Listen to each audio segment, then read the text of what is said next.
questions, you don't, instead of looking at me, look directly into that camera. Okay. That would be best. Sure. Now, you don't have to do that all the time. Okay. But for this, for the impact of Sure. it, for the veracity, we need All that.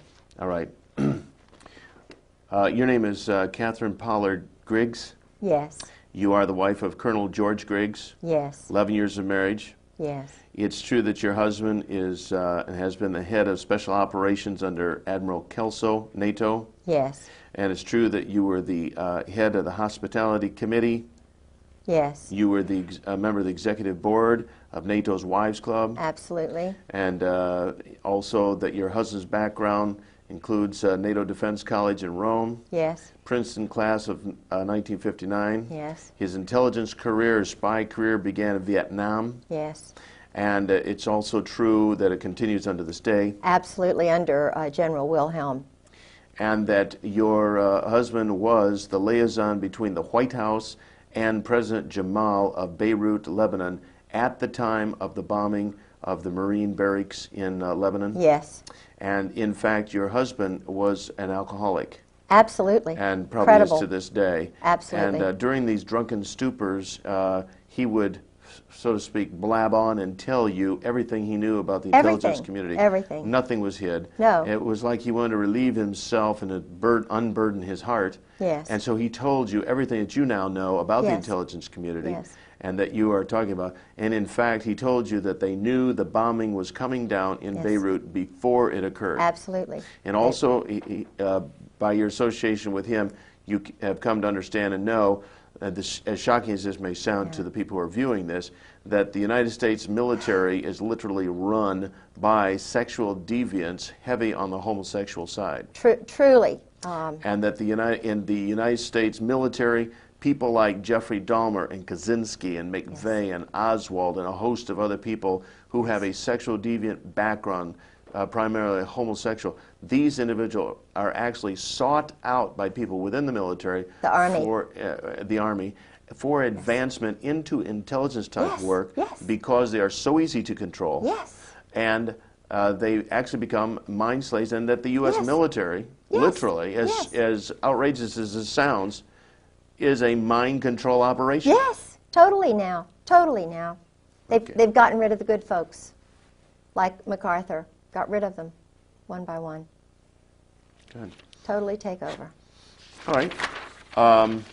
Let's talk about the individual who told you that we've never actually been an enemy of the Soviet Union, that somehow that's all just been a scam. Who was that individual? My husband. When the first 3 years we were married, he was drinking 3 or 4 straight gins, vodkas a night, a bottle of wine, and a beer machine beside his desk. I only knew him 2 months before he asked me to marry him. He'd been married before, and his first wife was a total alcoholic. Now, someone would ask, why would you marry a man after knowing him only 2 months? I'm a strong Protestant Christian, and I have a lot of predestination. I'm a Scottish grandmother, and I was working as assistant director of the Chamber of Commerce. I had a brand new, relatively new Saab, my first car. It was an 83 Saab. I bought it secondhand from somebody who's 84. And my husband was driving an 83 Saab. Mine was a turbo, his was not. He rented part of my house. It was, I had a young doctor and his wife and 2 children who were renting the house. They were leaving before the end of the lease time, and they put the ad in the paper and told me about all these people, and I said, no, no, no, no. And I was, had been engaged to someone else. You know, I was just renting my house out. And they said that there was this man who had a dog and a mother-in-law and a son, and was a widower and a Marine colonel. Well, and it had a dog, and I said, no, absolutely not. So the point that I'm trying to make is that he was someone I was not really, I didn't cotton to. He sort of acted like a robot. He was very clipped, and I didn't want to like him. But when I heard he was a Princeton graduate, I always thought that was kind of great. When I heard he spoke fluent French, and I speak fluent French, when I found out that he drove a Saab, I drove a Saab. And when I found out that he went to the same school, high school, that my uncle had gone to, was in the same eating club at Princeton that my Uncle Ben had gone to. He was on scholarship and went to Princeton. Everything the same as my uncle, who was also in intelligence. But I didn't think about that then. I was just thinking, you know, this is God. This is too much, too many similar things. And so it overwhelmed me. And he's very, very good looking. At that time, he was very good looking. Now he's aged and he really is haggard. Had a rough life. Yeah. Yeah. Yeah. So I was overwhelmed by him. Plus, my job at the chamber was very demanding. I was doing a great job. But he said that he wanted me to retire because he wanted to make general. And the man who could make him general was General Louis Buell, because it was just a matter of having somebody who would make you general to be general. It wasn't what you did. Mm-hmm. Louis Buell, You needed somebody above to pull you on up. Yeah, Louis just happened to die, and we went to his funeral, and George didn't make it because Louis died. But his first wife had been, I'm sure, battered to death. I was battered, and you know, but I thought it was just Vietnam and all this kind of thing. And I was trying to get him to stop drinking because I couldn't imagine how the Marine Corps would allow someone to be a total alcoholic who couldn't even carry on a normal conversation dry. I mean, he can't even carry on a normal conversation with anyone unless he's drinking. He never smiled unless he had a glass in his hand. He drank solidly. I have a letter in his own hand that tells, and this is the truth, he drank solidly this amount that I just said for 30 years.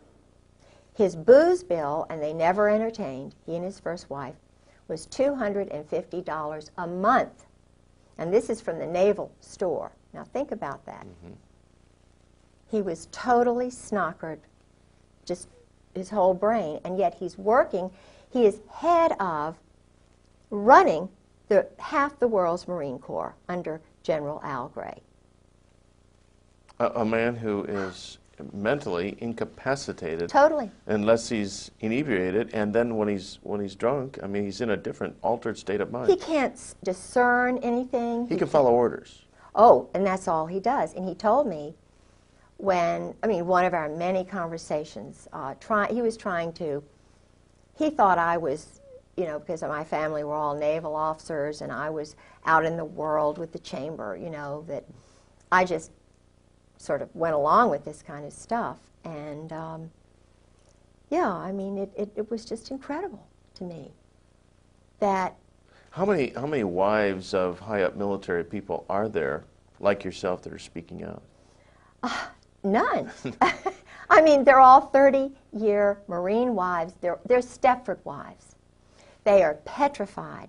I have had conversations before I went public, before I went to live with Sarah McClendon, who saved my life. And Sarah McClendon is the senior White House correspondent. Is she that little old lady we see on TV asking the president those pointed, jabbing questions all the time? The little red-headed, feisty Texan who broke the Billy Saul Estes thing. She doesn't go along with the clone group of reporters who are all, most of them, intelligence officers. I think she was in intelligence because she was in the Army during World War II. And she's just a remarkable mind, and I lived with her for 5-6 months. And what's interesting is she called my home after I had called her or seen her on C-SPAN. She couldn't get through to my house. I was living there by myself. Every time she called my home, this is 1996, from March until she finally got hold of me, she had to go to another phone in Maryland to get me on the phone. Every time she called me from her house, she was told, "This is a military base, and the Griggses don't live here anymore." Now, that was my phone number long before I met George Griggs. It's my granddaddy's farm. the house that I Well, so own. your phone was being diverted. Absolutely diverted. It's electronic warfare. It's part of their deception. They have many levels, but it's all under a big operation. They Now- have an operation now to totally ruin me. His first wife was murdered. Now, you know, some of the things you talk about here, this big operation, you've come to understand about the largeness of it, the intricacies of it, through a diary that you have. Is that right? Could you hold that diary up so we can get a look at that? And the thing that I found, this is the actual diary. Just hold it up kind of like chest high. Okay. There you go. And these are the actual handwritten notes of your husband. Absolutely. And they reveal an awful lot. In fact, does the military or those in the intelligence community, do they realize you have a copy of this? They do now. You know, I had a phone conversation with General Jim Joy. how long ago was this? It was in February of '96. I tried to ask the colonels. They knew I was on the move, trying to find information. Uh-huh. And Can you my husband had mentioned General Jim Joy. Yeah, it's hitting the microphone right there. Just Oh, go ahead. sorry. That's all right. All right. And I called General. I had to call a General Miller in Jacksonville, who was in my husband's address book, and told him I was looking for Christmas card list, and you know I needed General Joy's telephone number because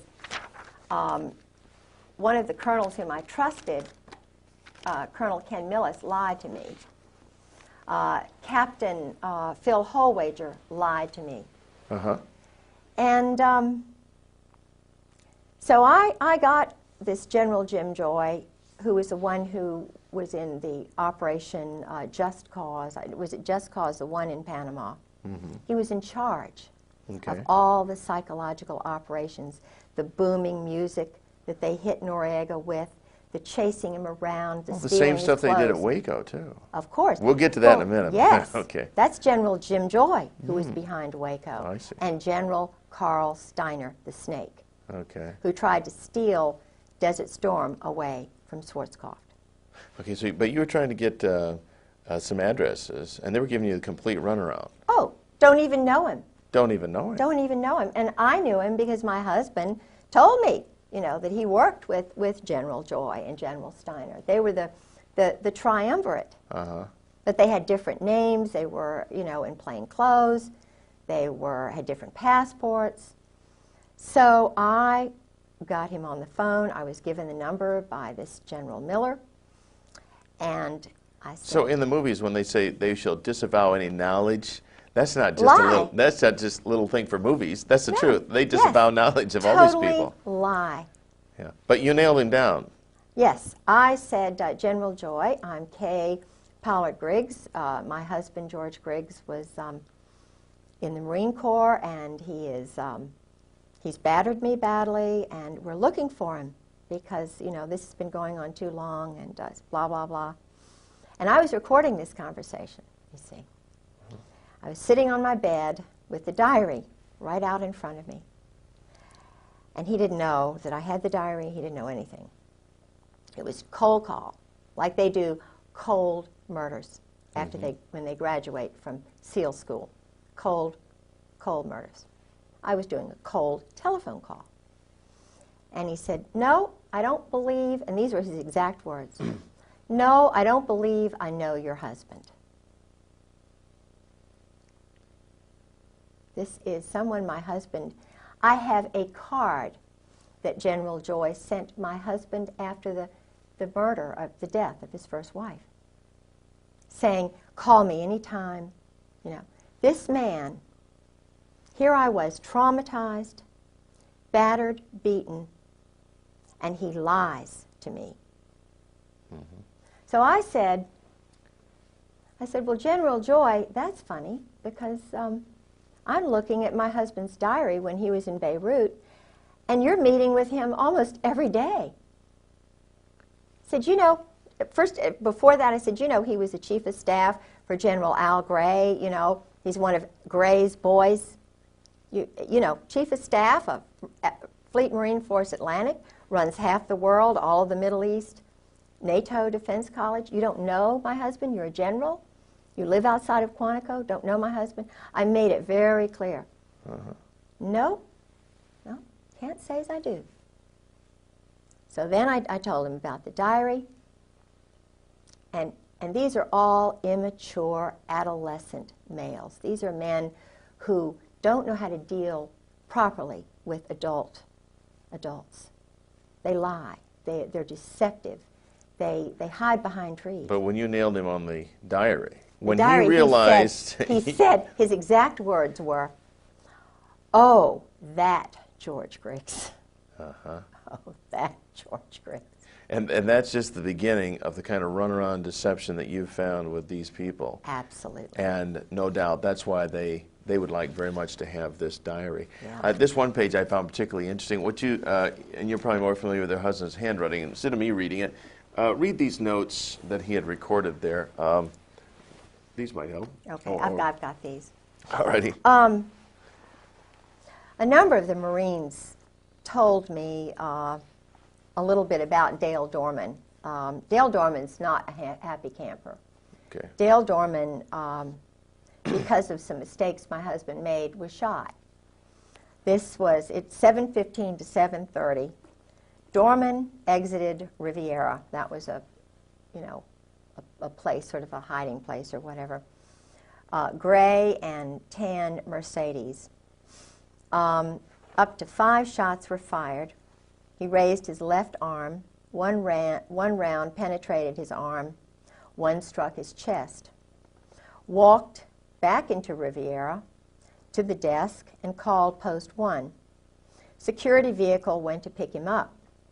Returned to Durafound, 15 to 18 meters away, and treated. Medvac called 7:50. Medvac wheels down at 08:10 in a H-Bird helicopter. Riviera Hotel, approximately 1/9 of a mile west of the embassy. Dorman has been there since arrival, except briefly during a period of siege. He was not wearing protection. Saw 3 men in the vehicle. One leaned out back with a shortened rifle or automatic weapon. Sentry at B1 saw and heard nothing. It's just one page of the diary. Sentry saw and heard nothing. Right. In other words, the sentry Don't talk. doesn't talk. Right. Yeah.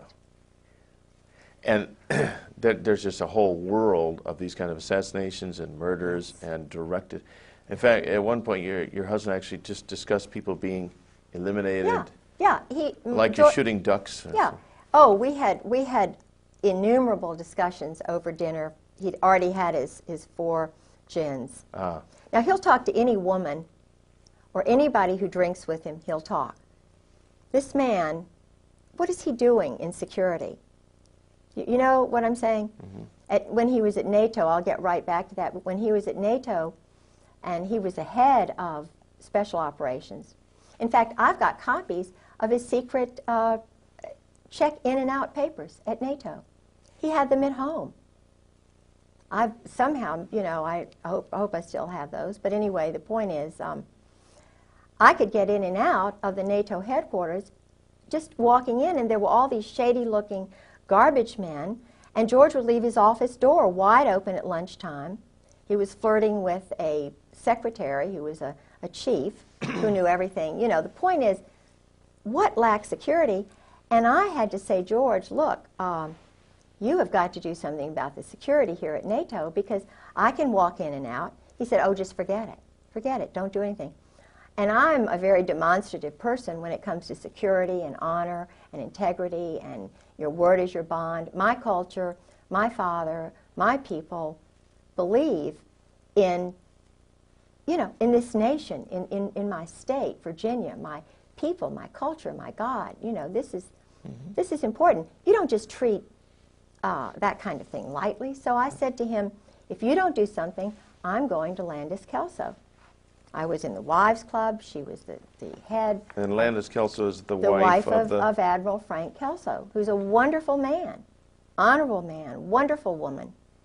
And I had great rapport with her. I sort of stopped an international incident with the French and the English and the British who were ganging up against the French, and they were over, you know, something that was really minor, but it was huge, and she helped me.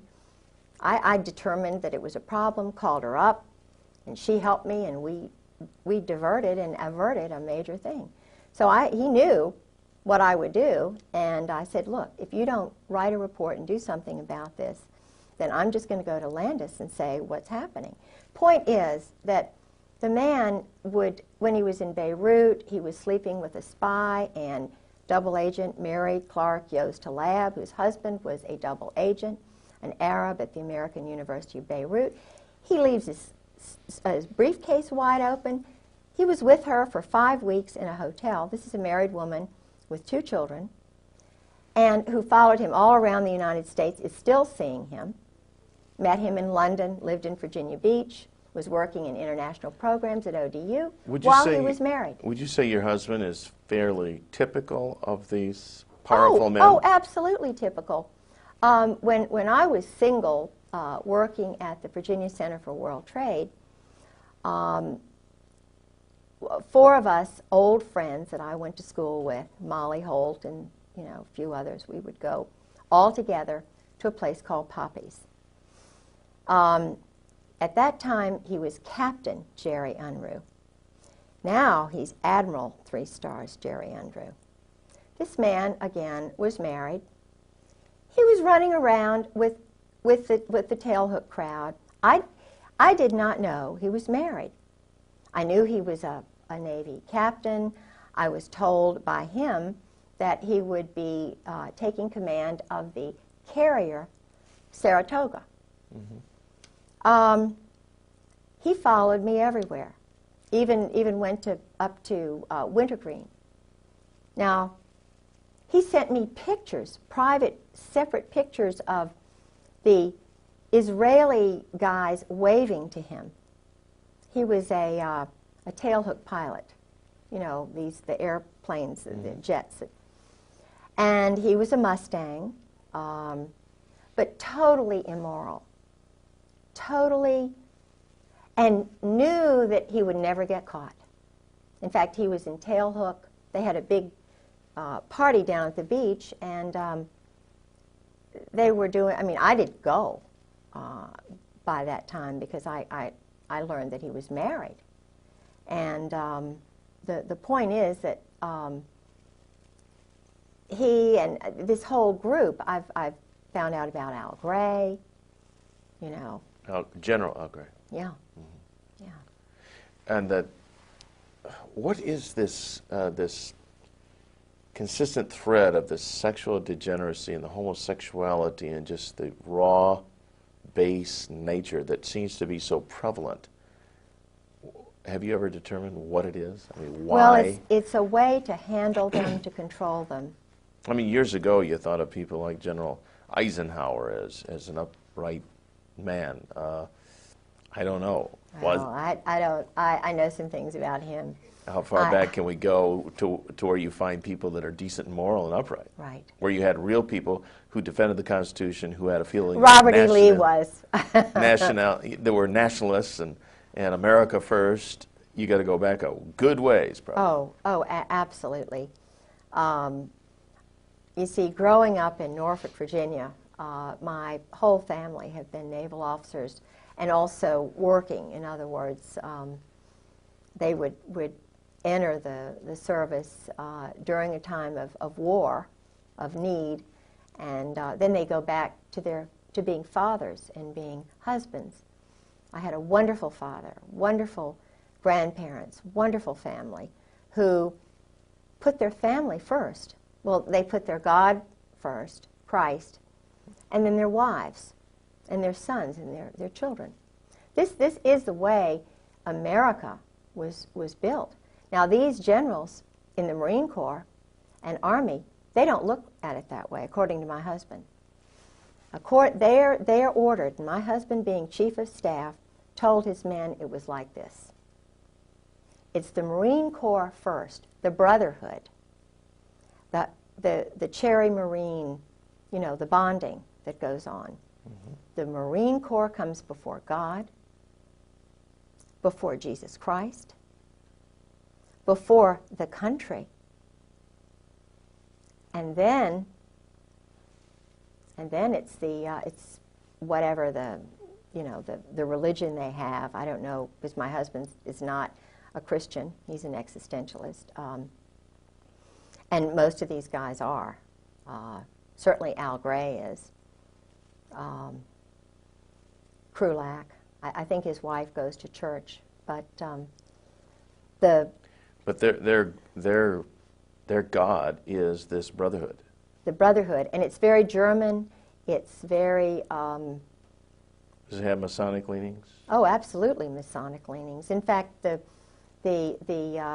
admiral who was the last admiral whose car my husband bought, he was very impressed with this Norwegian admiral. They're all Masons now. Mm-hmm.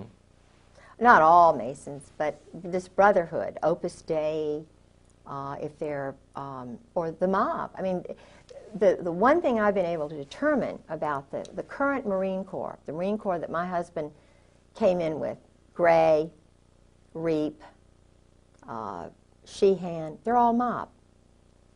Now, when you say mob, you're talking mafia type mob? New Jersey mafia, right. Mm-hmm. Right. And there's a... Brooklyn, New Jersey. Okay, is the mob and this military bunch, they're one and the same? The Marine Corps guys are the hitmen, and they are mercenaries. They'll work for anybody. You think the Marine Corps is under the Navy? No way. They can just as easily be under an Army colonel, and if the Army colonel meets a Marine Corps colonel, the Army colonel is superior. They'll switch hats just like that. My husband said it's just, no big a deal. I'll go work for the State Department. I don't really. The Marine Corps is just it's like a smoke and mirrors thing. And they're run out of New Orleans. 4th Marine, Oswald. I mean, they are not, on his level, he said, we've never been an enemy of the Soviet Union. They work with these communists. The man who started this whole intelligence operation, the OSS, he was recruiting known communists who were involved in the Spanish, subverting Spain. There's no more. They're not Americans. They're not Christians. They're German existentialists. Now, what are they doing running our nation? It's kind of, they have more affinity for the state of Israel right now than they do our nation. They don't care about American citizens. The judges now in the courts are military officers following chain of command orders. They're not independent judges. So all this spills over then into the political areas, like the judgeships. Sure. They're all Marines, senators, or Army officers, congressmen. Sure. Who is John Warner? A Marine. Who is Chuck Robb? A Marine. They control the powerful committees. Dick Davis, Lieutenant Governor of Virginia, a Marine. His wife was, I hate to say it, well, everybody knows, in Norfolk, a prostitute. Martha was a wonderful woman, I'm sure, to him, but they were involved in organized crime. Now, I don't know, I know that our present governor in Virginia is an Army officer. He takes orders. So the question that all of us wives are asking now is, well, who gives the orders? If they're told that we, the wives, are enemies, how are the sons going to grow up? If the mothers who are teaching them truth are lied to, and the husbands are told, ordered by the likes of Al Gray, major homosexual, when he was in the, I shouldn't say this, but it's true, when he was in Marseille, the boys are called Gray's boys. He never married. Okay, the boys referring to everybody under boys, him. Everybody under Al Gray. And he had a separate organization while he was commandant that was a contract organization, getting information on people. having them, if they weren't corrupted, corrupting them, farming people, so that he would have something on them, so that they would use that later to control and manipulate them. It's like what happened to Newt Gingrich. All of these guys, like Newt Gingrich, Bill Clinton, who've gone through the sweats, like Cohen, what happens is they get a little tiny thing that, to prove their power, how much power they have. They use guys like Michael Isikoff in Newsweek, or their little clones, you know, like Woodward and Bernstein, who are operatives. Okay, they're former military too. Well, oh my goodness. They were, I believe it was Bob Woodward. It's either Woodward or the other one. Bernstein. See, I knew some British intelligence people. And I was told the whole story about how he was running around with Peter Jay's wife, who was the ambassador to Great Britain. And this man was sleeping with Peter Jay's wife. And there was a movie, I think Jack Nicholson was this guy. And this was her story about what she went through while her husband, the columnist, was sleeping with the ambassador's wife to get information on what was going on in Great Britain. Now this is the team that broke Watergate. So what were the motives? Of course, Watergate was horrible. And Nixon had something like 60 military JAGs alone working for him, doing dirty tricks. One of those JAGs was Ernest Frank Reynolds.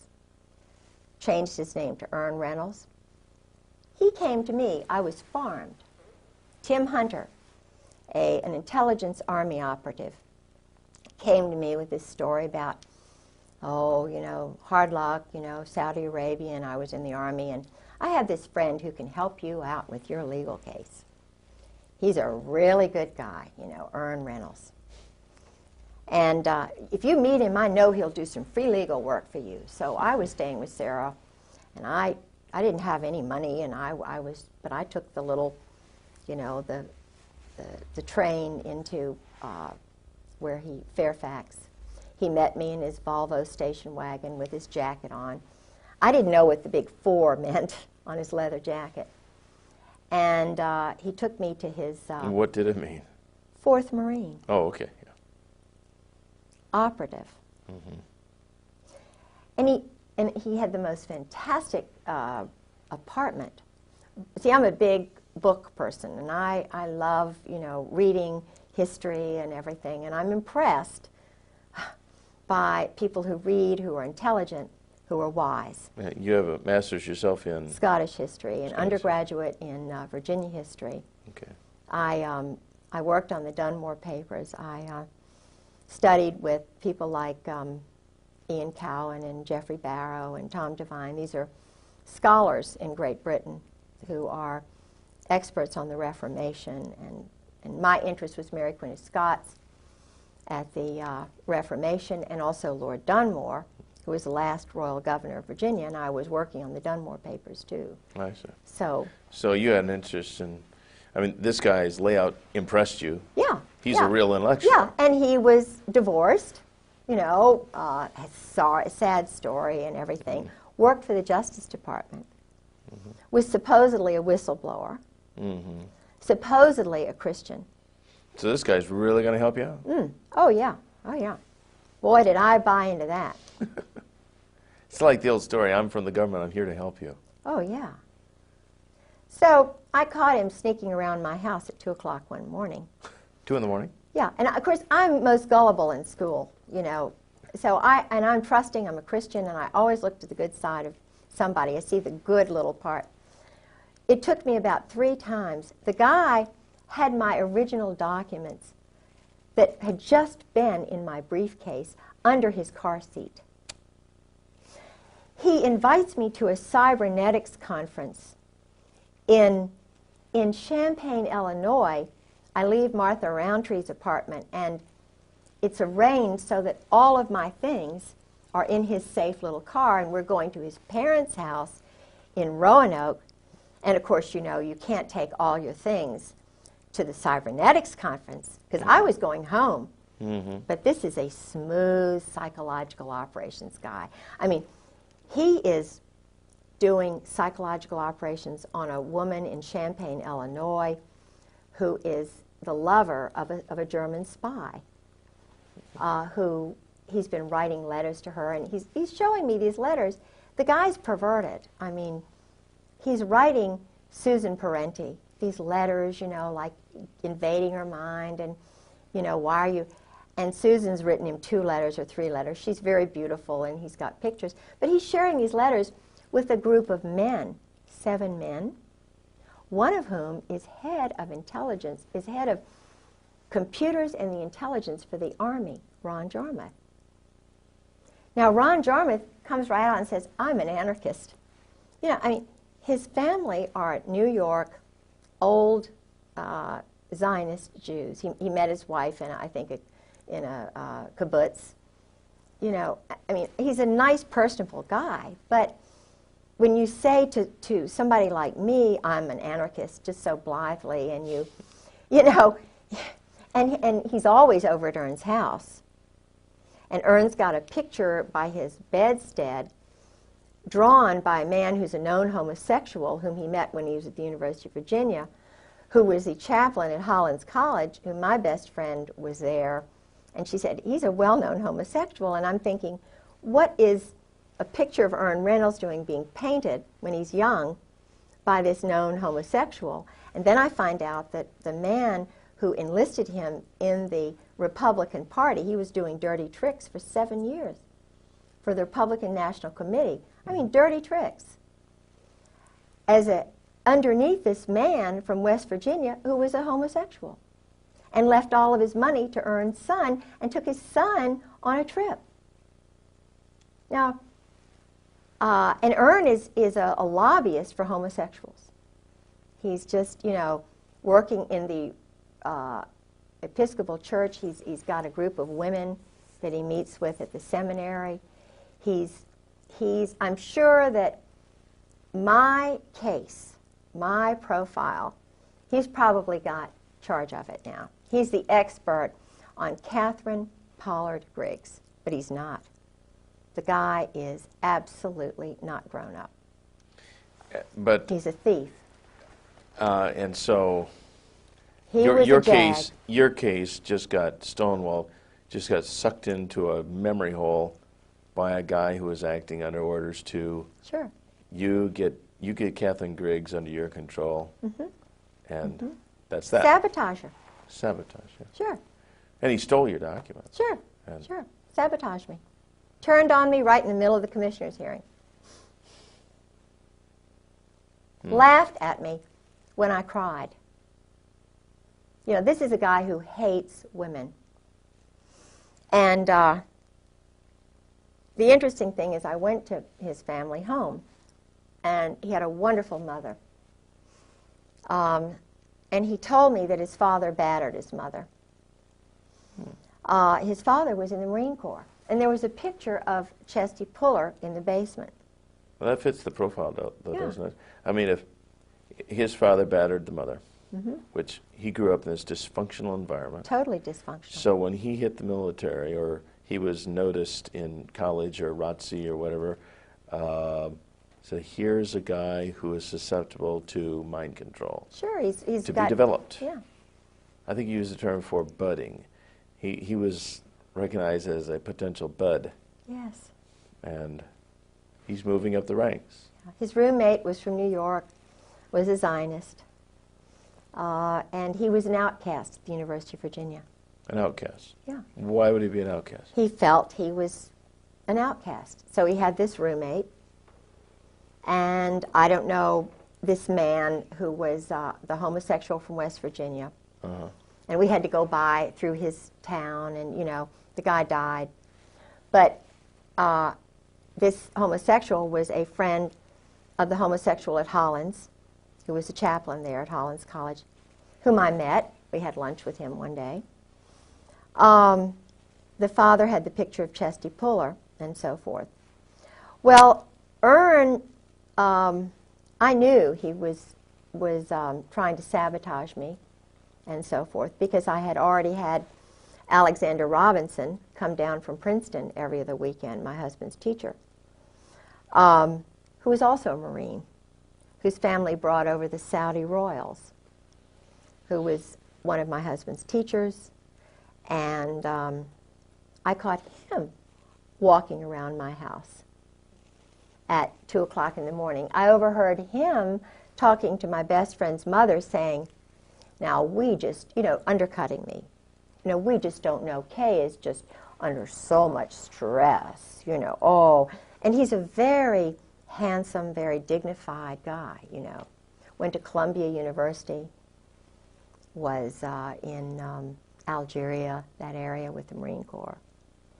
Then went into the boys' school, the Hun school.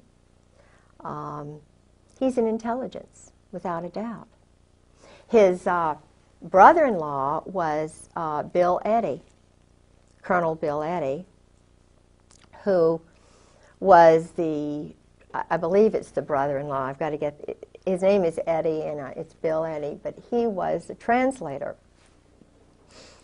for the Saudi royals during the Roosevelt administration.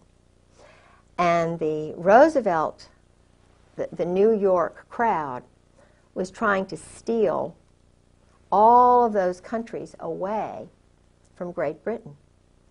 The Balfour Declaration had sort of come in, and there was a guy named Moose, not the present Moose, who has the Africa desk at the State Department, who's an African American, but this was a guy named Moose who helped the State Department steal Saudi Arabia away from Britain, because Britain was allowing the Saudis to be Saudis, to keep their religion, to keep their culture.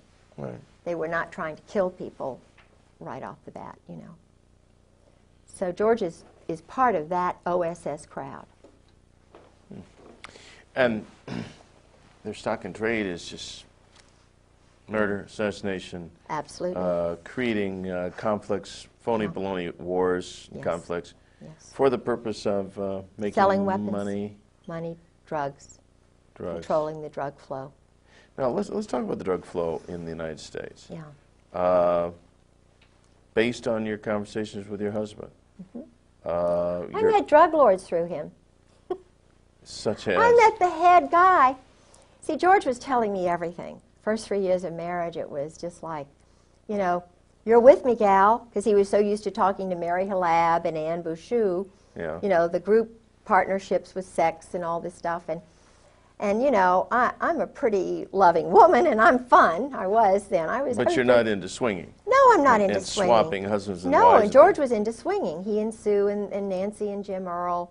This was, and I heard about that from colonels and one Navy captain. But then your husband also would tell you that this is just life the way it is Oh, yeah. in our crowd. Oh, yeah. This is All it. these generals, admirals, colonels, all these people. Yeah.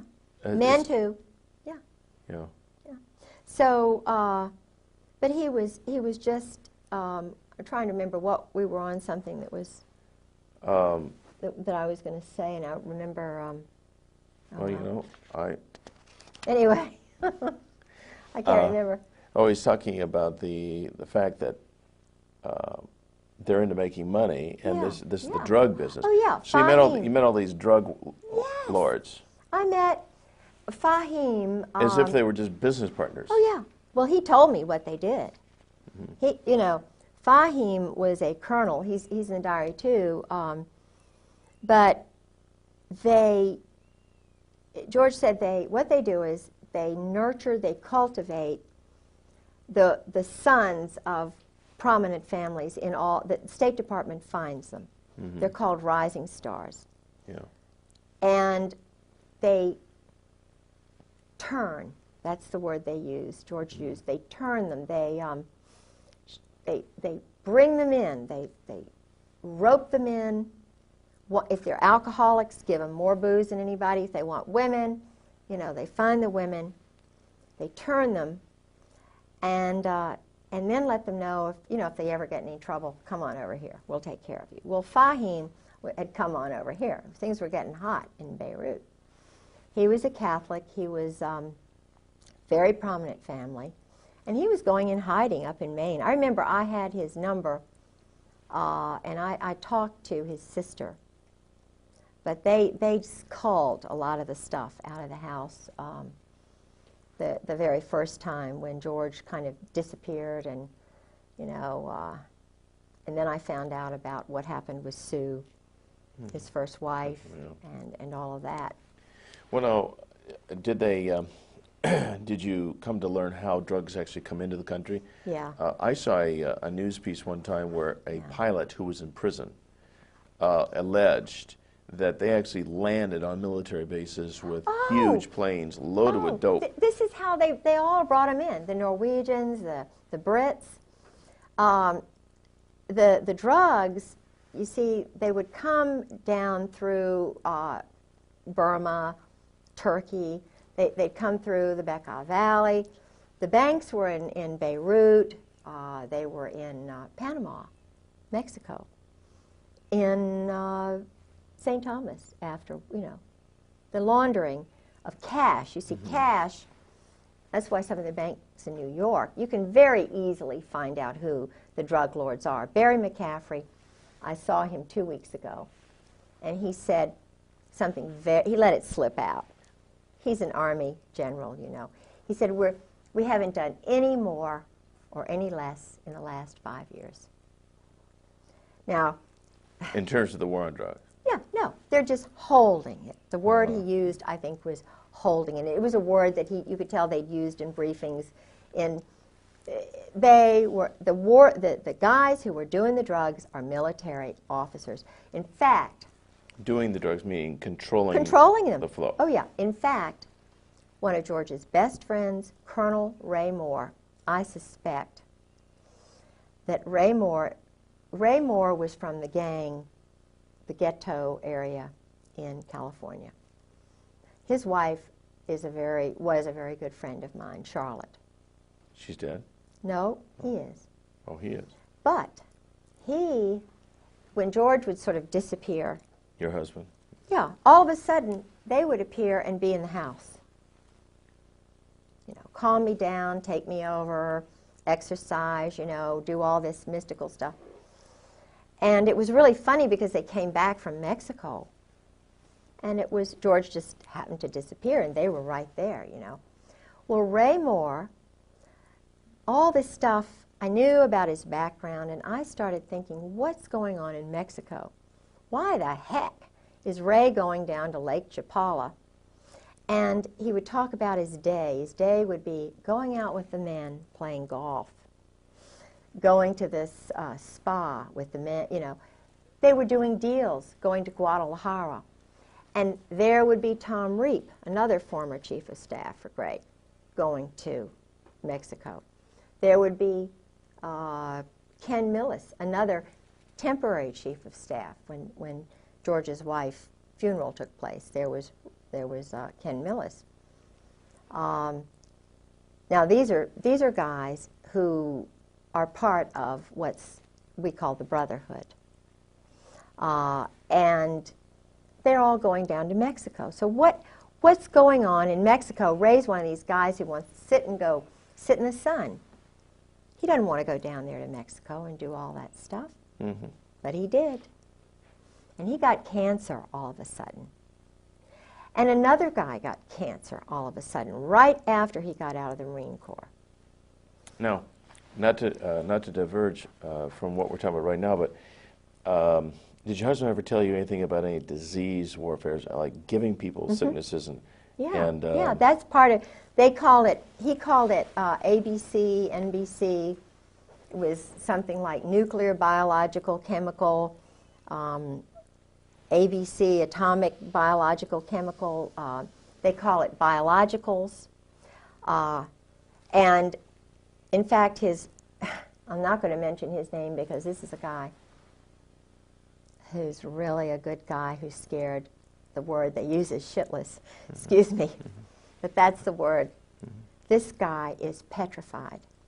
Because he's doing that work. The chemical and biological work. The Marine. You mean the laboratory work or the implementation? Dealing. subterfuge, deception in the Middle East. Okay, and they use He's a Marine Corps colonel. disease-causing drugs? Absolutely. And then how do they administrate them? In missiles and in I mean this is an elaborate big business. Like Peter Kawaja, Marine Corps guy, who's working in plain clothes at one of the plants in Florida. This is why George is in Florida. This is why they're all down in Florida, because all of this stuff is being. We manufactured the chemicals and biologicals that were in Iraq. Now, if you don't believe me, you don't believe Peter Kawaja, a Marine Corps colonel, he says they killed his wife, I believe him. He worked in one of these factories. It was supposedly a candy factory where they were manufacturing deadly, deadly killer things. The Marine Corps, Al Gray, Krulak, Carl Mundy, he's in the CFR.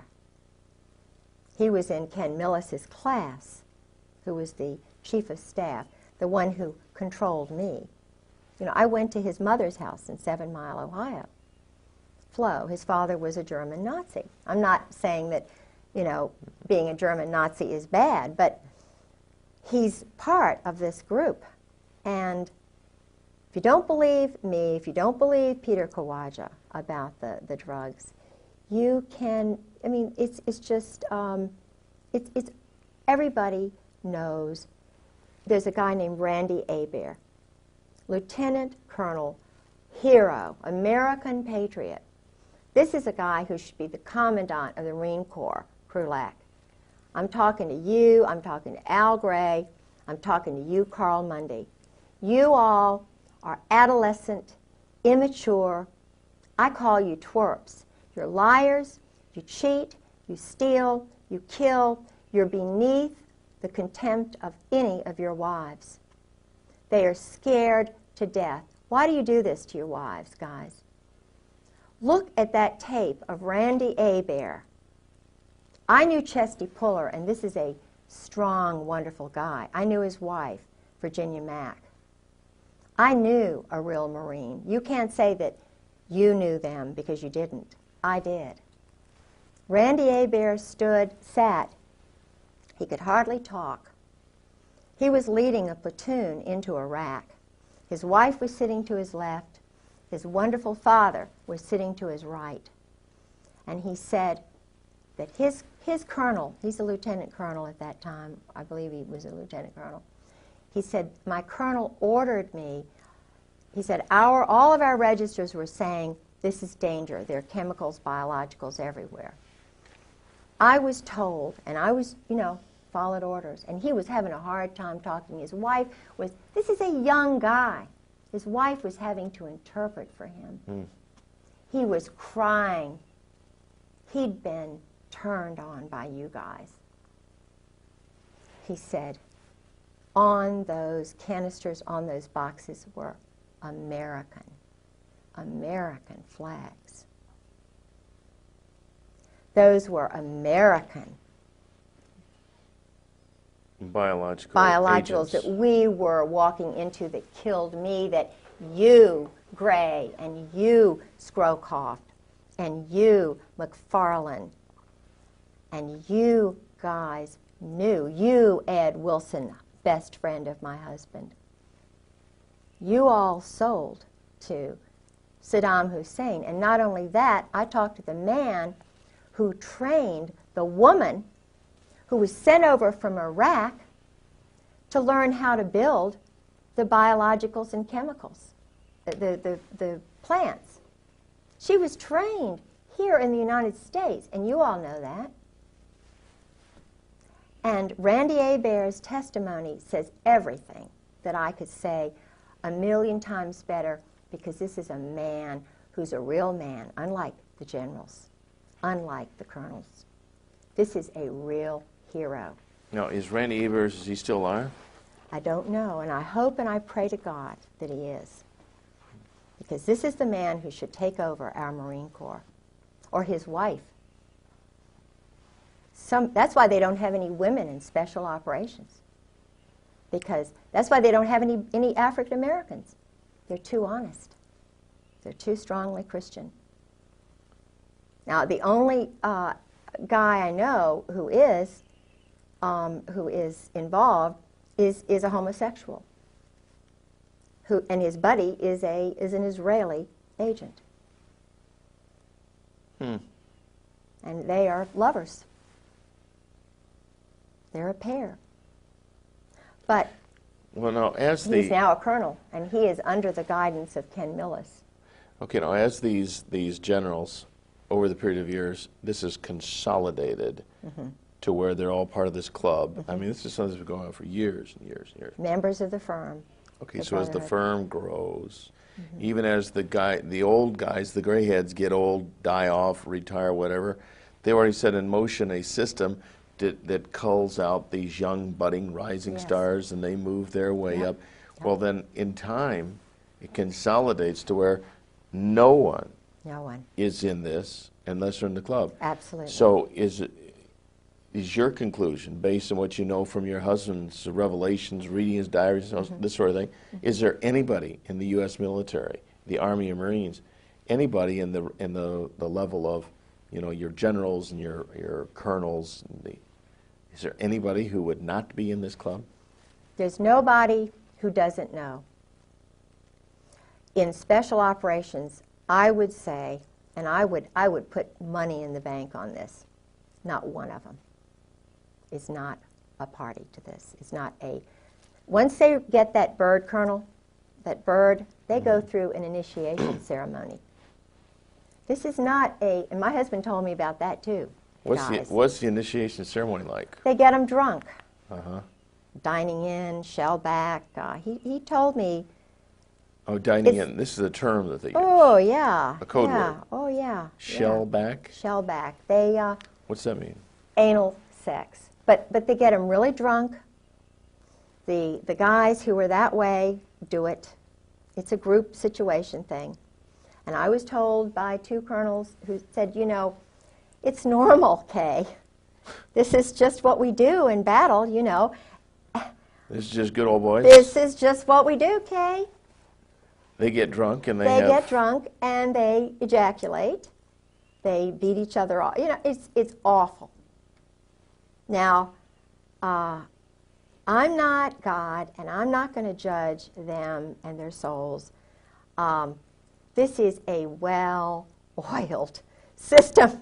And when you've got the commandant well known as a cherry Marine, which means? Bottom. They're the bottom. The Navy guys are on the top. Think about this, because Walter Chrysler in Norfolk, each port has a hierarchy. Wealthy at the top. Walter Chrysler and Phil Hornthal. Everybody in Norfolk knows that. Where'd they meet? In the Navy. I was engaged to Jack Mace when I was at the Virginia Center for World Trade. He ran the Maritime Association, the Shipping Association. Always dealt with the labor union guys. Always all male banquets. And I couldn't understand why, you know, I was engaged and I couldn't even go to the 1,000-man banquet. You know, had a big argument about that. Rock Hudson, where did he meet his guy? Navy. Jim Neighbors, Navy. All of these guys, Navy. So they're tapped for whatever it is, acting, singing, you know. The point is, Liberace, you know. Was he Navy? I believe he was. I know that he was, someone told me that he was a friend of one of the guys in Norfolk. There was a ring, a VMI ring of men in Norfolk, and I knew they met once a month, and some of them were married, some of them weren't. But they were all Navy. They were Army, Navy. In other words, it was kind of a group of men in Norfolk. And then I found out that the organizations, like right now, the Al-Anon is run by homosexuals. The Better Business Bureau. The Community Fund, which is the, I forget what it's called now. I'm so old, I'm 55, but it used to be called the Community Fund. That guy. Jack Mace. you know, and I'm wondering which one is it? You know, I mean, they all are, and the guys know it. So what's going on here? You know, they know it. Old Dominion University, Clyburn, intelligence family. He was well known. 2 reporters on the Virginian Pilot who do the very important columns and so forth. I mean, it's just, so I'm saying, who's making the decisions to do this? They're military. What is the reason behind it? Why do they keep the wives out of the loop? So when people suggest that the United States of America is becoming a modern-day Sodom and Gomorrah, absolutely, without this really is not just a broad generalization. No. That this club, as it's grown over the years, and then placing and promoting the key people in every strata of life. Right, banking.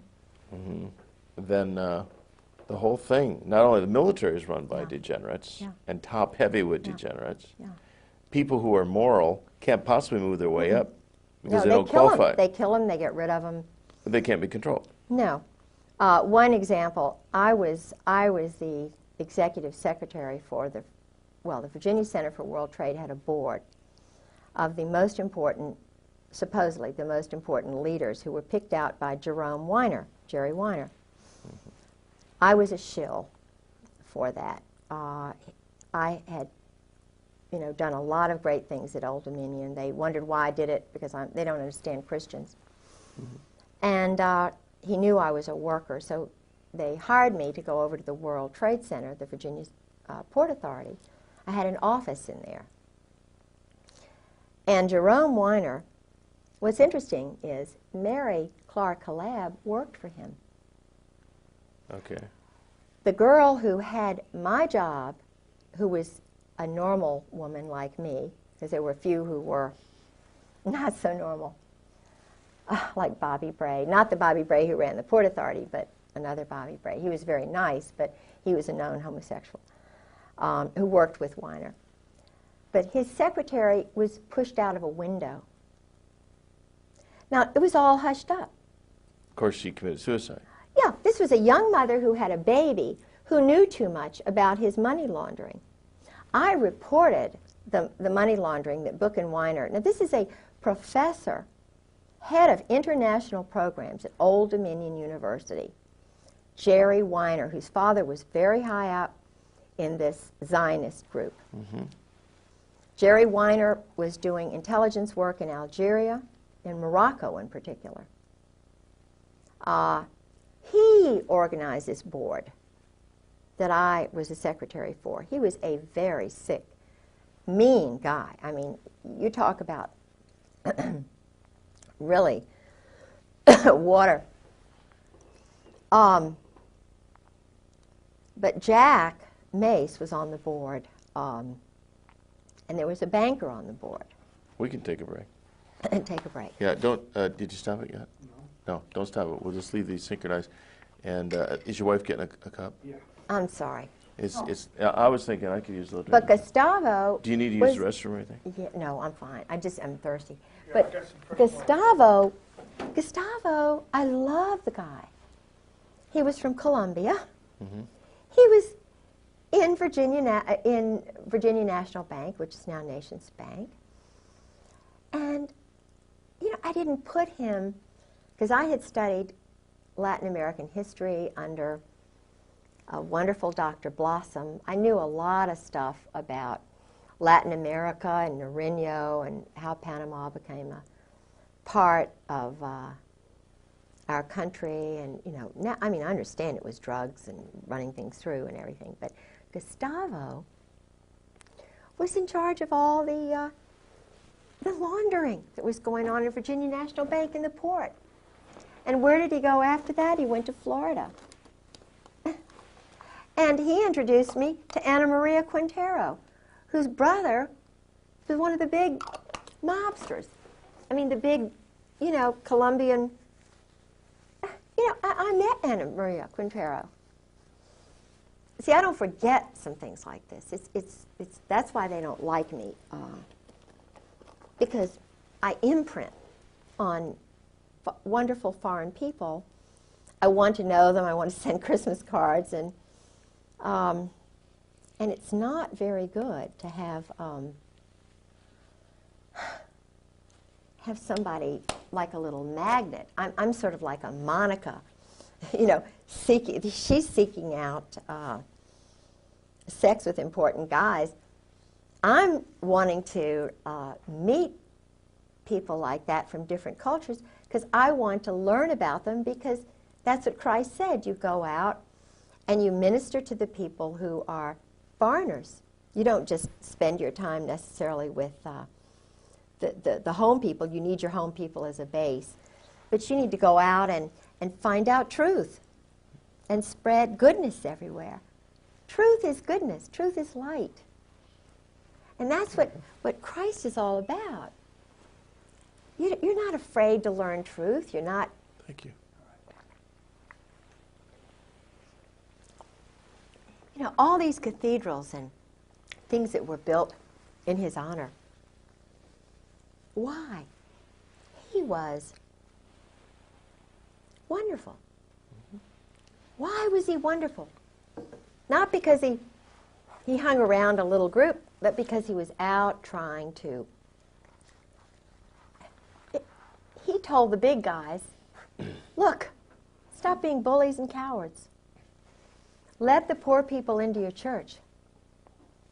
Everybody, God gives us all a unique spirit. Our timing is different. Everybody's fingerprints are different, eyes are. We have the right to read the Gospels. Yeah. They shouldn't keep the Bible from us. That's right. The church is not a political organization where you've got a few little guys up here telling all the mothers what to do. Who were the ones with Jesus Christ at the, you know, on the third day? There was not one disciple there with him. It was the three women. So why are we leaving women out? Women, in Scotland at least, my culture, we're partners with our men. We need the authority of a husband. We want a strong moral husband. But what is that passage, you know, about the good wife? You know, I can't remember. It's in Proverbs. I mean, the virtuous Proverbs. woman. Yes, Yeah. yes. Right. I mean, she's buying, selling property. Yeah, right. She's doing everything. She's certainly not a no-brainer. So why keep her? Why keep her at home, barefoot and pregnant, and not being able to read and speak three languages, and welcome all the foreigners and, you know, to come in? Hey, that's what Jesus Christ would be doing if he were right here. He would be here right with me, saying, "Go for it, little woman. You know, I'm giving you the strength to tell the daggone truth. And if you get killed tomorrow, you're going up there." You're going to live forever. That's anyway. right. Well, now these, you mentioned when you get to be a bird colonel, and they have this initiation that involves all the sexual debauchery. Yeah. Now, would Drinking first. get them good and drunk. Oh, big time drunk. Because there would be some of these who, if they were sober, they wouldn't go through with it. Couldn't go through with it. They'd have to be blasted. Yes. Yes. Okay. Yes. And now, do you suppose, I don't know, your husband maybe told you, when they go through all this stuff that they do, are there people there gathering information, Of course. intelligence on them? Of course. The chaplains are intelligence. You know, in Nazi Germany, that you had to tell on your parents, or in the Soviet Union, they encourage you to tell on your parents. Phil Holwager, the guys who go to Yale, who become chaplains, the chaplain corps is tell all the tales on everybody. They have collections agencies. These Marines are ordered to go and collect so-and-so at so-and-so. If a Marine tells truth, if he's a whistleblower, if the wife is too much trouble, they collect them, they throw them in, they fill them full of chemicals, they'll implant little things in them. I believe that my husband has an implant. Well, McVeigh said he had a chip implant. I believe George did. Now ask yourself, all right, George, I know George had a male friend. You know, he has male friends. Your husband is bisexual. Yes, he's bisexual. And I was told that by colonels and a captain, by a psychiatrist. What percentage do you think of these higher-up people are bisexual? Oh, all of them. If they're in special operations, if they're Marines, they're all bisexuals. They've all had to do it in order to get to be a bird colonel. Mm-hmm. The SEALs, it's kind of like the fast road to the top. So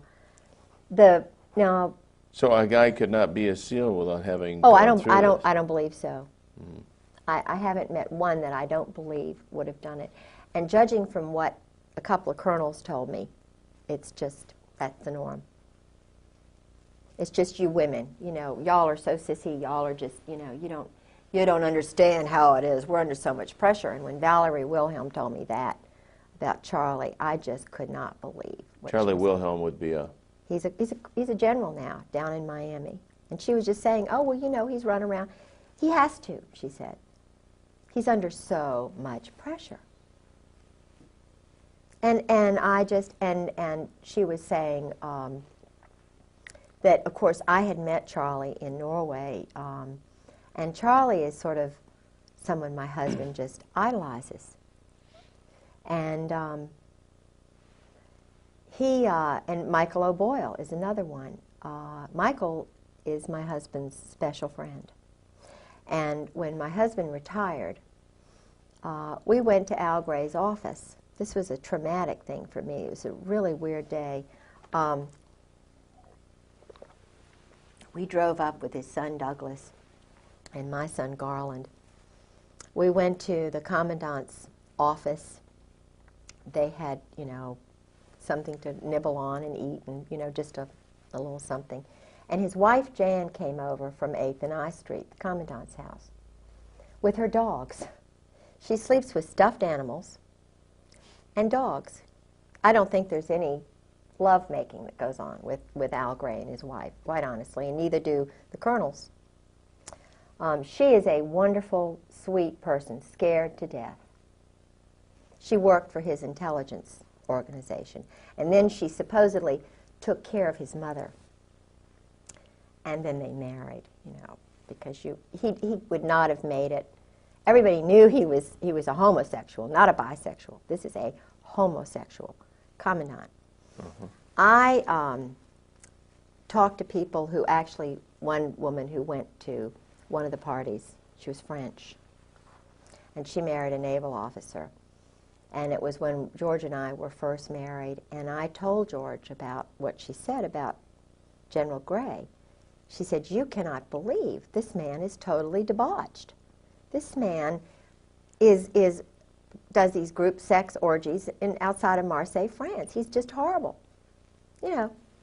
She said, now I have to admit, I was party girl, you know, went to these parties and so forth. But what would happen is, and I met a guy in the laundromat who was very, very, he was enlisted, and he was involved in Beirut, and he knew my husband. He was going back and forth from Gaeta to the New Jersey, the ship, and then, you know, into Beirut on the beach and everything, and he worked for an admiral. Now this is a big admiral. And the admiral would go to these parties at this big mansion outside of Marseille. What they did was they invited the wild girls, the secretaries, because this went on in Indonesia. My husband had a secretary. Anne Bouchou's husband, Hank, was sleeping with the secretary. My husband was sleeping with the secretary and Anne Bouchou. They were doing, because my husband's wife wasn't there, so they had their ménage à quatre. Mm-hmm. And of course, my husband was sleeping with Anne Bouchou, who's now, he says, a lesbian, you know, but he was sleeping with her, and, you know, called her right after his wife died, the night, you know. And I found the telephone numbers and, you know, her address and her birthday and all these letters he was writing. Isn't there a disease that runs rampant with these people? Yeah, yeah. So, but Al Gray, this guy, would guard the parties. Now, how does that make a young guy feel who's got a child? He's guarding an orgy with Israelis.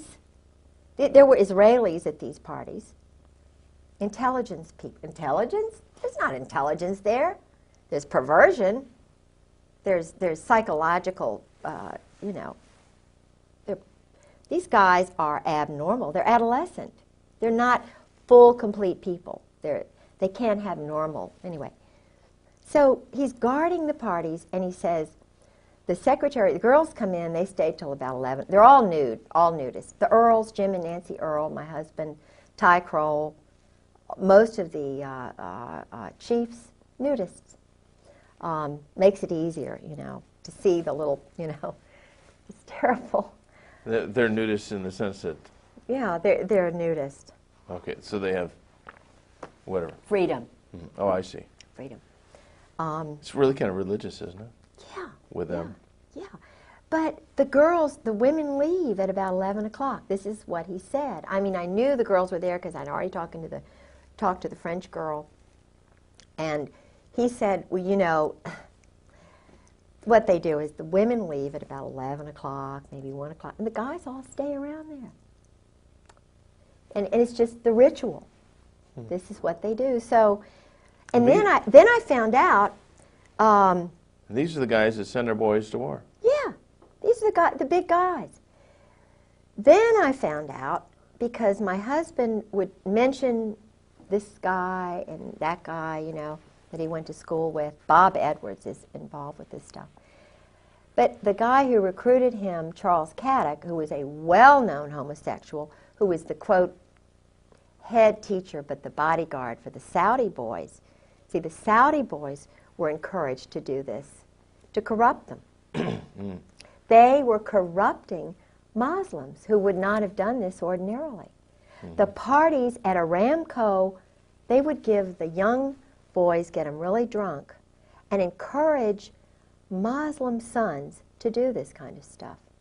Muslim sons who would have a strong tendency toward morality. Yes. And to abhor this kind of... That's right. But if they could get them drunk and loaded enough that they would do this Yes. one time, Yes. then they would gain a controlling edge on these guys. And who do you think did it? Charles Caddick and Borland, these guys, Alexander Robinson, Cheeseborough, who was the headmaster. The Saudis bought Russell House at the Hun School in Princeton. They brought over Mohammed Faisal and, you know, Khalid Saud. They didn't really go to classes or whatever. And who was the young man who was partying with them? My husband, George Griggs. Who was in the group with them? Einstein. I mean, my husband was partying with Albert Einstein. I said, well, you know, I didn't... And when would this have been? At what age in his life? 52, 53, 54, Okay. 55. I believe he said that Mohammed came over in 54. It was right after the murder, the poisoning of the one who was really good. Okay. So your husband would have been a young guy, 18, 19 years old? Oh, he was only, when they first got to him, he was in high school, so he was ninth grade. And he would be there? He was at the school with these homosexuals. They sent his parents to California, got him a little Boy Scout job, his father. He didn't see his parents for 8 solid years. And this is amazing. I see. So then the transference is these people become your parents. Oh, They're the of ones you course. look up to. Yeah, but they're doing things to you. Sure. They're sodomizing you. Of course. And Albert Einstein was actually... Was in that homosexual group, bisexual group. Absolutely. Camus. Sartre. Now, Camus did not, I don't believe my husband actually met Camus, but Camus was a lover of his French teacher at Princeton. Not Todeve, not the one who helped him with his paper whom he had an affair with. And I was told that by normal roommates whom he had later on and by another roommate. They knew George was doing this stuff. George was, he was a cheerleader. He was a French major. Were there any other young teenagers from that particular setting Yes. that were also being cultivated? Bob Edwards, who's a Marine Corps colonel, was part of that group. And my husband met with Bob Edwards in high school. Bob Edwards went on to Fort Benning. He was in psychological warfare. In fact, he was involved with the subterfuge in after I was injured and my husband socked me in the breast, and I had to have surgery because he'd already broken a leg, and I was starting to document the violence. But I'm such an upfront person, and all I wanted him to say was, "I'm sorry, Kay, I did this." But I was trying to do like they said Rosie Greer did. You put a mirror, if you're battering your wife, you put a mirror up in front of yourself or a photograph, and you try to imprint the lower brain, because I wanted to save his soul. I mean, this guy had murdered his first wife, battered her to death. I mean, he dragged her body back. I mean, it was just, Sue had a cerebral hemorrhage. That's too much for me to get into. But he was doing that to me, and I stopped him from drinking, thinking this would stop the battering. But I started taking notes, taping things, while he'd go in these rages, because I wanted somebody to know. I wanted somebody to help me so I wouldn't die. And I'd had surgery, I'd had broken bones, and I was trying to reach out for some help. And so I was trying to get him to realize what he was doing to me. And I told him, I said, "George, I know you did this to Sue. Do you really want me dead? This is..." So, but he started getting scared, and he was cool. Did he ever admit to you that he was responsible for his first wife's death? He came. He said he admitted that they didn't get along. He admitted that he didn't love her. That he battered her. He admitted that he'd hurt her. He admitted that he dragged her body back after she supposedly collapsed at dinner. Now, this is a 200-pound woman. She's huge, because she's not happy. She's sleeping with her dog. She doesn't sleep with her husband because he's too busy sleeping with other people. He doesn't find her attractive. He's sleeping with Nancy Earl, and I mean, it's just the most crazy. And she loves him because he's handsome. And what is she going to do? She's never worked a day in her life. Her mother loves him. It's like me. No, who would believe you that a handsome, wonderful guy, oh, but George is so nice. So, and this is what the wives go through. They know that it'll be hard. So, the guys just, what George did was, he had clout in the State Department, and they knew that I just loved showing people around. So he would plan something that I just had to do. I would be hooked, like a hook in a fish. And he had some dignitaries who came over from, where did they come from? They were parliamentarians from, I think these were from one of the Latin American countries, Panama. And of course we had to go to Richmond. So I had to stay overnight with them, and George didn't want to go with me. And it just so happened that Bob Edwards, his Army colonel friend, invited him to come up and meet with some of the guys, at New Hope, Pennsylvania, or Bucks County, or wherever it was. Well, he had already been talking to Phil Holwager about the abuse, because I had gone in for surgery, and I thought it was very unusual that Phil Holwager was there during the surgery, kind of holding George's hand. It wasn't for me. It was to make sure George didn't fall apart, to make sure that the doctor, I didn't say anything when I was under sodium pentothal, covering George's ass, excuse my French. But he was the chaplain at Fleet Marine Force Atlantic and was the chaplain for Sue's funeral. He knew what George had done. And he runs around on his wife, you know, he's playing golf all the time. He and George were playing golf with this single woman, and I found out, and I said, what are you all, you know, he's the so-called chaplain, and he went to school with Gary Hart. He was a classmate of Gary Hart's at Yale, and, you know, a colleague of Pat Robertson's. That's why he, you know, not that saying that Pat Robertson does that kind of thing. I don't think he does. I'm sure he doesn't, but they went to Yale and so forth. But so George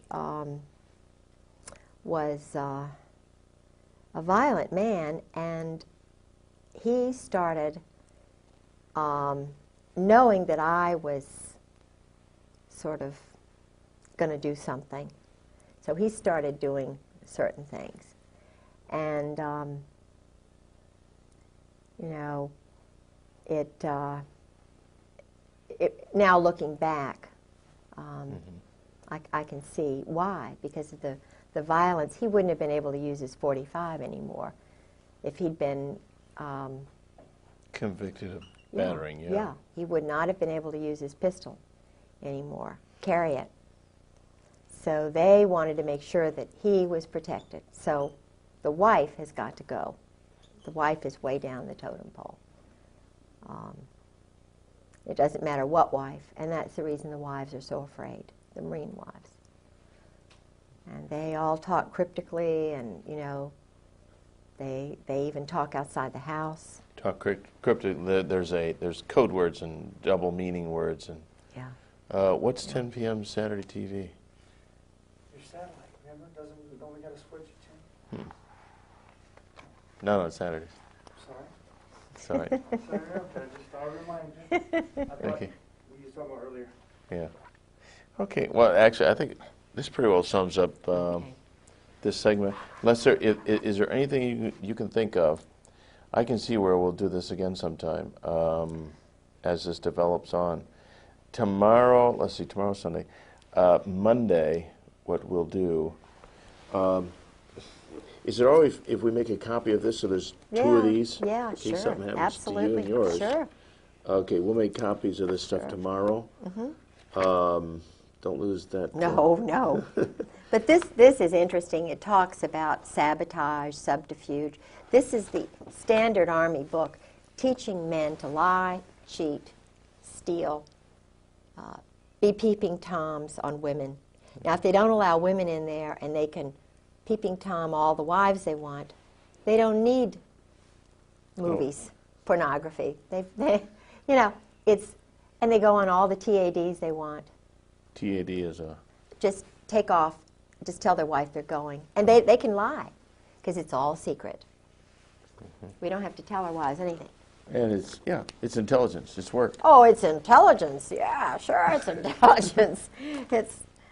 That's interesting. But this is really, I mean, you know, this is full of, and this is just a mild SEAL commando T-shirt. Can you hold it up to the camera? Yeah. For me to That's a T-shirt that a SEAL would wear. Yeah. Oh, yeah.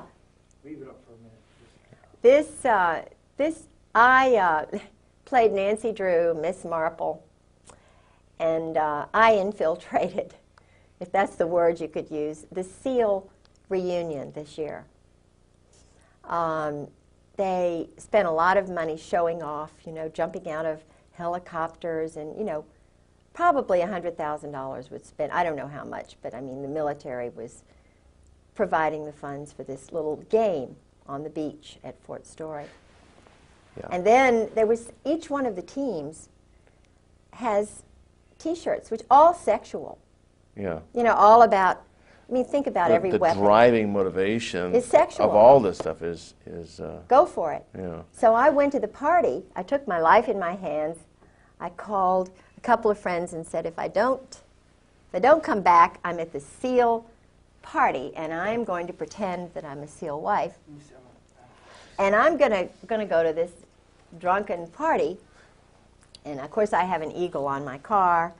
They tried to get me to get rid of it. So you can get access. So I went in there, and you know that 90% of the people there were men. They didn't have wives, this party. And the women that were there were probably... Yeah, a few wives, but feeling very uncomfortable. So I sort of got in with some of the older SEALs. Did your husband ever mention the name of Lieutenant Colonel Bo Griggs? No, but I know who he is. Mm-hmm. But he has a lot of Army friends, not that he doesn't know Bo Griggs. I'm sure that Bo Griggs is well known to some of these guys. Mm-hmm. I believe he's Army. Could be. I'm sure he's not a Marine. I know he's not a Marine. Huh. I don't believe he's a Marine. Okay. But he's a guerrilla. He's a commando. Yeah. But his name didn't come up as anything in intelligence. No, my husband was way above Bo Griggs' level. My husband mentioned people like McFarlane and Crow. Crow was his tennis buddy, I think, you know. Haig, Alexander Kissinger, the Victor Krulak. See, Gray is the control guy. Gray and Joy. Mm-hmm.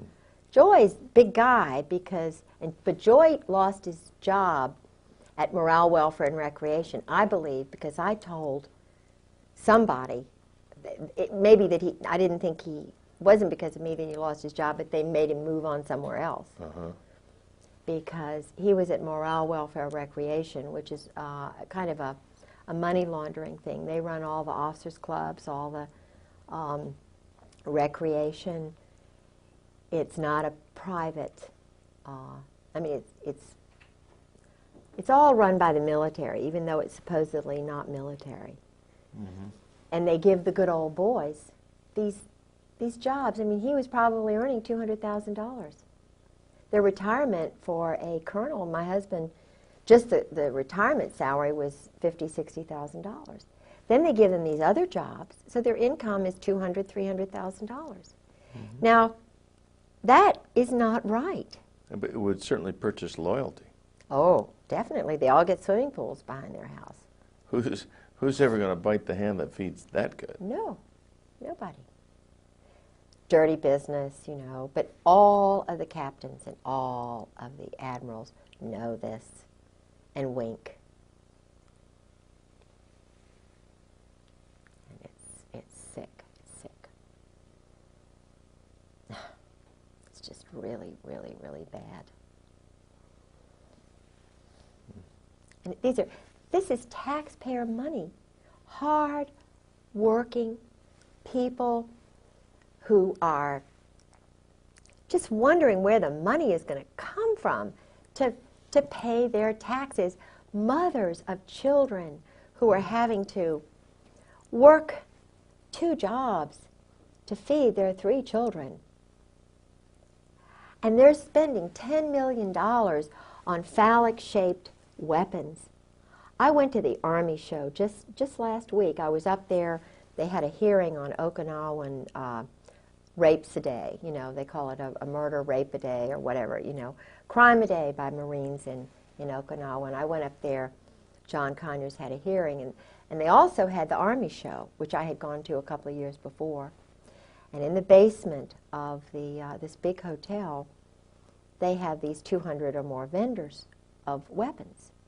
Israel has a joint venture. IAI has a joint venture with, is it TWR, that does all the credit reports on Americans. Whoa. Now, they have the computers together. The Israelis stole the whole INS-law system and sold it back to the Justice Department. And there were murders over that. Mike Fuller knows all. Mike Fuller was a former assassin who's talking, and they are after him. Believe me, I met him through Sarah. He and... what about this Victor Marchenko?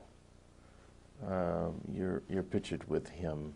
What's that all about? Well, he is a typical example of the mercenary who is brought over from Czechoslovakia, Poland, Romania, the Eastern Bloc countries, who were actually KGB, double agents. Oh, Marchenko is...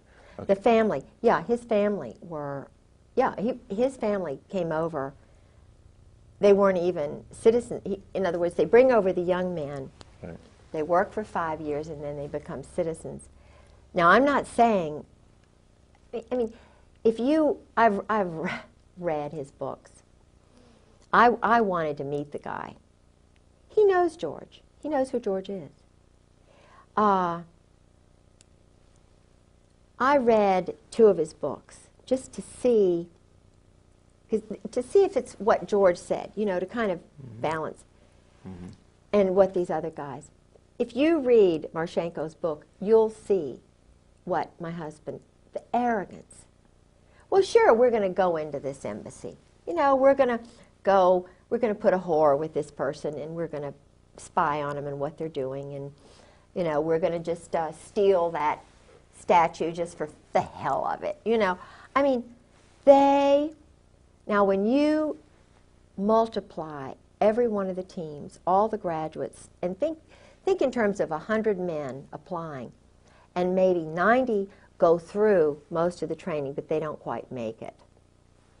And then they've got, you know, 400, 600 men who make it, how many don't make it, and then you multiply that over time, and then the ones who are, I mean, this banquet, I mean, this gathering of SEALs that I went to, there were probably 1,000 guys there. Now they have to do a cold kill. You know, Cold kill. Kill somebody, murder somebody, just to prove they can do it, like ducks. Wait a minute, the SEALs? Yeah, SEALs. So like all 1,000 of these guys have killed somebody. They've done a cold kill, yeah. Now a cold kill would be a killing under orders? It's a graduation exercise kind of thing. You know, it's I mean, who would they kill? Oh, it's just somebody, just anybody. Just go go into a hotel and whack off somebody. You know, I was told that for graduation exercises, the greatest thing they could do was to break into a general or an admiral's wife's house and steal some things, you know, personal items. And to prove that you were good enough to get in and out. Oh, yeah. And all of my underwear disappeared, my lingerie, my teddies. And the funny thing is that I don't know whether it was Michael O'Boyle doing it because he was, from 1991 to 1993, Michael O'Boyle was 3 miles away from my husband. He was at his graduation exercise. He was very close to my husband. And yet he was just down the road, and I started questioning my husband about, you know, what is this about you and Michael? You know, what's going on? Well, Michael was there, and my husband never told me he was there, and he saw him all the time. And I'm looking back at when my teddies disappeared, but all this time, now Michael he and his first wife had divorced, that's okay, but he had an affair with a woman and a child, a secretary. So he was having an affair with a woman. I mean, Michael is both ways, you know what I mean? But in order to get into the system, he sort of did it with my husband. He was my husband's friend, younger friend. And that started when he was in the 7th Fleet under Krulak and Buell in intelligence on the ship. So, but Michael, there he was at Little Creek, my husband's best friend. He never invited him over, but he saw him. So I don't know if you can guess what that means. But the teams, the biological electronic warfare school that after my husband left FMF Lant, he went to the school, you know, the Special Operations School, which ran the teams, foreigners, and everywhere. Okay, now the term MAC-SOG, what does that mean? What is that? It was a kind of a code word for going out and sending platoons to kill people in Vietnam. SOG is Special Operations Group. Special Operations, SOSS, OSS, Secret Service, SS, Nazi Spetsnaz, the German stormtroopers. They all, if you know anything about the German High Command, it's the Brotherhood. It's called, they are connected with the Opus Dei, which is an Italian kind of a business group that works within the Vatican.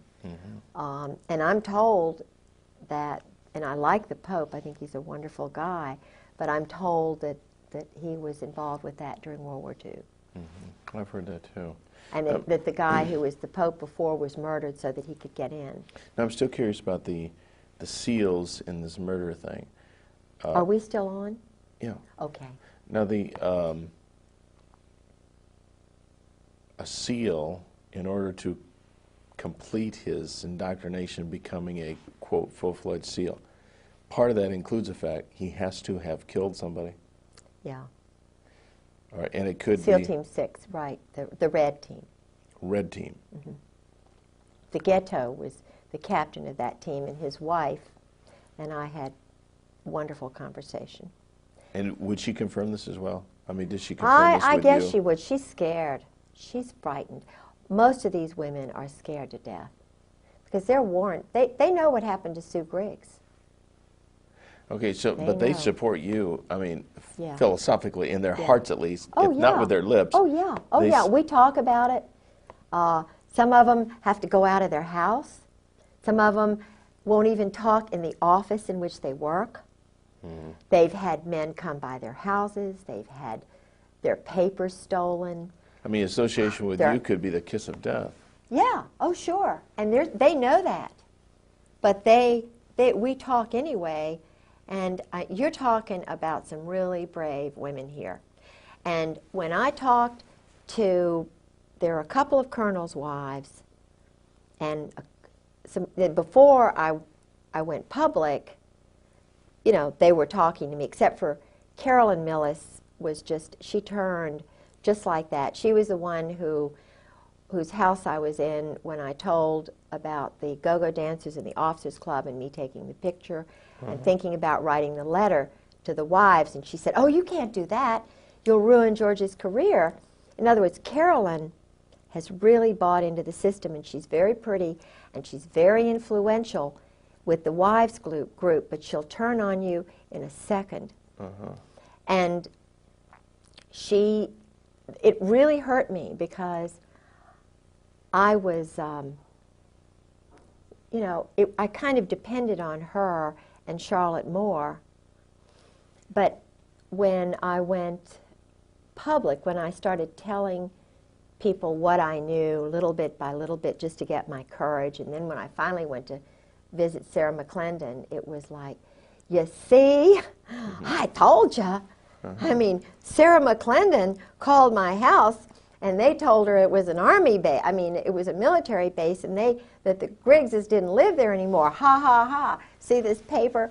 You know, then I was totally shut off. But until that point, I went in to see Peggy Sheehan. You know, we had tea and food, and he was the head of NATO SACLAN. And his wife, Peggy, said, Kay, this is so strange. She said, just leave a note on your refrigerator. Yeah, for George. Just leave a note on your refrigerator. Meaning? In other words, he's coming in the house. They're coming in the house. It'll get to George. This is SOP, standard operating procedure. You know, just get used to it, used to being battered, used to being... Well, she was a worshiper of the security of the position, the money and everything, and just don't rock the boat because this is the way it is. Yeah. And we don't want it any differently. No. I mean, they could If desire you it have to more. divorce your husband, then, you know, that's just the way it is. But it's cold calculating, and yet so un-American. So un-American. I know what Americans like because everybody in my family were World War II. My brother was a briefer for the SACLANT staff. He went on to be a medical doctor. This is not, of course he got out as soon as he could. Well, people who love this country and love its history, are just completely confused. Yeah. From cab drivers to Yeah. bartenders. Nobody can figure out what's going on. Why is it everything goes the wrong direction? You know what I say? When I started this, it was like maybe a 2,000-piece puzzle. I know enough.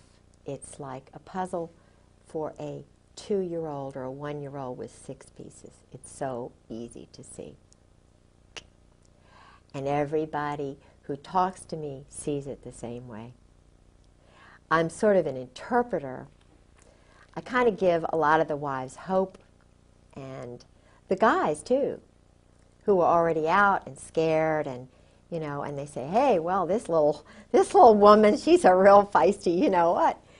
And I don't know whether they're going to kill her, what they're going to do, and they say, aren't you afraid? And I say, yes. I've had death threats, and it's been hell. But truth and light and what these other women are going through, the hell they're going through, being put through hell because their husbands are cowards and bullies. People who dress up in black, who hide behind trees, who shoot people from behind, who break into houses and steal their papers. This is in the Constitution. You don't break into someone's home. You don't steal their papers. You don't try to destroy the core that God has given them when they're born. Mothers have sons, and their sons are 18 years old, and they were telling them, join the Marine Corps to be a man? It's not a man. It's not a man who does this. It's a pervert. That's why they're not joining up anymore. That's why they're not signing up. They're having problems with retention because the mothers are finding out. McVeigh's mothers talked. Unabomber's mothers and brothers have talked, Guys like Colonel Ron Ray is talking, who was Timothy, the new boy who refused to wear the UN uniform? Oh, Michael New. Michael New? Yeah. These are the heroes. Michael New is the MacArthur. Randy Hebert is the future Patton. These are the leaders. These are the Americans, and there are a lot of them. There are hundreds of thousands of them. And just like in the days of Jesus Christ, these modern-day Sadducees and Pharisees are saying, oh, we're going to kill Jesus. We're going to get rid of MacArthur. We're going to get rid of Patton. We're going to get rid of New. We're going to get rid of Colonel Sabo, murdered him. We're going to get rid of these guys one by hey, but everyone, this is physics, everyone, like Sue Griggs that's murdered, Sabo who's murdered, the wives who were murdered, Ron Brown, there are 100 people who spring up and say, now you got me to worry about. This is why these guys have got little places hidden all over the place. They're training all the guys to just say, oh, well, the American citizens are bad. But the guys they're training are also going to wake up to what's going on. It's Caspar Weinberger. It's Henry Kissinger. Walt Whitman Rostow. Eugene Debs Rostow. What's going on here? These guys aren't even born in America. What's happening here? They're training mercenaries now to run, flip around, we'll kill on an order. Not killing because people are breaking into our homes, not killing because they're bad, but just we want to control this country. That's what George told me. It's political. The military, the Marine Corps is a political arm of a group that wants to run everything, control the drugs, sell the weapons, keep the weapons flow going, and this isn't what guys are going to sign up to do. Their heart's not in it. They're not going to even do it for the money. They'd rather die than have hit squads come after them, collection groups from Great Lakes. They have a group of Marines who goes out and collects guys who have gone to their psychiatrist and they're a little bit talking too much. They get rid of them. But they're not told why. They're just told they're enemies or they've done bad things. So they don't, it's kind of like they don't, so they won't have any guilt and culpability. They make it cold. Just get rid of this guy, okay? Okay, get a promotion, get a new car, get some stock. After my husband did what he did in Beirut, I found these stubs. He got all this stock. You know, AT&T, major stock, just thousands of dollars worth of stock. And it was from a company that was like a quasi-government company, all on a sheet of paper. And of course it was big time stock. And that's how he was paid off. Stock. And paid off for? For doing criminal activities, selling weapons, going through Tel Aviv, the bank in Rome, selling the weapons illegally. The Israeli agents are the middlemen. And all the money's going to Israel. I mean, it really is the truth. Mm-hmm. The money, not just the money that is given to them free and clear, but all the the black budget money that Meyer Lansky's group started back in the 40s has been growing and growing and growing. It's like a pyramid scheme. And the Jesuits, I've been told, are really controlled by this group now. I don't, you know... now, surely Ollie North is a good guy. No, I think he was farmed. You know, he was... but see, Ollie was involved in Vietnam with the JAGs, covering up a lot of the stuff that was going on. He was involved with a major case where there was a Marine, George told me about this. See, George was involved with a lot of the cover-ups of Marines who went crazy. Like, remember this, A Few Good Men, was it A Few Good Men? It was a movie about a Marine colonel. They murdered a guy from... Jack Nicholson played the colonel in this movie. Oh, yeah. You remember? Yeah, and he went on trial. Yes. And a George good guy was the chief of prosecuted. staff who tried to cover this up. My husband. The true story. The true story. My husband was the guy who was covering this up. They were so arrogant. And it was the woman who was the JAG who got this thing going. It was not the Navy JAG, because he was going to cover it up. He was just a loose kind of guy. And if he had been the JAG, then it wouldn't have been prosecuted. But it was the woman who was working with him, because she was a woman, who got these other guys off. They were targeting these other guys. I mean, they would have put him in jail just for a little bit and, you know, let him out. But the point is, this guy was murdered. And the colonel laughed it off. It was down there in Guantanamo Bay. And George was the chief of... It was Al Gray. Al Gray. That was... I mean, just that one. Just that one alone. And Lone Tree, they were involved with that. Because, see, it's just so sick. I mean, they are so easy. Let's break. Okay. I'll tell you, this has been a tremendous... I'm going to let you take this home and read this letter. Or did you take the letter? You got the letter. Okay. Take this and put the letter in there, because you'll see the glasses in there. That's bless your heart for sitting through all this. You know, it's just fascinating. I'm sorry. I couldn't stay down very long because I could hear a little bit. But it's just, you know, it's my life.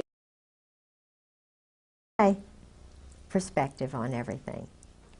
You know, Ron Brown was murdered, for example. Sure. Vince Foster was murdered. Forstall was murdered. Tell you what, we're gonna break right here. Okay. Because we're just about out of tape, I think, on this in here. This would be a good place to pick up, though. Ron Brown, Vince Foster. I think Foster had a Marine Corps background. Is that possible? I think so. He may have. I bet he did. That would fit right in. Yeah. Oh, yes. Oh, yes, that would fit right in. Because Nussbaum's office was right across the hall. Okay, we can pop these tapes out, actually. Okay. And we're fresh with brand new tapes, the number 2 ones. Let's take a nice little break. All right.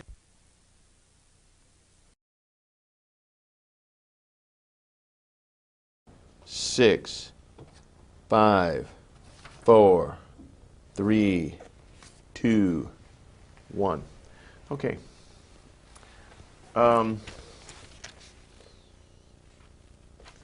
Let's talk a little bit about your husband would get into these drunken stupors, and Yeah. he would start running his mouth and Yeah. tell you everything he knew. Yeah. What did you find was some of the most stunning revelations that came? Besides the fact that he admitted he couldn't be a Christian and was an existentialist and explaining what existentialism meant to him, which was startling to me. The other parts of some of the things he told me, which really startled me and frightened me, was his attitude towards murder, which he said was not murder, because he said emotions are not involved. His cold, calculating view of the destruction of innocent human beings meaning nothing to him, having absolutely no feelings about ordering others to do that. Now, did he ever carry out some of these murders himself, do you think? Oh, of course, yeah. In fact, he told me about Malcolm Kerr's murder. Malcolm Kerr, who's that? Malcolm Kerr was a British double agent who worked in California. He was one of these joint, these intelligence operatives who worked for both sides. Okay. And he had been in California, but he was doing intelligence work in Beirut, undercover. He was the head of the American University of Beirut, AUB, which is in Lebanon. Okay. Now, my husband was the liaison between the White House and President Jamal, the brother of the first president who was murdered. My husband was involved with assassinations and operations. Okay. He was very upset with Malcolm Kerr because Malcolm Kerr refused, although they were already there, the Marine snipers, the assassins, who were under my husband and General Joy, and Al Gray, of course, were hiding in the dormitory at this university. And, of course, General Gray, General Krulak, General Wilhelm, now Charlie Wilhelm was there. He is now my husband's special boss. And they were undercover there. And they had Malcolm Kerr murdered, simply because Malcolm Kerr would not allow the Marines to stay in the dormitory. Had I been Malcolm Kerr, I wouldn't have wanted rowdy Marine assassins living in a dormitory with children, essentially, adolescent young children having set, you know, with their perversion and some of their behaviors. So he was put away for that very reason, George told me. Then there was Did he Dale give you Dorman. any details about how he was killed? No, he told me that he had to be gotten rid of because of that. He then said that, and oh, this is interesting, Mary Clark Yost Halab my husband is handled by her.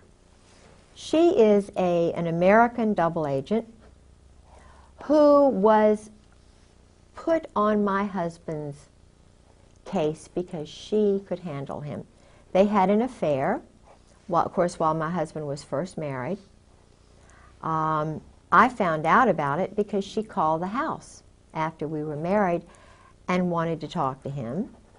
And I found in his papers a photograph of her and her bio and all kinds of information on her.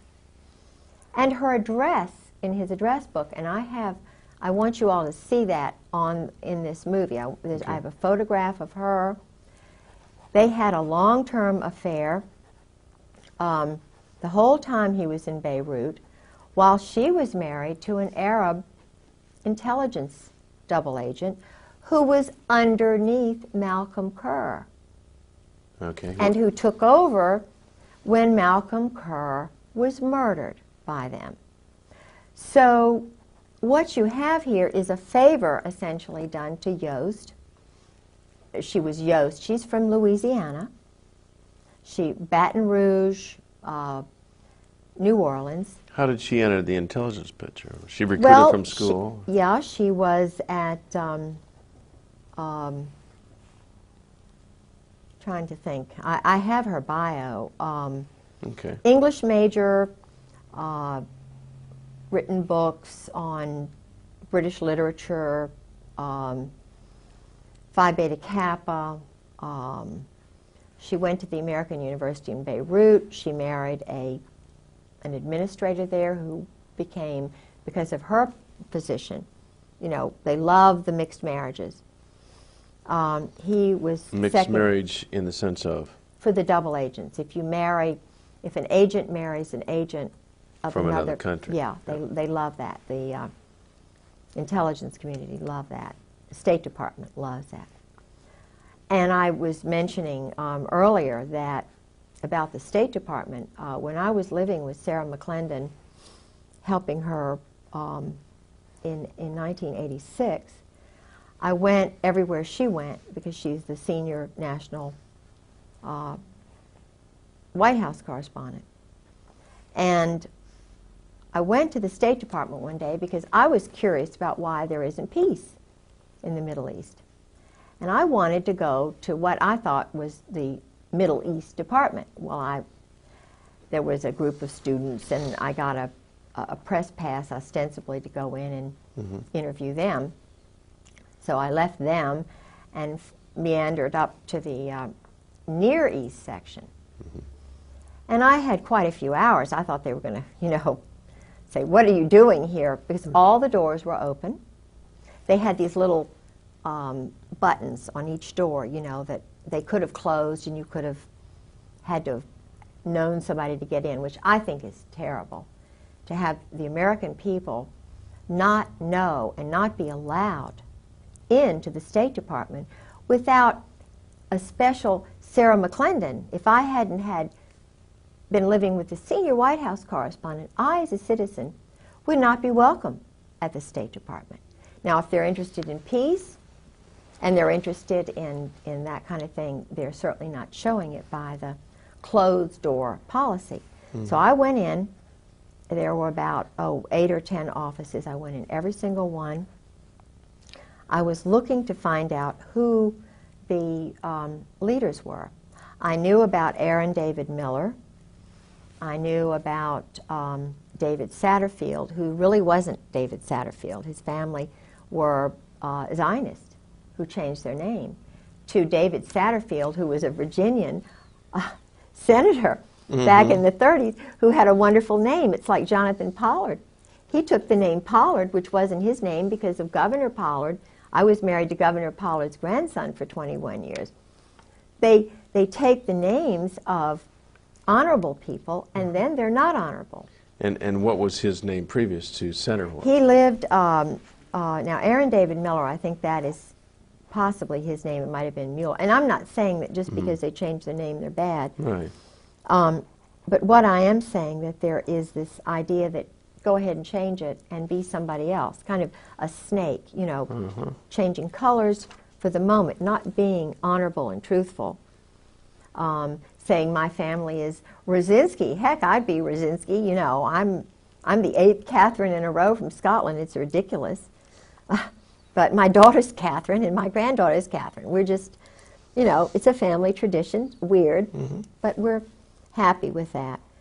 David Satterfield, the reason I went there was because in the spring I went to a dinner.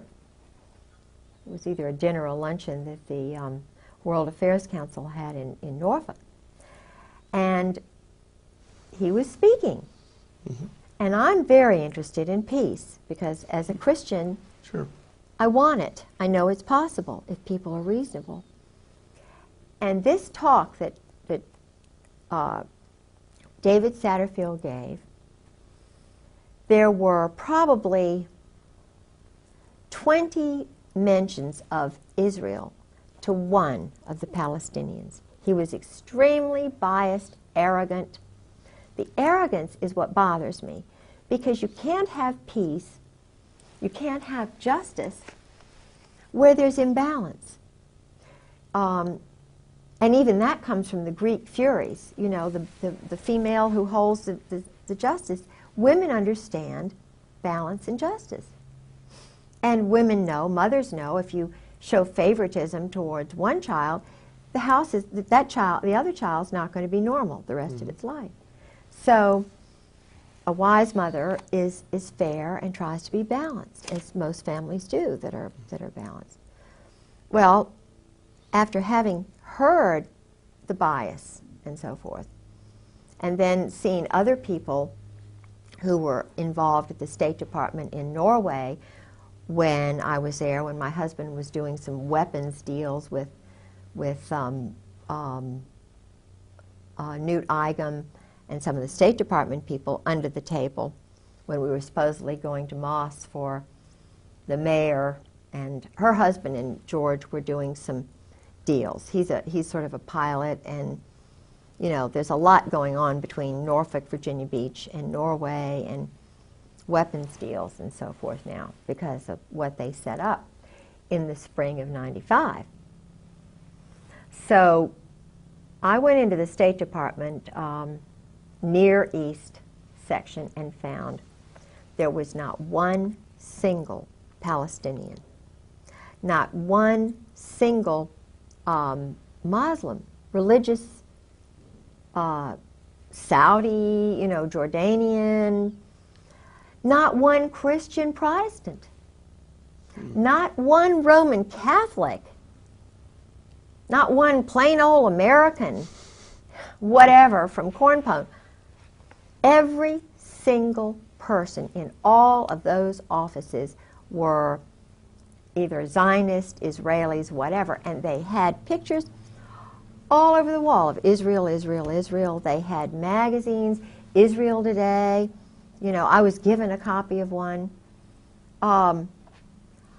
And there were yarmulkes, you know, and the Israeli writing. In other words, and I asked one of the women after having gone through about, you know, 4 or 5 of these offices, I said, because I was pretending like I really, you know, I was just kind of wanting to know where the Palestinian office was, you know. She said, well, we handle all of that. We handle all of that. And this is the State Department, the Near East, the part that handles Israel, Jordan, all of these. Egypt? Yeah, the Near East section. Yeah. It was just totally dominated by Totally. Israeli. Totally. And at that time, the spokesman, I can't remember his name, he was a Zionist, the spokesman for the whole State Department. Of course, we know that, and I'm not saying that Madeleine Albright is doing a bad job, because I feel as though, being a woman, that she is definitely a lot more balanced than Weinberger when he was there, Eagleberger, Schultz, or any of them. Because I feel as if she's trying to do it, but she's not strong enough. There needs to be a fairness in the State Department, because all the weapons sales under the table are going through the State Department. That's why Ron Brown was murdered. Ron Brown tried for the first time to take away the unfair State Department monopoly on illegal weapons and drug deals. Because the weapons, the drug money is paying for the weapons. The brand new weapons are sold by agents of Israel or this. No, is this a conclusion you've drawn based on your knowledge of this? Yeah, Gorbachev, whatever the guy's name is. Bonifar. Gorbanifar, and it was either him or my husband worked with him. My husband was the one who was chief of staff under Al Gray when North was moved from the Atlantic Command to the National Security Council. Ollie North. Ollie North. And when you work in the White House, you work under the Army. The Marines have no overlord as such. They are, they can float, they can be truck drivers and still be 4th Marine, but they're run out of New Orleans, just like Oswald was. See, Oswald was homosexually recruited by Clay Shaw, David Ferry, that whole, the New Orleans, Meyer Lansky's guy, Jack Rubenstein, who was Jack Ruby. See, all of the funding for these operations go through the joint, the mob. And Oswald's mother had moved to New York, and he had gotten under this Zionist psychiatrist. I can't remember his name. But he came down to check on him. He was brilliant, but he wasn't motivated. He wasn't told he was special. His dad died or whatever, And his father was a, I believe, a German soldier. But the point is, Oswald was a loner, brilliant, and a perfect candidate. He and my husband's profile are just, in fact, they almost look alike. And you mean their profile in terms of their background? Psychological not profile. Their physical profiles. Yeah, even they look a lot alike. Yeah. And what's interesting is they always allege that he had a double. Well, Couldn't have been your this husband. is interesting. My husband, when I saw him in June, after his having lived with me that fall, he was different, a different facial, everything, than the man I married. The man I married and the man I saw in June were one and the same. Had a fuller face. The mouth, the mouth was fine, but the man that I was with, and I know that I felt it was not the same person. Now, I don't think he could have gained that much weight in just a few months, because he was very thin, and Now I could be just, but women sense things. I don't know how to explain it. And I talked to a good friend of Marina Oswald's who knows that her husband was a patsy. And I talked to another woman in El Paso who was in the book The Widows, whose husband was a a German, or rather a Czechoslovakian, whose father and two brothers had come over here as mercenaries, like all of these young men are still doing today. And the father sent for the little boy and his sister, leaving the mother back in Czechoslovakia. Evidently, she had had an affair or something, but she was banished. I think they do this on purpose, though, because I'm finding that the boys identify with their mothers. They don't bond so much with the fathers, and they are their mother's keeper in that country. Now, I've talked to an Indian who had this situation, a little boy from Haiti, and a young boy from Romania. Each and every scenario was the same. The mothers were back there. They were given 5 years to become an American citizen. As they were mercenaries, they had to do things that made one of them cry on the bus. And he told me what was done when they did a hit. There was one man who did things that were just horrible, and he said, I want to get out, but I can't.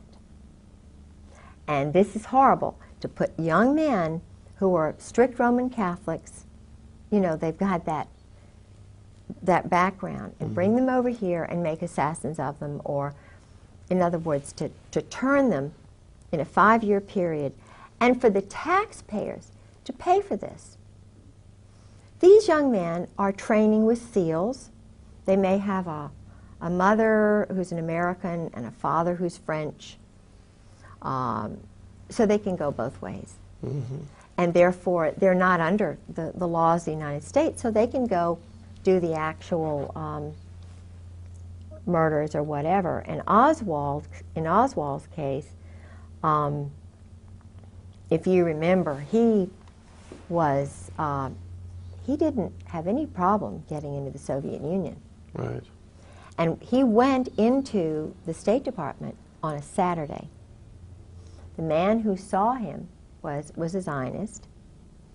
He didn't even meet anybody else. Special, elite. Then he went to this town where there were a lot of, you know, sort of an Zionist intelligence elite group. The Georgian Russians had, because most of the intelligence people for a long time were Zionist in the Soviet Union and in Germany. And I don't know, but I know that they recruited a lot of boys at Eton and places like that, homosexually in England. And then a lot of them went to the Soviet Union after the doctors' plot or something that I think Stalin thought that the Jewish doctors were after him or something. So in 1952, a lot of them had to go away, and they had some sort of a change or whatever. But what's interesting is that a lot of this played into tied into my husband, because he was in the place, the Mecca for the Jewish intelligence, or the Zionist intelligence people in Princeton. All of the movie actors, you know, the movie moguls or whatever, they started out in Princeton. The psychological operations crowd from the Nazi, whatever, they came to Princeton. And, you know, of course, some of them went to Harvard. And they spread out from there. Oppenheimer and I mean, you know, it's very interesting. That's where a lot of them were, in Princeton. And he was there, of course, well, I mean, he was born in 1937. He born in Atlantic City, then they moved to Lawrenceville. But his grandparents lived outside of Princeton. So he had a tie with his grandparents. But then his grandparents wound up moving out to California, so he was really abandoned from the time he was 13. And, of course, being under the influence of Charles Caddock, who was the bodyguard for the Saudis, a la teacher. And he controlled the power in the school. the Cheeseborough, headmaster Cheeseborough, of course, gave Charles Caddock carte blanche. Why? Because the Saudis bought a big mansion called Russell House. Caddock was there with the Saudis all alone, and my husband was there part of the time. They would go on outings using Saudi money. I mean, my husband was taught to fly a plane. He was taught to shoot.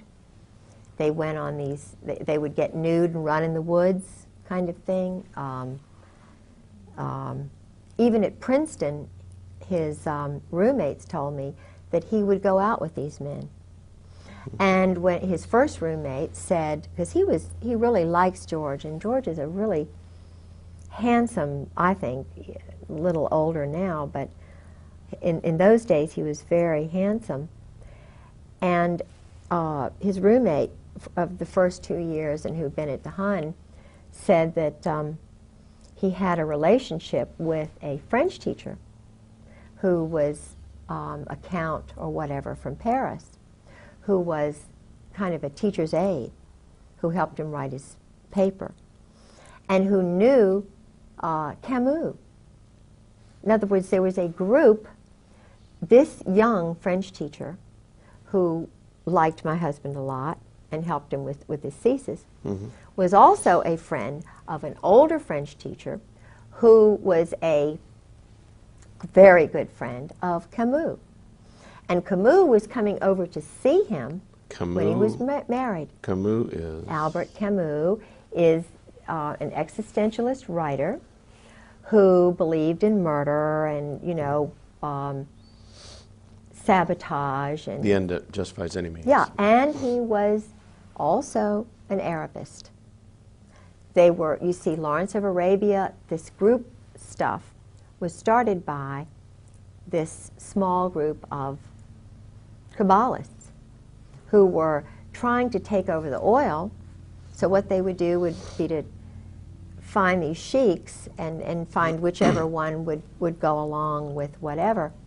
Well, the Brits were more interested in finding somebody who was fair, you know, not necessarily like that, you know, but then there was a guy named Moose who was in the American State Department who tried to, they wound up, the Americans wound up poisoning this Caddock, got in with the Saudi royal family, the other brother, who wound up getting it.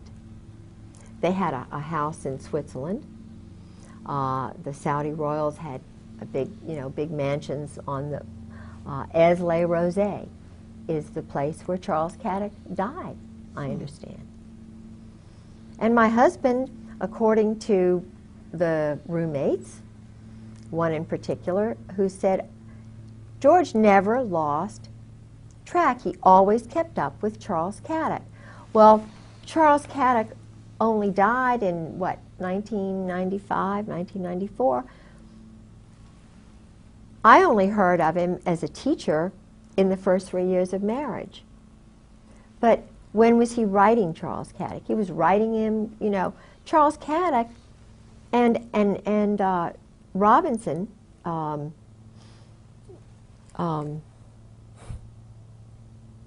Robinson, I can't think of his name now.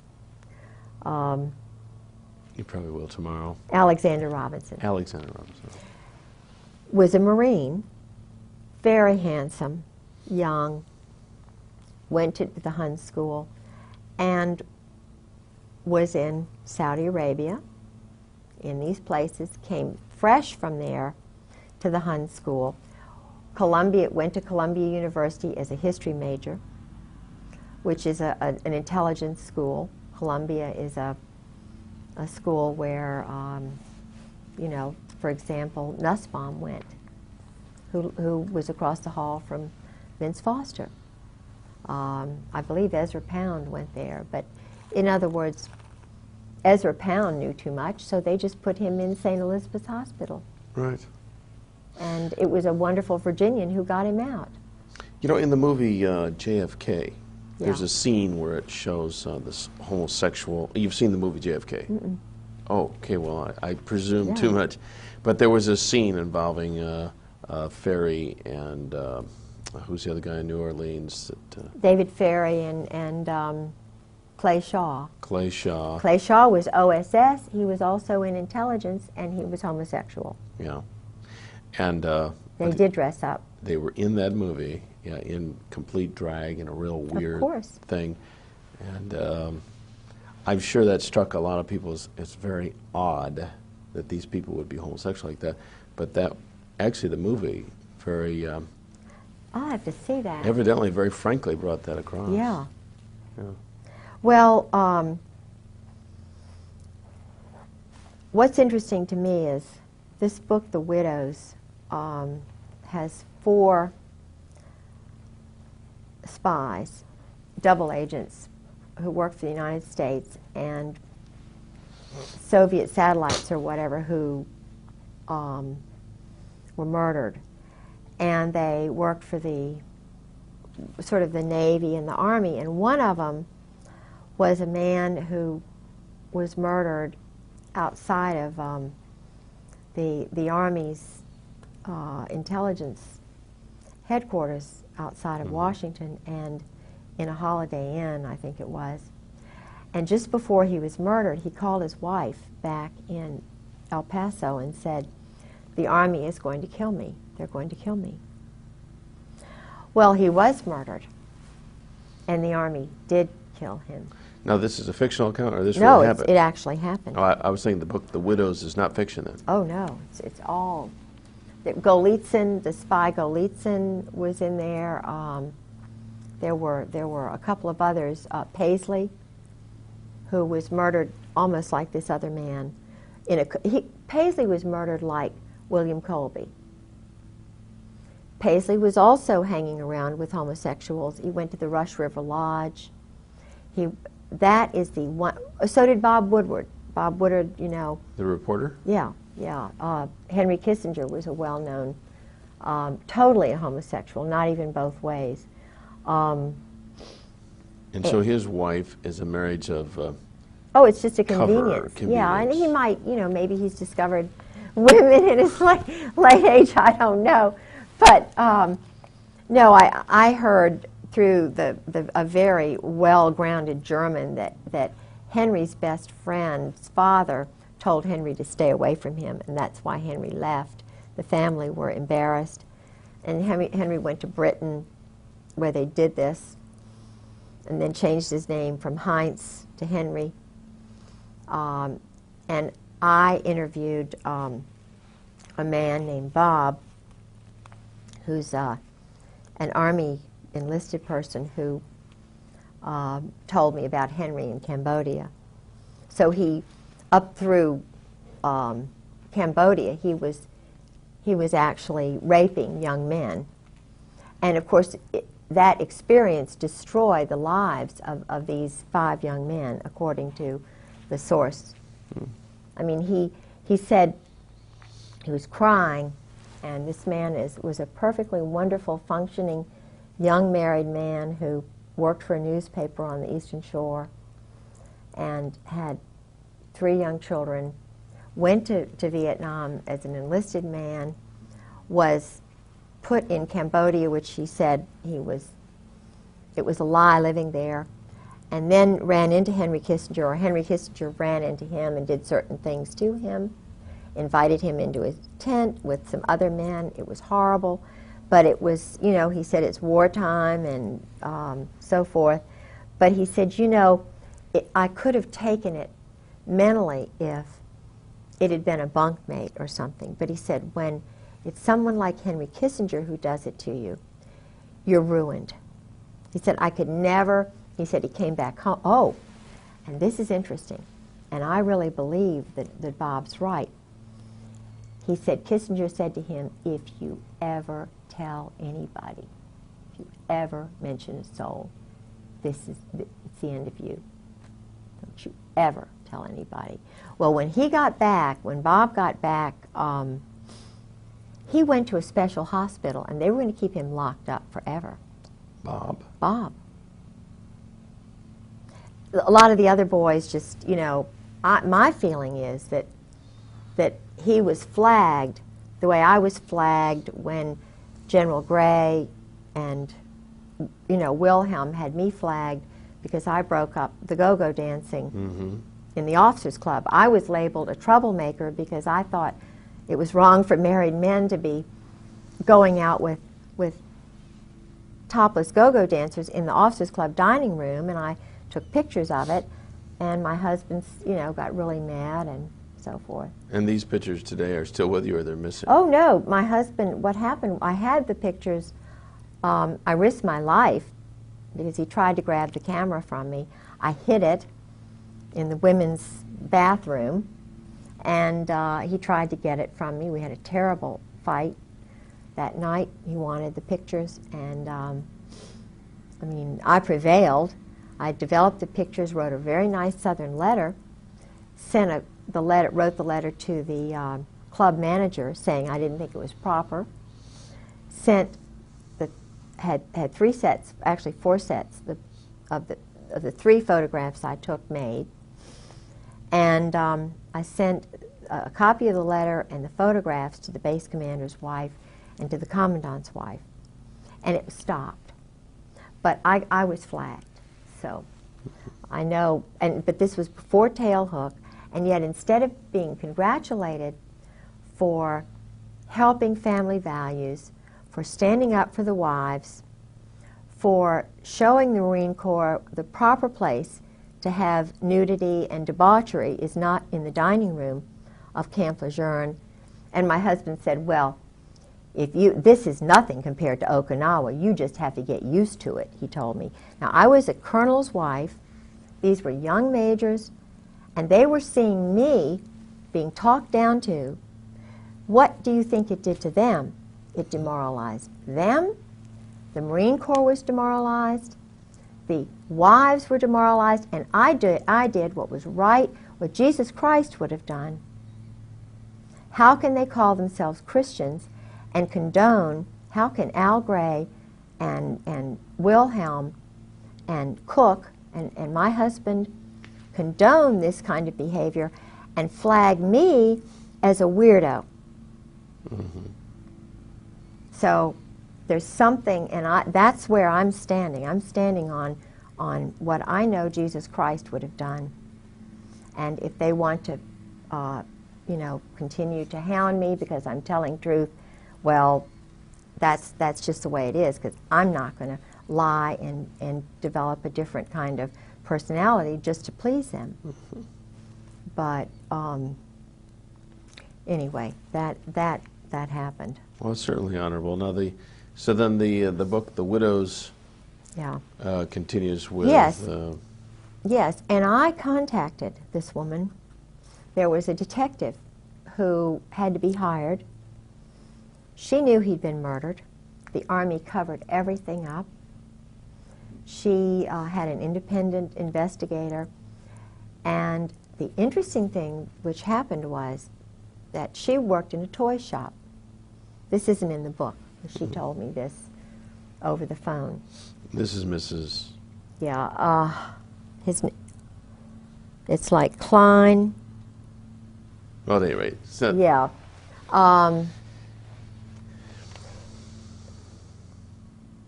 Anyway, he's a... I'll think of it in a minute, Okay. hopefully. But she worked in a toy shop, and they were scoping her out. And this was just after the... No, it was before he was murdered. It was before he was murdered, because she said she told her husband about this. George Bush and his wife came into her shop and were looking at her. My. Now, I don't know what that means, but they don't live in El Paso. Why? And he was doing all of the Russian, Mexican, Trotsky kind of work for George Bush. George Bush. No, this guy. This guy was. Yeah,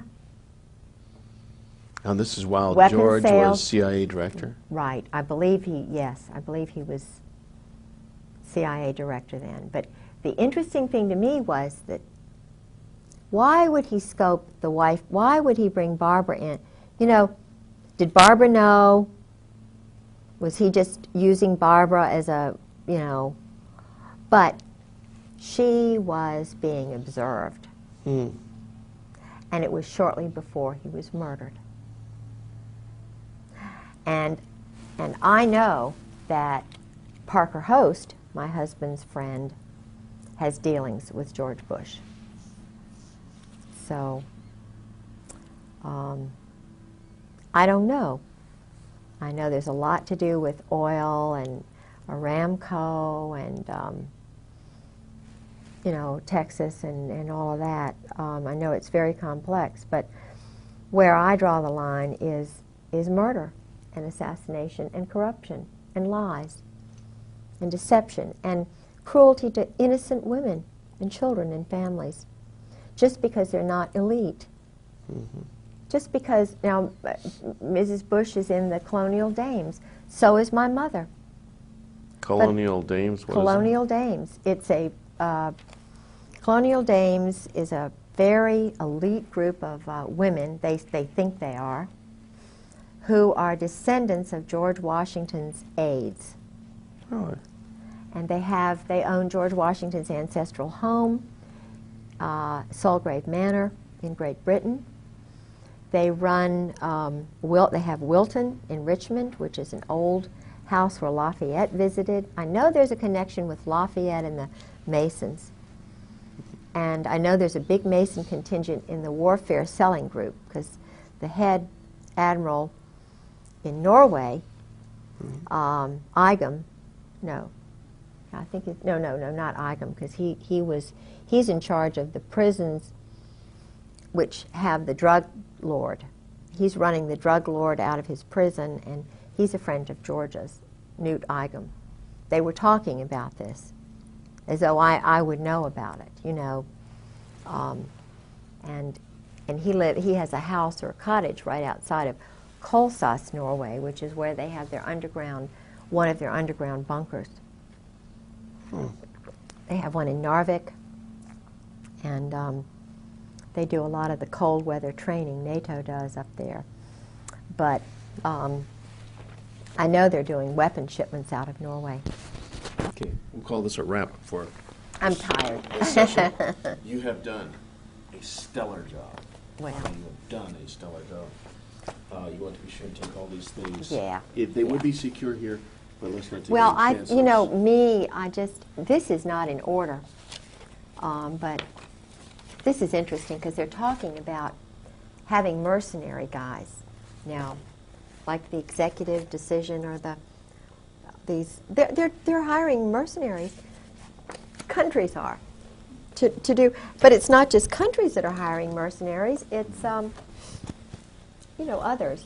This is his Princeton yearbook, and what some of the guys are doing this year, which is interesting. Okay, all set. Here, I'll move.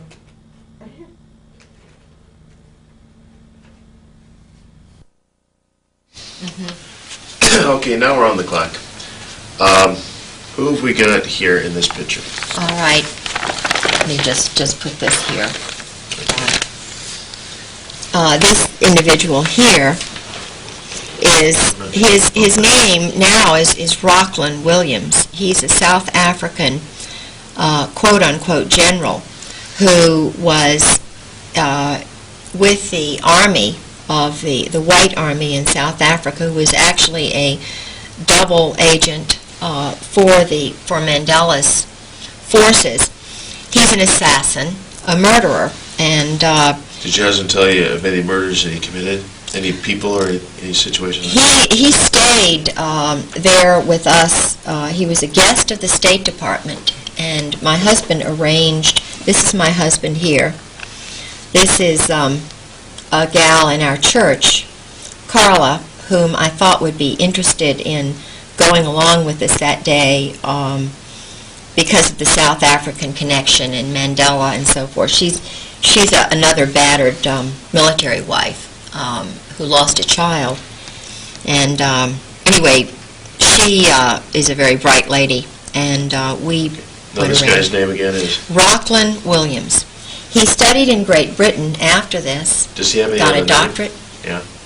He is very interested in Ireland. I think he's basically sort of part of that IRA kind of underground. But his father, interestingly enough, came over to North Carolina as one of the sort of underground trainees, or during World War II. They had a number of training bases for communists in this country. And his father trained and lived in North Carolina, but was not from America, which is interesting. All right, now we're on the picture on the right, an individual laying down. That's your husband?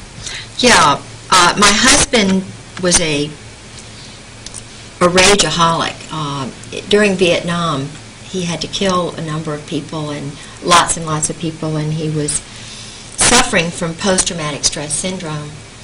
And the interesting thing to me is that he cannot control himself when he is drinking, or either at odd times he goes into what's called a berserk state. Okay, so this is one of his passed out stages? Yeah, and yet he was chief of staff of the...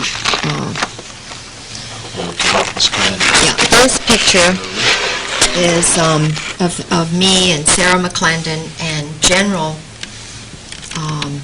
Carl Mundy, who became the Commandant of the Marine Corps after Al Gray, for whom my husband was Chief of Staff.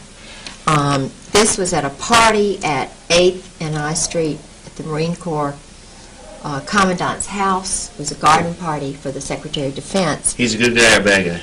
Oh, bad guy. I mean, he knows what's going on and doing nothing about it, ordering hits and... And where was this taken again? It was in Washington, D.C. at the Marine Corps Commandant's garden party in August of 1996. It was a garden party for the Secretary of Defense and the Marine Corps Commandant Krulak. Who would have taken this picture? One of the military photographers, but they stole, I had at least 6 pictures of that garden party, and I would, because they were coming in my house and stealing pictures, this is the only one I have of that, but it's a picture of a picture, because they didn't want me to have any proof that I had been there, but I was there. Okay. This is a picture of my husband's, supposedly his retirement from the Marine Corps, which you never retire, according to my husband, from the Marine Corps. You're always a mercenary, and you work under the New Orleans 4th Marines, which are under a different kind of law than our country. Napoleonic law is the law of Louisiana. And my husband was always going down to Louisiana. They have a training school for assassins. They kind of hop around from Lake Pontchartrain to here and there. And This is General Al Gray, who was the commandant of the Marine Corps at that time when my husband retired. My husband was his chief of staff. This is my husband, George Raymond Griggs. Okay, hang on just a second. Let's get a good shot of Gray here. Okay, who's the guy next to Gray? This is my husband's son. He's not This quite one? right. Yeah, he's kind of a little bit of a, he's not right. And the lady? That's the commandant's wife. He married her very late in life because he needed a 3rd star. Now, who's the commandant? Al Gray, and her name is Jan Gray. Is she a good lady?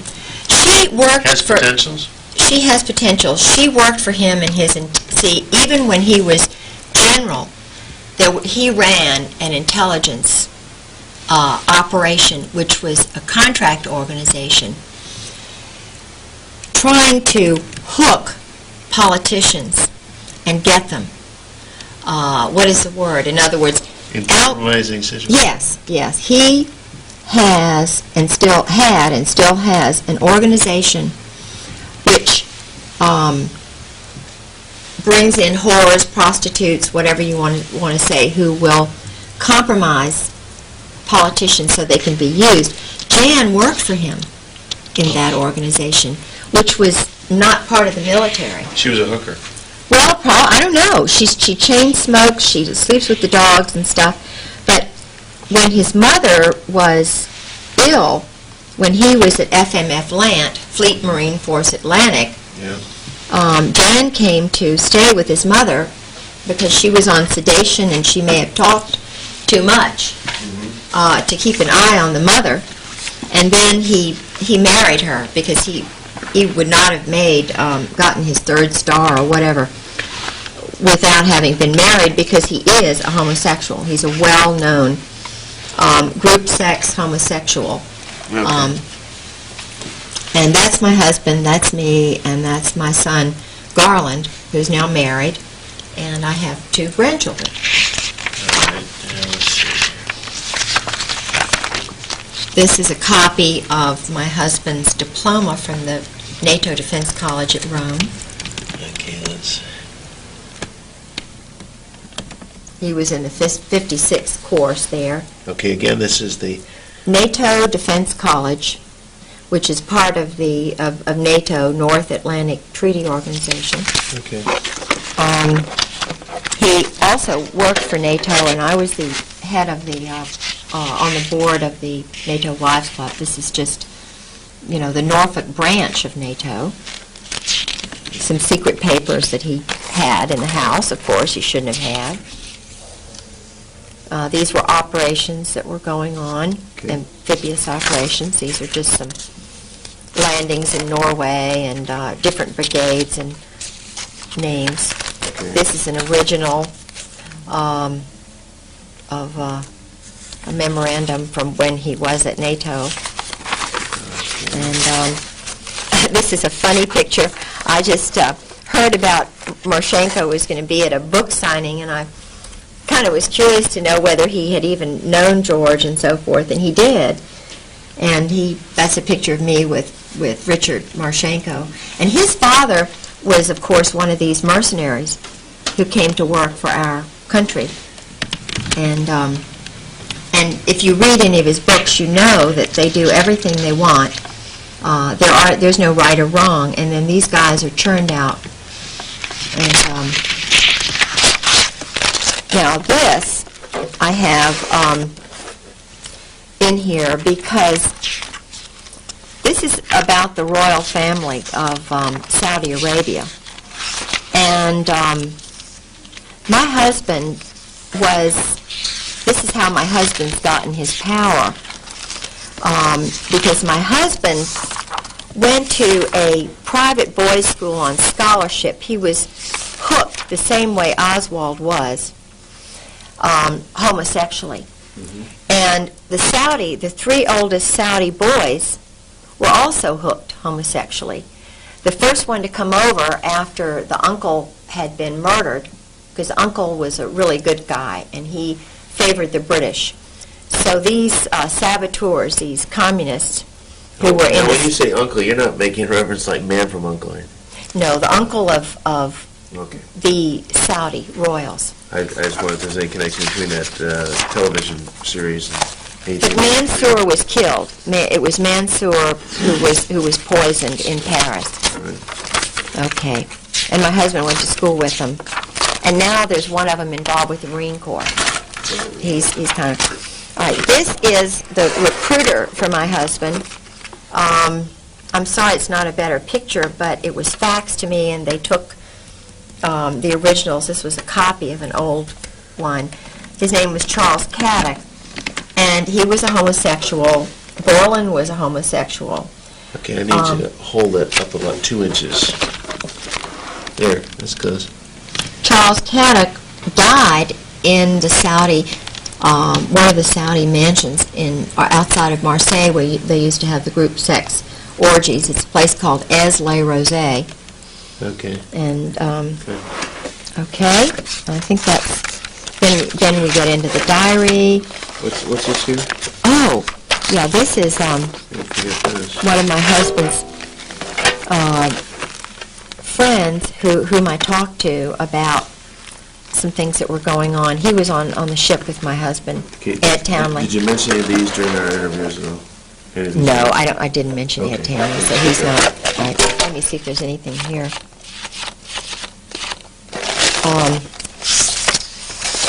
Yeah. When I was going through, they've taken so many of the originals. I met with Ollie Whipple. Now, Ollie Whipple is another Marine intelligence person who told me about Dale Dorman. Okay, do we have any pictures? No. All we need to reduce on this tape here is pictures. Okay. Or documents that are significant to anything we might have discussed. Englehart. My husband's getting mail Major, for an Englehart, Joseph Angel. and I know that there's connection. There's money's being laundered. This is a presidential citation, copy of one from my husband. Okay. Oh, and this number is important because this is not his Social Security number, and you can find out a lot by that number. I think it's either 077 170 or, but that number, you can find out a lot about my husband from that. Oh, here it is, 077670. Hang on a second. Oh. President, these are certificates of what? When he rises in rank Oh, I see. from one rank to the Major. other. Captain. We went from colonel all the way back. I see. He was, let's see, Now, next step after colonel is general. general. He didn't make general because of his wife's mishap. Yeah. Your stinker. That kind of put him back a little bit. You missed him, huh? Now, No, I mean his first wife, oh, her death, yeah. which was not. Here, he was with the U.S. Defense Liaison Group in Indonesia, Okay. where they were training assassins on Timor. They have a little factory for assassins and terrorists that was started by Mountbatten. Okay. Okay. This is NATO headquarters.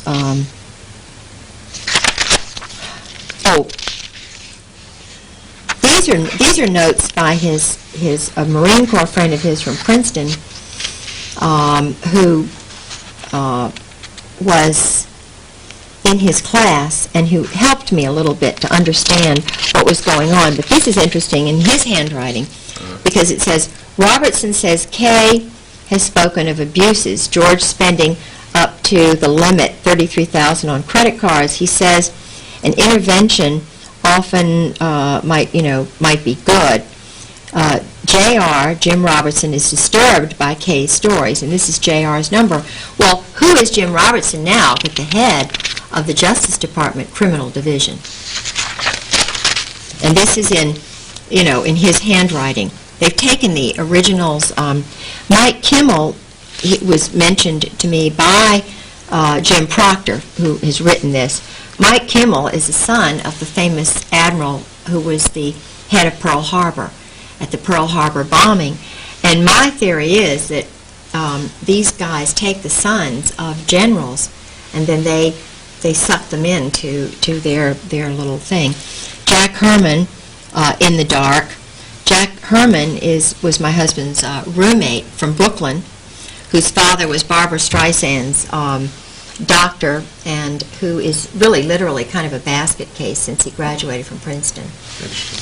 Siegel is the president of the class. Right. John Wilhelm, I think he's related to Charlie Wilhelm, whom my husband's now working for. He's in intelligence. We have a picture of him in the review. Yeah, we do have a picture of John Wilhelm. Murdered or something happens to me, and I'm really scared when I talk about this. It's all right. The more you talk about it, and the more people know, the more safe you are. This guy, his name is V.W. Wooten. He was an his son Wallace, he said it was his son. This is the license number, ZYF3977 Chrysler LeBaron Maroon. The time, it was 5:30:96, 2 o'clock, from about 2 until 4:30 in the afternoon. They were parked there, and on his clipboard he had personal data. He had a book entitled Religions of the World. He was obviously studying Islamic religions, because that was, what the thing. 2 Army pea green coats, his curriculum vitae, and he had 21 years of service with the Air Force. Among the top, I couldn't read the rest of that. Experience, 1992 to present. Chief of Security, K.I. Sawyer. Commander of 350 persons. Provides protection, top secret security, education, master's degree, bachelor's degree, squadron officer, Air Force Staff College, fundamentals of probably total quality, I don't know, awards, Air Training Command, member of the Marquette, he's a fraternal order of police member. But this is interesting, 1991 to 1992, Provost Marshal at Keflavik, Iceland, which is where all of this, the drug smuggling and stuff goes through that airport. Staff supervisor of 500 people, briefed U.S. ambassador during the visit of the Pope John. He was guarding. This guy again is who? Was guarding my neighborhood. V.W. Wooten? Wooten, yeah.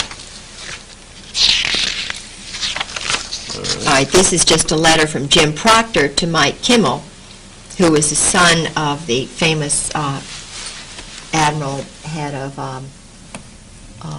Admiral Kimmel, World War II's, the bombing of Pearl Harbor. Yeah.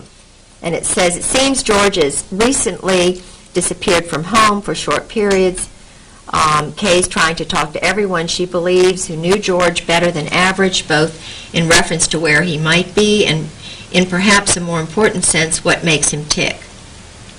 Apparently, his pattern predates their marriage by quite a lot. She's coming to Washington sometime the week of March the 4th through the 9th, but at a minimum, she would like a call from you. Her number in Virginia Beach is that. I saw your picture in the 35th reunion book, sailing off Shady Side, blah, blah, blah. And both of these were Princeton roommates of my husband. Okay. This is from the Princeton military ROTC book, which has the names of the men who were commissioned in the Marine Corps at the time my husband was. There's George Raymond Griggs, and there's Jim Proctor, who's handwriting in letter to the other guy. Okay. All right? And Tom Lewis, I think, is in there. These are just more notes. Okay. This is a medical complaint. When after I was battered and beaten, I tried to get copies of my pictures. They wouldn't let me have them. From the medical? Yeah, they wouldn't. These are just some little things about. It's not that important. I was just writing down things I remembered. I don't think this is just about some of his background. Yeah. No, this is not really. These are just some legal things. Oh, yeah. I had so many break-ins in my house, and this was one, and they always had a Marine, 20-year Marine as a police officer, who would interview me and say, oh, well, there's nothing, nothing wrong. You're just imagining things. Well, this particular incident, they were SEALs. They were dressed in black. They were amphibious men. My neighborhood is surrounded by water. Mm-hmm. And not only did they break into my house, in my car, they were interrupted by a neighbor's dog, a Doberman kind of dog, who chased them, and they left my suitcase in Judge Reed's woods. I guess they were intending to, to get it the next day or something. But the interesting thing is, my neighbor, Mrs. Cummings, saw them, and she had been noticing the white van, which I had also been noticing in the neighborhood. And she reported it to the police, and they did nothing about it. And the very day that we had a robbery, they had tried to break into her house because it looks out over my house during the day. like the day before, and she talked to the same police officer, and he didn't even tell her there'd been a break-in in my house. And they not only did they break into my car, but they broke into my brother's cars.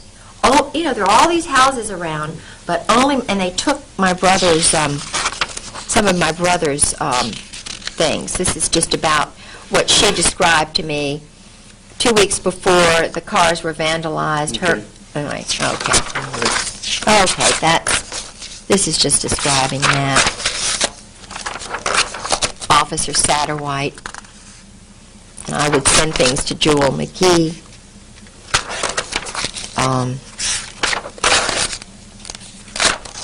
These are just, I had a lot of things going on in my house where they were doing things. Oh yeah, this is from the alumni list of Princeton, and I don't have in other words, the Saudi royals are in the alumni class list, but they're not in this particular one. But if you call the Hun School and you get a list of the alumni, then you will find the Saudis are there.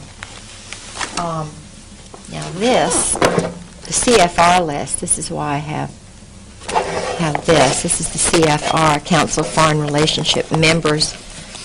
And all of these I've heard about or met some of them. My husband's mentioned. There's some that are also skull and bones at the same time. It's the Yale leadership crowd.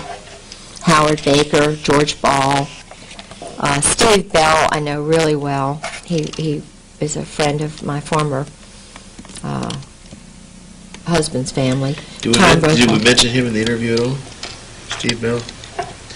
No. John Blum we did mention. My son is married to his daughter. John Blum, he's a Brooklyn, Yale-y. His best friend is this Rockefeller guy, not Jay. His son is married to your daughter. No, his daughter is married to my son. His daughter's married to you. And they met. His father, they're Jewish, part Jewish. Mm-hmm. But what's interesting to me is that, I married the governor's grandson, and my son is John Garland Pollard the fourth. I mean, you're talking old Virginia. Mm-hmm. I was like a brooding mare for them. I mean, I was a bird of Virginia. It was kind of like, you marry this John Garland Pollard. Well, my son went to Woodbury Forest, which is where George Bush's son went and Oliver North's son went. Okay. My son went there for 4 years, and he met Alice Blum, who, they have a place in Maine, and there's a lot I know about John Blum, but I didn't mention that. I mean, there's so much. Tom Brokaw's name is in there. Tom Brokaw, Califano, Jimmy Carter, Chafee, Bill Clinton, Cisneros, Cheney, so forth.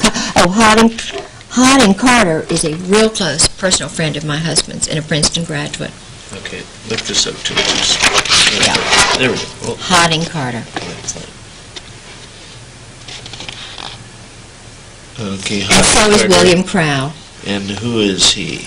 He's a Princeton classmate of my husband's who was What does in he the do? Carter administration, intelligence. All mostly intelligence.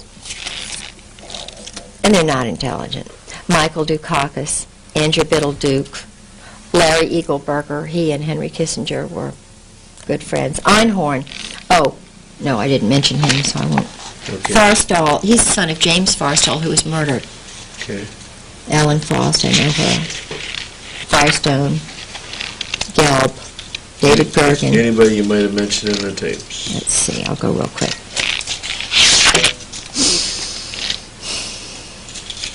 I may have mentioned David Hoops, but I don't think so. No, okay. These are just CFR people. Yeah. Henry There's Kissinger. names, yeah. Oh, another good friend of my husband's is Cord Meyer, and Bob McFarland, really good friend of my husband. Pelletreau, real good friend of George's. the Pincus family. Oh, Consuelo Rice, she's a good friend of my husband's.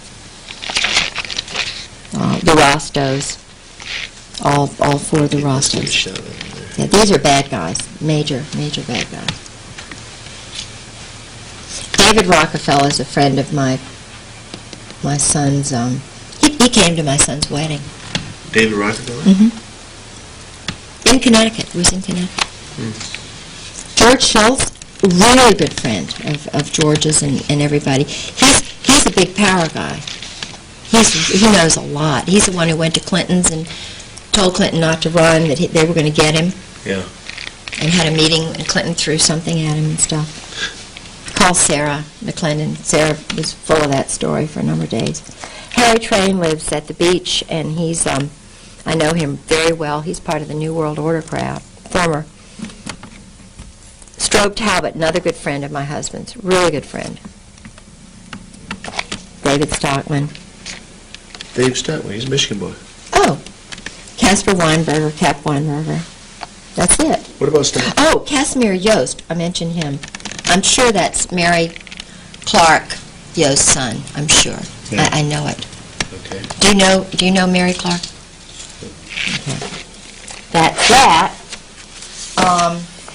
This I think is interesting.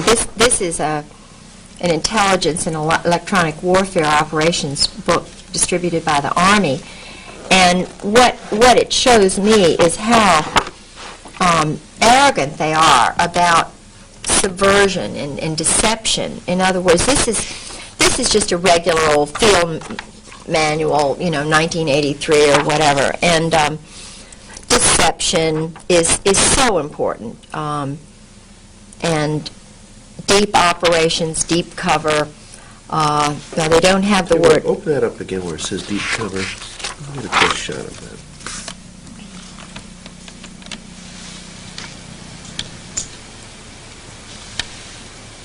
Okay. In the special operations is what my husband was head of, operations. The electronic warfare, an important part of electronic warfare is deception and knowing everything about the person, not just knowing about the target. Now, human beings are called targets. Women now are being targeted by the military, Right. wives like me. So they'll have a team finding out everything about my grandparents, my family, who my friends are, to try and discredit me. And, of course, everybody who is flagged, who is a target, they'll jamming is a deliberate radiation or re-radiation of electromagnetic energy to prevent or downgrade the reception of information by a receiver. The multi-spot jamming is directed against more than one frequency. In other words, they jam I've had my caller ID downloaded. Sarah McClendon called my house and was told she couldn't reach me. It was a military base. MED is conducted. MED is manipulative electronic deception. Simulative electronic deception is SED. MED is conducted by altering the electromagnetic profile of friendly forces. It seeks to counter hostile electronic warfare and SIGINT activities by manipulating friendly electronic magnetic emissions. This is done by magnifying the technical characteristics and profiles which would provide an accurate picture of friendly intentions by deliberately transmitting false information. In other words, they are interested in deception as part of their line of attack. Okay. Cool. Okay. It just goes on and on and on. Well, it authenticates it. They teach this stuff. Yeah. Then those single pictures you had.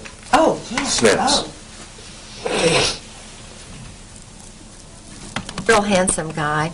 His dad was a Nazi soldier, okay, was with the big, elite. Name is Ken Millis, Let's see.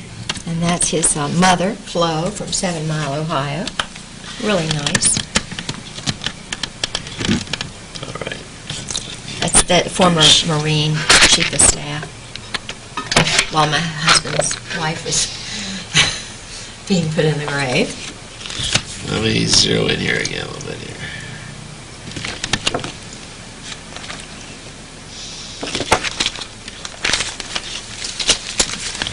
This is where I gotta back off a little bit. I gotta get tight on that.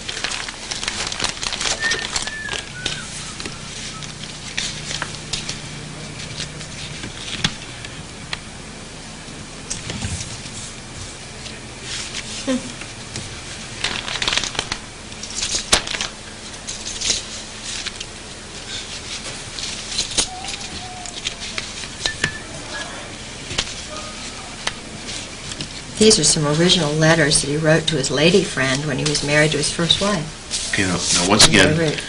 these the significance here. He is a Marine colonel who was always there when George would sort of disappear, but he was chief of staff. Okay, and the ladies are. His wife and his mother and my husband and me. Okay. Okay. Whoops. Oh, I'm the sorry. pictures. Sorry. Okay, the other one shows that you're actually human. Yeah. Dog lover. Yeah. Princeton ashtray. And who's in the picture above? That's his first wife's mother and his daughter and his daughter-in-law with the baby that I just prayed that it would be a granddaughter. And this is Melinda, little Melinda, in front of the dollhouse in our yard. Okay. Okay? This is his first wife Can't tell you what. with a dog. Let's hold those right about. Oh, I don't know. Let me put something up so we can be on. How about this? Here we go. Just use a paper box. There we go. Just lay them on top of that. All right. I never knew Sue. That's his first wife. Mm-hmm. Okay, next. Yep. This is George and his cousin Bob. They're big drinkers in that family. I don't know who the other people are. Okay. This is George in one of his rages.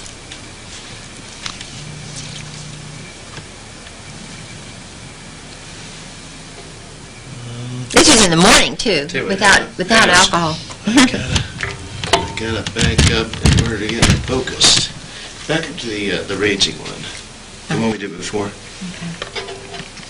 I mean, I'm scared. You're talking major injuries I've had, broken bones, and I reach out for help, and then I become the target. So you're taking a picture while this rage is going on? Yeah, at risk of my life. Was he where you were taking the photos? He's in a total, unbelievable state. Okay, next. It's called the berserk state. This is just, when he walks around nude when he gets in these stages. Okay. Can't help. I mean, I don't know. I can't. I just don't know how to. This is him again.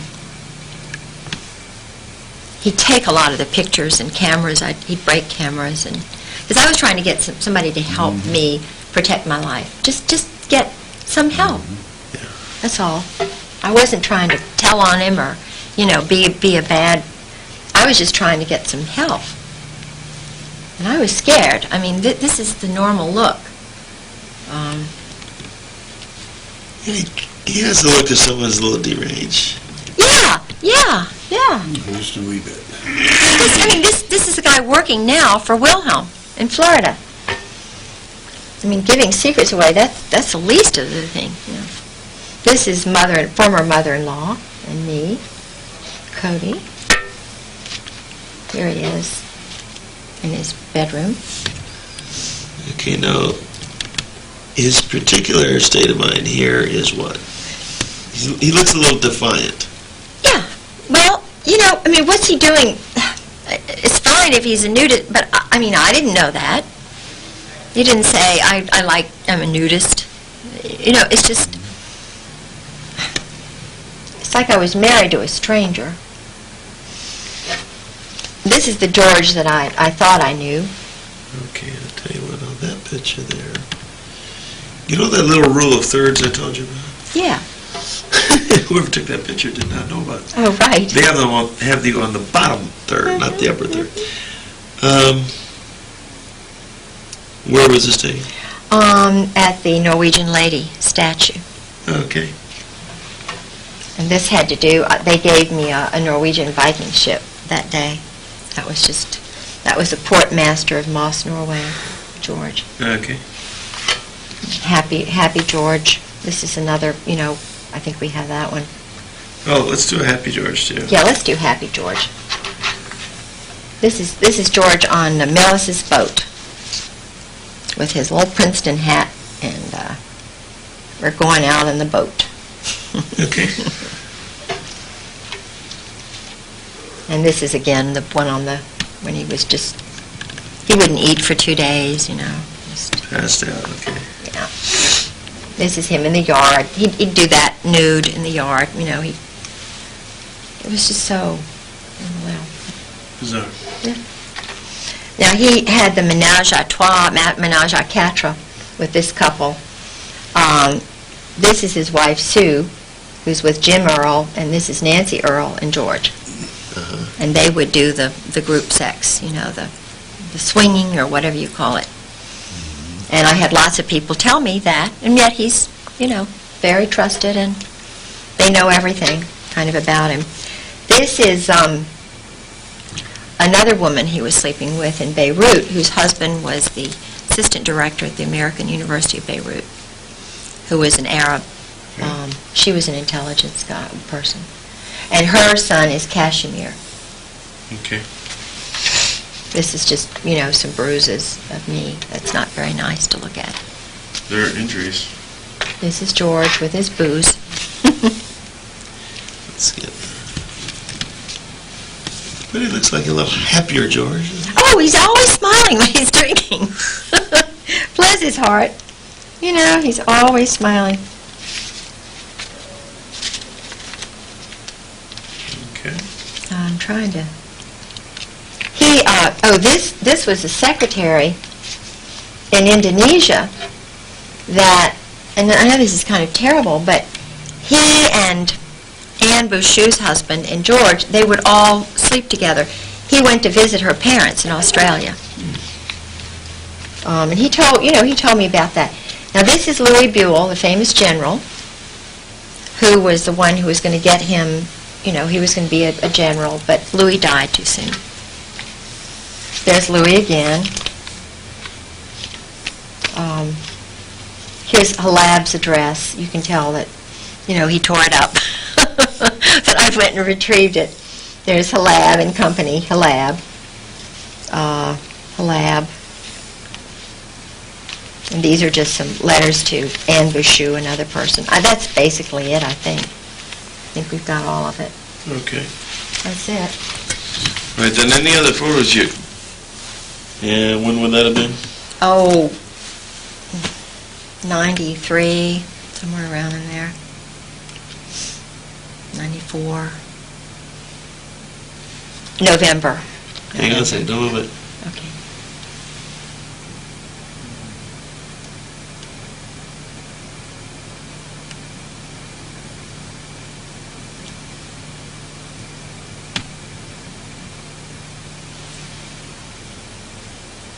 Okay. Okay. This is Mr. T. Parker Host, Burma assassin, friend of my husband's, owned one shipping agency when he met my husband, knew he was a friend of George Bush's, wound up with 8 or 9. Changed from being a Democrat to a Republican to introducing George Bush in '96 when he came to speak to a banquet that he arranged ostensibly for John Warner. But when, you know, they did a fundraising thing, you know, you meet George Bush and Barbara, pay $1,000 or $500. Well, he's a mover and shaker and a nudist and a group sex guy. His sons are real messed up. But he's my husband's best buddy. That's it. That's George's. And that's at his farm. And we would go to the farm, and George and Parker would go out on the boat for 2 and 3 hours. And I thought, what is going on out there, you know? Okay. Here's a little thing about T. Parker Host became chairman of T. Parker Host Incorporated. David Weibel. You know, that's just Parker. Okay. This is his wife, Ann, and I introduced him to her. Good work. She's my school friend, you know. Is she still married to him? Yeah, I mean, he's loaded. You know, she wants a lot of money. Her uncle is one of the guys who went to the moon, Collins. Her grandfather was this big Army general, so I didn't know Ann was all that well connected to the Army. Her uncle was head of the Army's big, after he retired, library, or, you know, their records. Yeah.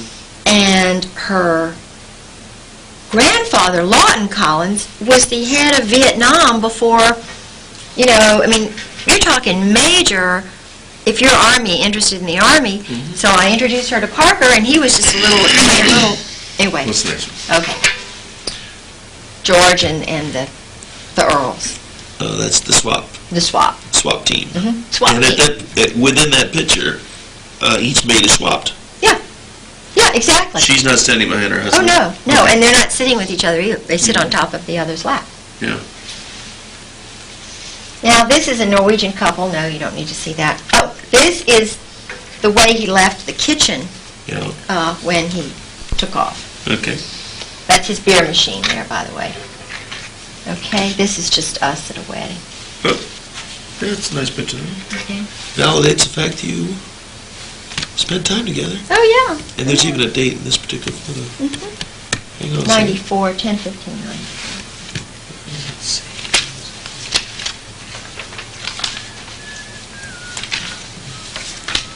This is a little good here. This gives a summary of his background. You might need a copy of that. This is his whole, it's not really, doesn't go into the operations and so forth, killing operations. You know, when he was in Jakarta and Naples and Shea Okay. and Beirut. Next page. That's it. Got it. I think that's all. All right, and when you get back to Norfolk, any more photos you can find of any kind, here's what I would suggest you do. Go to Kinko's and just arrange them. You know, like if they're little ones, just arrange them so they fill up an 8.5 by 11 sheet. Right. Have them make copies of that, and then you could cut those out, flip them over, and explain On the back. what they are. All right. Fire them off in the mail immediately. Okay, will do. Will do. Thank you. I feel better having it down somewhere, you know. I mean, I've got some things.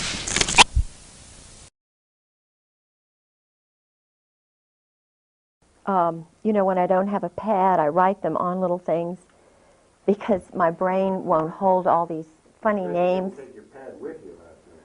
Pardon? Too bad you didn't take that pad. I should have. And I'm just trying to find where in the heck I put that. You're wired. And I am not wired. I know he was called the commissar, and they called him the commissar. He was the one who did all of the training for the, well, they had a Halo school, you know, George told me, in the Philippines, where they trained the Delta Force, the assassins in the Philippines.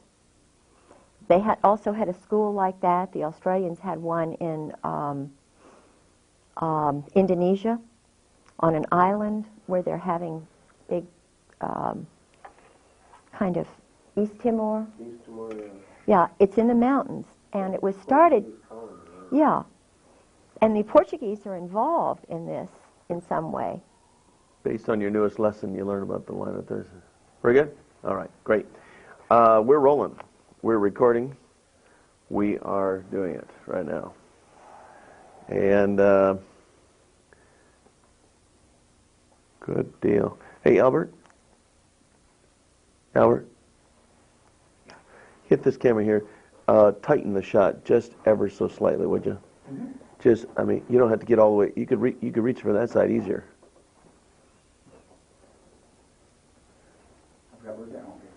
See what I'm saying right here? Just tighten it just a wee little bit. Perfect. You got it. Huh? Good. I said that's perfect. What's that? The keys? Did I take the keys? You need the keys. We'll get my car. Gotcha. Okay, then hurry back, because I can't be without my car. No, I'll be right back. A little bit lower below the pocket, but that's okay. Good shot. I think so. Yes, oh, yes, sir. All right. Now, we're having a fascinating conversation, talking to the wife of the former Chief of Staff, Marine Atlantic, head of the intelligence group that went to Beirut. They were already meeting over there. He was before the Beirut bombing. The NATO intelligence wet operations guy, psychological operations guy. Okay, now when you refer to wet operations, W-E-T, does that stand for something? Yes, it means murder, assassinations groups. NATO has a group of assassins and psychological operations specialists who work in combined operations to destroy targets. Okay. My husband tried to explain to me the first 3 years of marriage how it all works. I was assistant director of the Chamber of Commerce. I was the first woman on the board of the Foreign Commerce Club in Norfolk. He thought that I was a worldly woman. I had dated a number of guys who were high level, like Jerry Unruh, who was the captain of the Saratoga, a man who was very high up in the Army intelligence in Richmond. I had been married to a governor's grandson whose family were all in intelligence. His father was Harvard economics professor. They thought... You even mentioned that years ago you dated John Engler, John who Engler, is now he our was governor. in ROTC. I'm sure it's the same John Engler if he was in the Navy. I dated a John Engler who was in the ROTC in Norfolk because, you know, Norfolk is the largest military complex in the world. We have Langley, the Air Force Base, which does intelligence work. We have Camp Perry, which is an intelligence, international intelligence spot. All of the naval bases, the Master Jet Base, Training and Doctrine Command, which is Army, Fort Story. And in fact, Fort Story was where the recent Secretary of the Army was told he had to leave.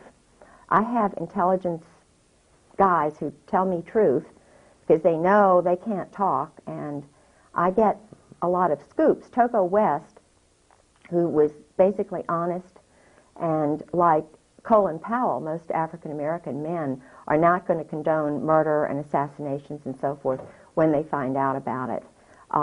Togo West... No, you think there's something, I'm missing something here. The Afro-American man is not like... Generally. Generally. So you feel that Colin Powell is a different cut of general than these other guys we've been talking about? Oh, absolutely. Colin Powell's...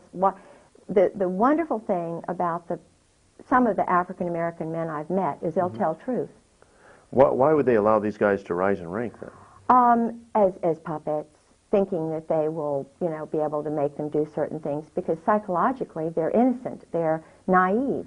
They cannot believe that our government has got hit squads, that there's group sex going on, that they are giving people money in exchange, you know, for their services. Mercenary training is going on in the Army and the Air Force at the highest circles. And Colonel John Ryman, Dr. John Ryman, they have him targeted as a kook. Colonel John Ryman lives in California. He was on the high track up, the Rising Star track. He was in Great Britain. He found out about a murder over there. Okay. He reported it. He also had the crazy idea that there ought to be a peace college in Cambridge. You know, we ought to really start working towards peace. Well, the minute he got back, he gave an idea, a synopsis of his sort of peace college idea to Colin Powell and his wife. Colin Powell took it to the National Security Council. When Ryman got back, and I'm not sure of the logistics and the chronology of all of this, but I'm in contact with him, he was put in a funny farm. I think he was put in a place in either New Orleans or St. Elizabeth's Hospital, where they put Ezra Pound, and where they've got Reagan's assassin. St. Elizabeth's Hospital, like the Eastern State Hospital in Williamsburg, has Army intelligence people in there. They're targets, people who have decided to tell truth or whatever. In other words, people who believe in the American dream, who are Christians, who are trying to get things straightened out. If they transgress that line where they upset somebody in high command, just like in Germany, they all of a sudden move from being a person to being a target, from being a human being, a Christian, a loving, wonderful soul, to being a target, therefore the enemy. This is also what happened in Germany. Why should God makes us all wonderful and beautiful? Those of us who have the courage of our convictions and who believe in what Christ did, who stand tall, why should the leaders not be able to speak and tell truth? Because it's in the rainbow of truth, the rainbow of individuals who are God-fearing and love truth, in which we can build a better world. So why are good people silenced? Why are their papers gone through? I have an interesting... I took some notes last night, and I'm trying to... Okay. Well, they're silenced because they are they're in a conflict of good versus evil. Yeah. In this struggle. Where am I? I need my... No problem. We can find it. Yeah, I need my... Your checkmate book is down there. Oh, yeah, this is what... Is it in there? Yeah.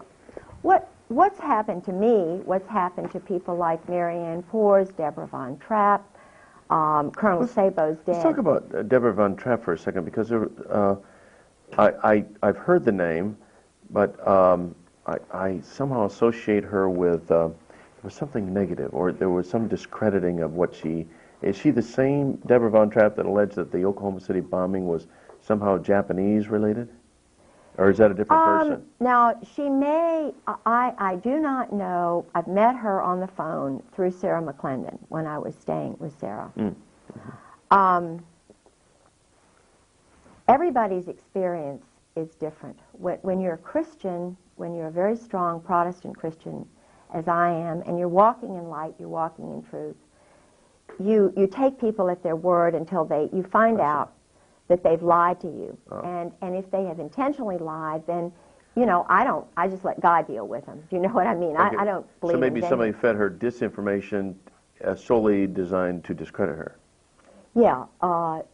She, and I do believe this is true, I believe that, I know that she worked in the White House. I know she worked under a man named Getzman and some mob figures in the White House who were Army. Now, this CIA thing, from my experience, is bogus, because every person I've known who was in the CIA was in military intelligence first. For example, my husband. He told me furtively when I saw him in court, I don't work for the CIA. I knew he was telling the truth. He was afraid. He wanted me to know. Point is, he works under the Army. He's a Marine Corps, high-level intelligence officer, but he's under all these Army people, so I'm having to assume that the judge, the lawyers, the commissioners, all the people who are handling my husband when he's around me, because I really believe that he loves me, even though he's under their control. And I think that's why he's been totally kept away from me. His daughter-in-law told me he can't come back because he'd end up staying. It was... the point is that David Lay, my brother-in-law for 20-some years, I married John Garland Pollard, whose sister Mary Lloyd Pollard married a CIA agent, David Lay. David Lay was Harvard, Hasty Pudding, translates Mandarin Chinese. He's a brain. His family came over from Germany. I think they were Zionists. He doesn't believe in any religion, but he is still working for this intelligence arm. He's doing wargaming for this monolith, this global monolith. He's playing chess by mail. He's writing articles about the Middle East. He's an expert on, what's going on in the Middle East from the Israeli perspective. He's Army. I was with my sister-in-law when he went on a mission, and she was in the same psychological state that I was in. This is what, how I know. And that state succinctly is? Keep the women out of it, terrorize the women, make the women fearful of their own, in other words, make them, I can't describe what I went through except to say that every single Marine wife that I know is in that psychological state. Thank God, thank my grandmother for her wonderful Presbyterian background. Women are intelligent, kind of, you've got the spunk in you or the genes or Jesus Christ, whatever it is. I know truth, and truth is vitally important to me. I cannot live a lie. Do you know, I can't live a lie. I cannot. Maybe I was injected with pentothal when I was an infant. I don't know. But so like that incident at the officers' club where your husband at the time told you, just get used to it. This is the way that it is. Yes. You just can't get used to living some facade and looking the other way as if something doesn't exist. No. And I mean, he's sick. My husband's really mentally sick. Any man, I believe he killed his first wife, Sue. He's dangerous. We're married for a month. He gets a letter and a phone call from Mary Clark Yost Talab and Anne Bouchou. And, naturally a wife who's newly married to a handsome man isn't wanting other women to write. And I'm saying, and I've already found out who they are. I've got a master's degree. I'm a researcher. And I'm saying, George, what are you doing hanging around spies? I didn't know about double agents. And Kashmir Yost is on the Council of Foreign Relations. Her son, I'm sure it's her son or her cousin. And her husband, as I mentioned before, was a Muslim who was really a turn person on the Palestinians, who worked at the American University of Beirut. My husband was sleeping with her, Al Gray. Everybody knew this. And I didn't know that this is what you do until I called Valerie Wilhelm, General Charles Wilhelm's wife, on the phone. Now, who is General Charles Wilhelm? Right now. And let me tell you what she told me. Okay. You just have to get used to it, Kay. She told me about, her husband I said, George has got another man. Lieutenant Colonel Michael O'Boyle, whom I was told is his boyfriend, And she says you just have to get used to it? She said you just got to get used to it. Same thing came from the wife of General John Sheehan, Jack Sheehan, head of NATO, a friend of mine, been to parties at my house. And I see, by now I've gotten my little tape recorder from Radio Shack, and I'm taping phone calls because nobody's going to believe me, so I've got my little tape recorder and I'm talking to Sheehan's wife. Well, she's saying, come on over. Well, let's have coffee. You come over at so-and-so time. So I invite Carolyn Millis, whose husband was the temporary chief of staff after my husband's wife's murder. Sue, I know Sue was murdered, blow on the head. I had so many blows on the head, you can't even believe it. Broken bones and so forth. Well, in the middle of these terrorism episodes that my husband would put me through, he would say things like, I'm down on the ground, he's got a .45 to my head, or he's strangling me with his thumb on my jugular vein, and he's saying in this sergeant-like voice, you have got to believe me. You cannot question me. In other words, it's like I am being interrogated, or it's the most awful experience to have the one you want to love, the one you have made your commitment with, have you in pinholes, and knowing he's an experienced guy, you know. So, it's horrible. And these wives, now I cannot say whether their husbands have done the same thing. I don't think they have. But what they train them to do is to be speeding along the highway. It's shock treatment is what it is. I've been told it's shock treatment. And they're driving along the highway, and you've got an important person to meet or an important party. You know, you're all dressed up, or you're going to somebody's house.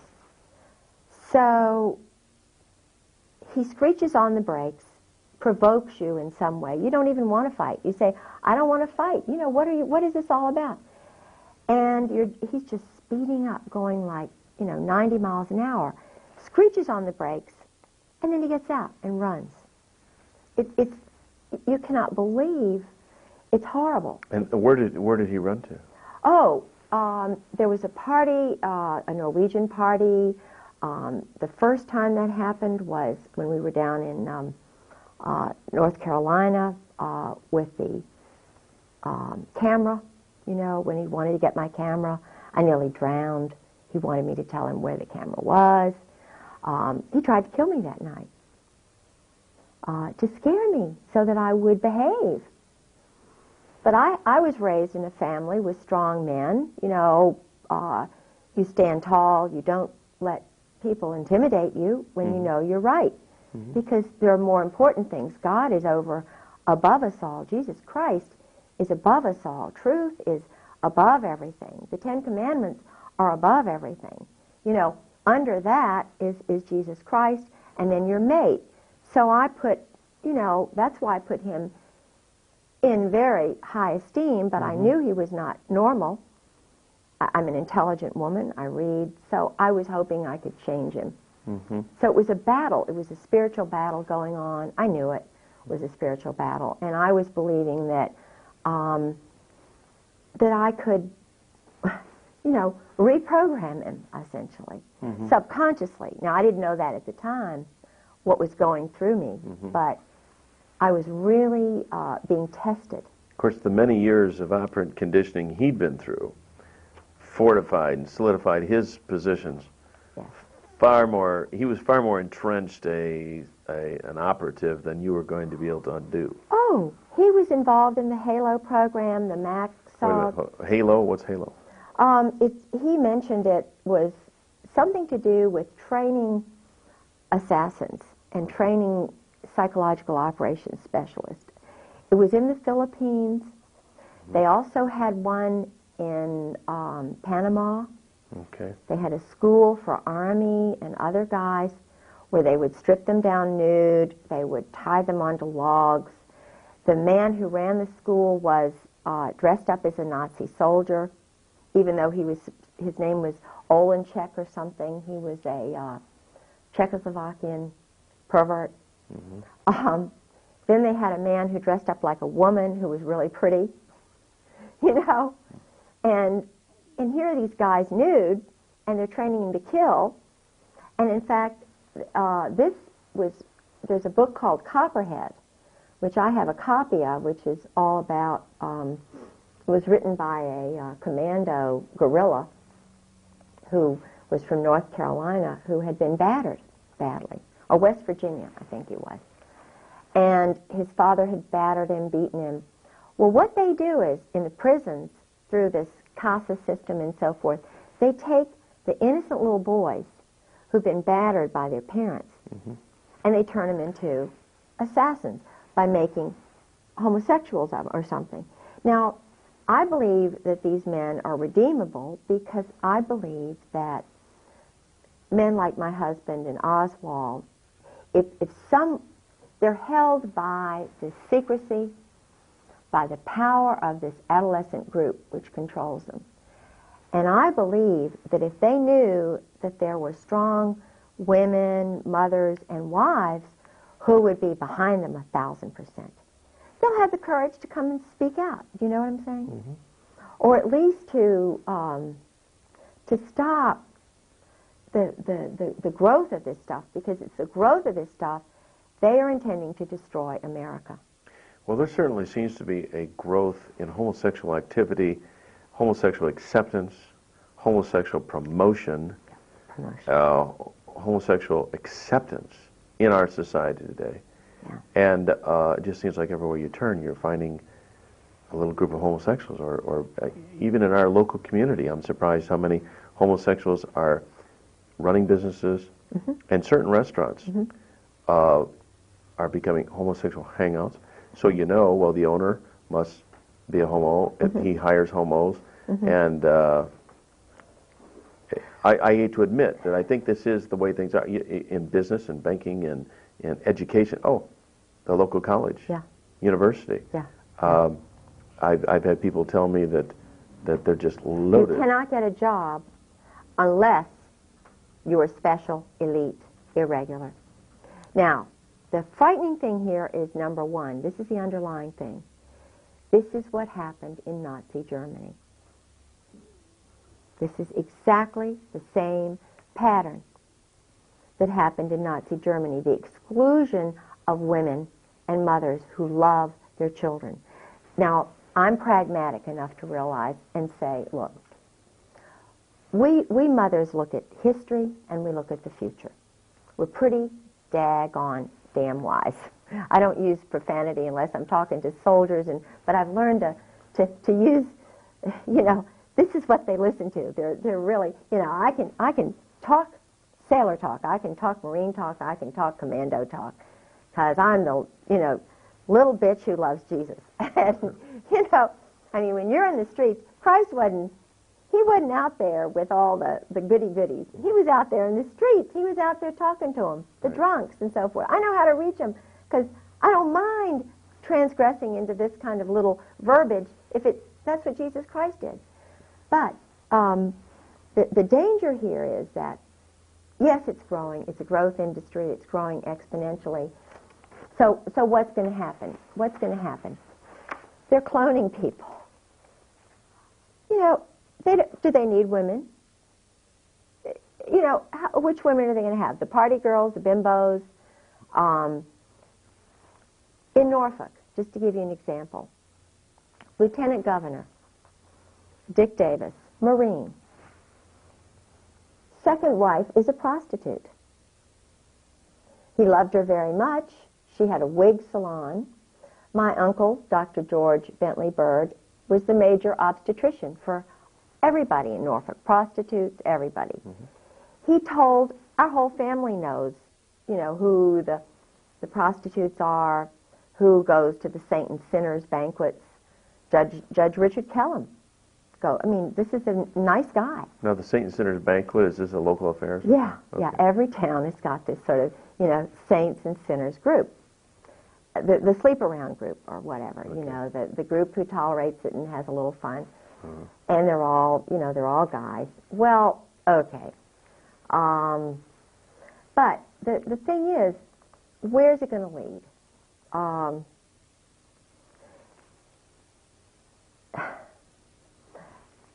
This is why women like me who know need to be involved in the process of leveling things out a little bit.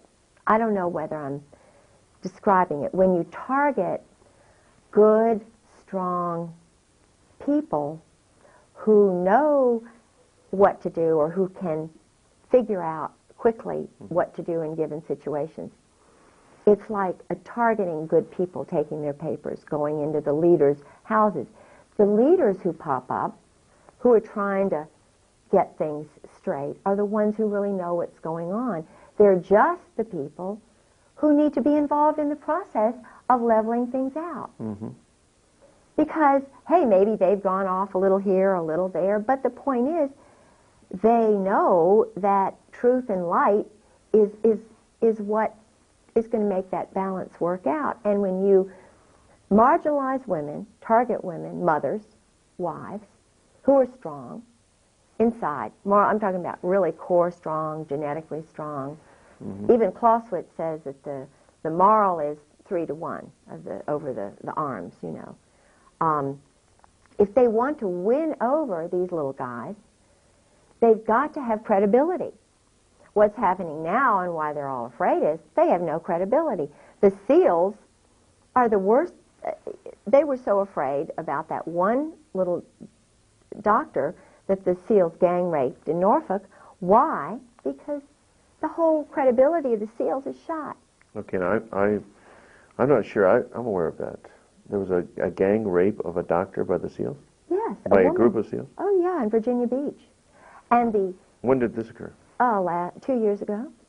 And the interesting thing is that the parents of this girl, she's beautiful, from Georgia. You know, this is a wonderful human being who went into what used to be Poppy's. It's kind of the night place in Virginia Beach.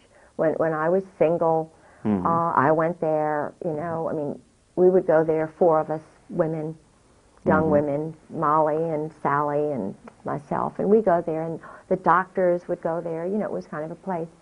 Well, the SEALs are taking over Virginia Beach. SEAL Team 4, 6, and 8. And this gal went in there. One of the men just saw, oh, she's great, let's take her out. They took her out, raped her, killed her. Goodness. Strangled her. And was anybody ever prosecuted?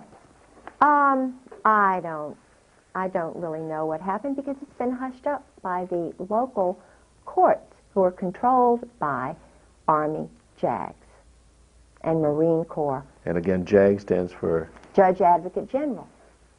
And these are guys all who have been involved in their wives have been handled, gotten rid of their first wife. They're sleeping around with another bimbo woman or another man. They're participating in group sex. C. Lyden Harrell is one. There are lots of them. Who's he? He is a man who was, now I'm not anti-Mason, but I have suspicions about Masons. Some of the things that they do in the darkened rooms, and I've been told that... Well, it's a secret society, isn't it? Yeah. But I know that he sabotaged me in my case. I think there's money. Oh, he's the judge. No, I've had a number of lawyers that they sort of said, because, you know, I have no lawyer. I'm trying to fight for all these other women and mothers and for the people who know truth. And because I'm verbal, because I'm articulate, and I'm also gullible, you know, I want to believe that there's somebody good out there who's going to help me fight this thing. Because I've got photographs of being battered. I've got doctors' signatures. Sarah McClendon, the senior White House correspondent, has an affidavit where she tried to call my house. And men answered the phone and said, this is a military base, and the Griggses don't live there anymore. Now, Sarah McClendon could not even get through to my house. For 2 months, she had to go to another phone just to call me. So I knew that all these other people I'd called in Washington were trying to call me, and the calls were being rerouted. Now that is in this book. This I found in Goodwill. And so I shouldn't mention this because they're going to go now start culling Goodwill, but all the intelligence divorces, there are a lot of divorces going on. The wives will throw out their husbands' books, or the husbands will throw them out. They're mad at the government. But, you know, I found that's why they've been raiding my library. That's why they've been... What's the title of this book? This book is called Intelligence and Electronic Warfare Operations. Okay. Now, this book is all about what happened to me. Army, Air Force, Marine Corps. Where is the FBI Psychological Operations Unit? Quantico, Marine Corps base. The only FBI agent who came to me, who was allowed to come to me, was Dan McNally, 20-year Marine. Homosexual, I believe. I'm pretty sure he is because, you know, and I'm not saying that he's a bad person, but I am saying that I was not allowed by any other FBI to have any other FBI agent come and hear about the break-ins to my home, the battering that I went through, nearly killed, the murder of my husband's first wife, serious business. She's in a grave, Suzanne Workman Griggs. She died on April Fool's Day, 1987. And the doctor wanted to do an autopsy. Couldn't do it because the two men who were doctors in that hospital, Dr. Lawrence Smith and Jean Lamb, Army officers. They owe their life to this business. And they take orders. Of course they take orders. The judge in my case, Judge John Moore, his first wife was put away because she was telling truth. And I found out from Carrie Brown, who's an Army officer who had a Purple Heart, who told me exactly what she told him. Now, he's the judge in my case. Across the street from me lives another judge, Judge Jefferson Davis Reed, Naval Intelligence. He found my suitcase in the woods. I've known his family since the beginning of time.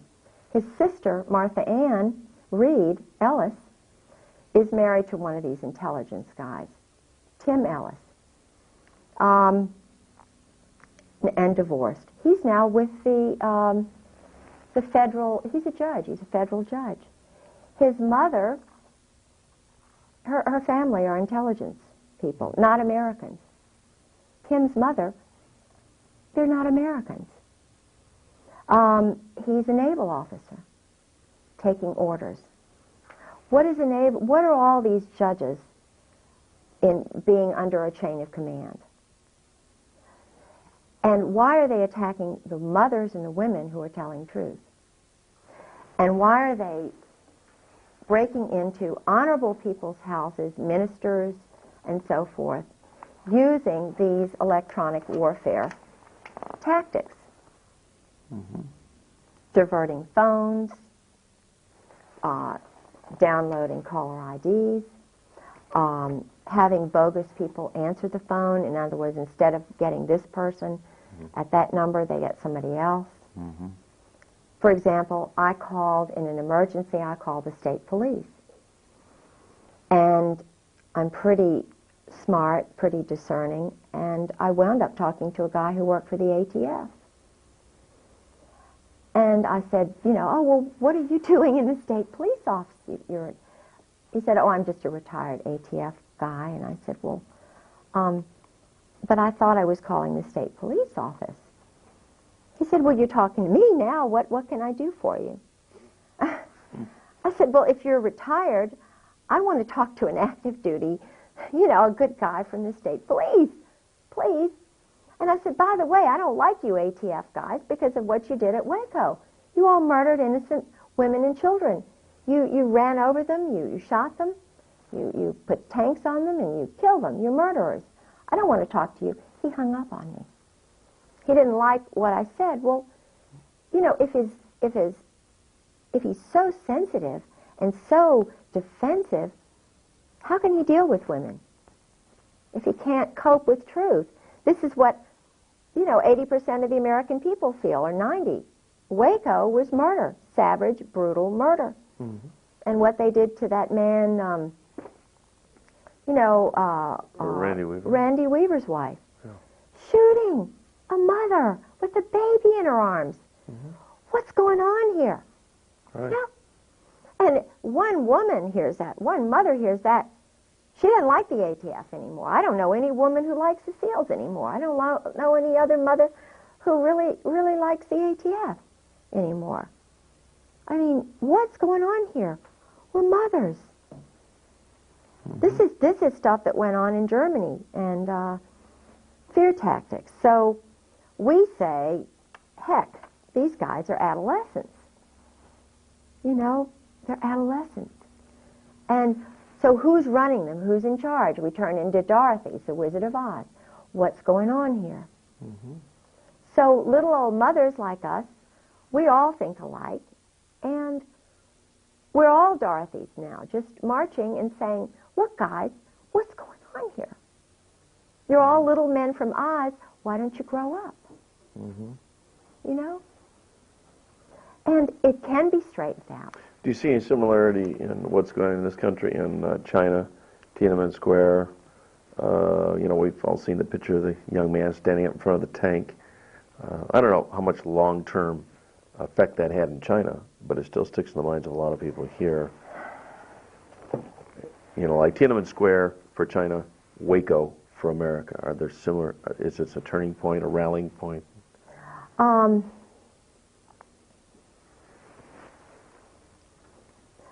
A man named Mr. Lee, who is an intelligence officer in Norfolk.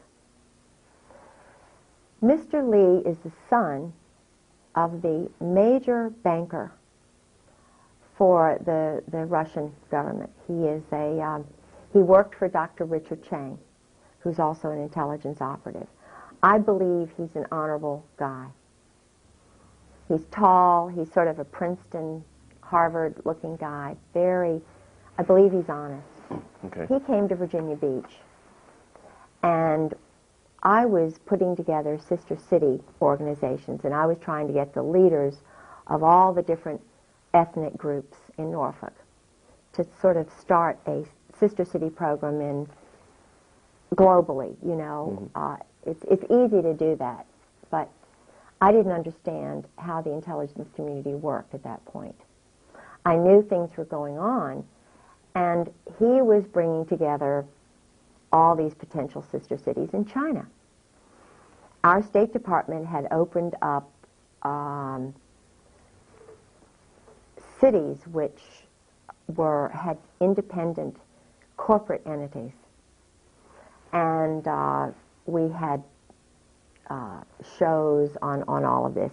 This material's all been stolen out of my house by my husband and his friends. I started noticing, because I was led spiritually to goodness, to good people, to light and truth. I didn't understand the weapons and drug military culture that's running our government and I believe parts of the world. There is not one woman that I know of who's in this business. I believe, and I had the pleasure of meeting your wonderful wife last night, Pastor Strawcutter. This is a woman who's wonderful. This is my kind of woman. You know, and I've met a lot of women like that. We go through hurdles, and I don't mean to cry. It's all right. But we're strong.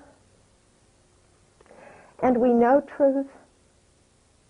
And they're going to have to kill me before I give in. I believe in good men like you.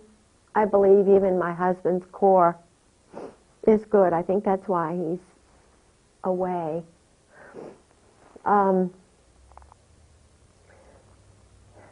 I looked at, and that's the way I have this, why I have this little book here.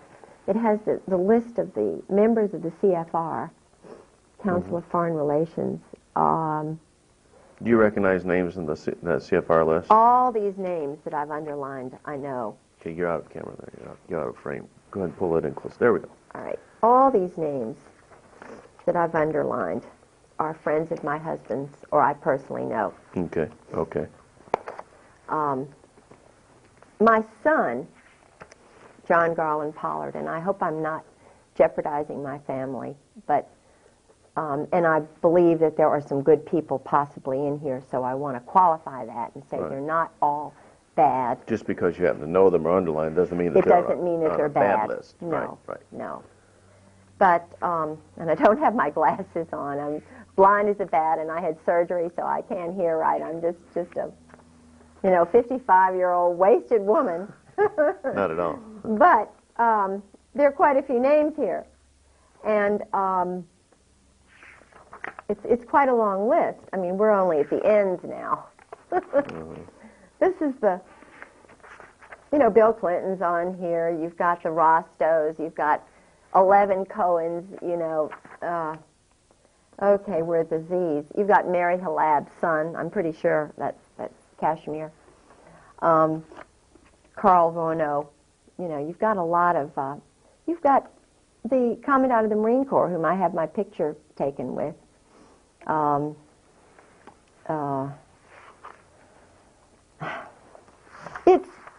It's an interesting list of elite political, military, banking individuals, and the sons of some high-level people. So you have all these powerful people in a club. Yeah. That has common goals. Yeah, which is global uniting, global control, and I can see how one could sort of get sucked into it idealistically, thinking that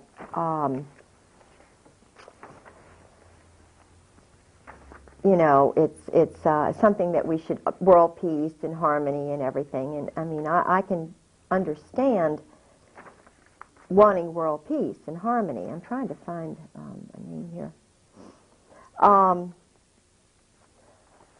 But if you're a Christian, which I am, a Christian with a little c, because the early founding fathers never capitalized the word Christian. Did you know that? Did you know that all of the founding fathers were homeschooled? Did you know that? Yeah, Madison? I was aware of that. Yeah. Think about that. Did you know that all of the Virginian founding fathers were only gospel Christians? Matthew, Mark, Luke, and John. Didn't even read the end time stuff, you know, the Old Testament. Did you know that Thomas Jefferson was a born-again Christian the last, 7 or so years of his life?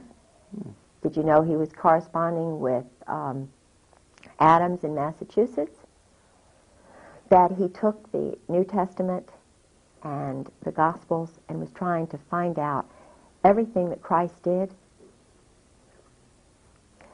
And I believe he was murdered. And I believe it had something to do with this Admiral Levy, who took a mortgage on his house so that he could build the University of Virginia, so that he could take and get his papers, his correspondence with Adams. I believe it was, now I'm the only one you will have ever heard this theory from. My undergraduate degree is in Virginia history. Okay, so the University of Virginia was founded by Jefferson. Money that he obtained by mortgaging his home. From a Kabbalist by the name of Admiral Levy. Levy. Okay.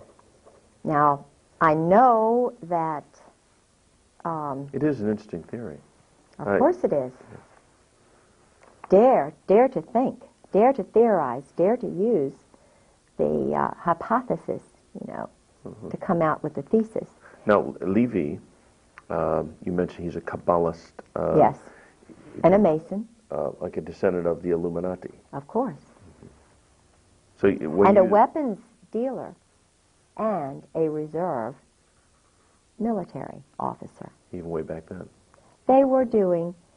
Now, think about this. What they're doing today, they've been doing for Of course. many years. Think about this. John Paul Jones. Supposedly the founder of our Navy, was a criminal. Why would they twist it like that? He was also a Kabbalist, also a Mason. He and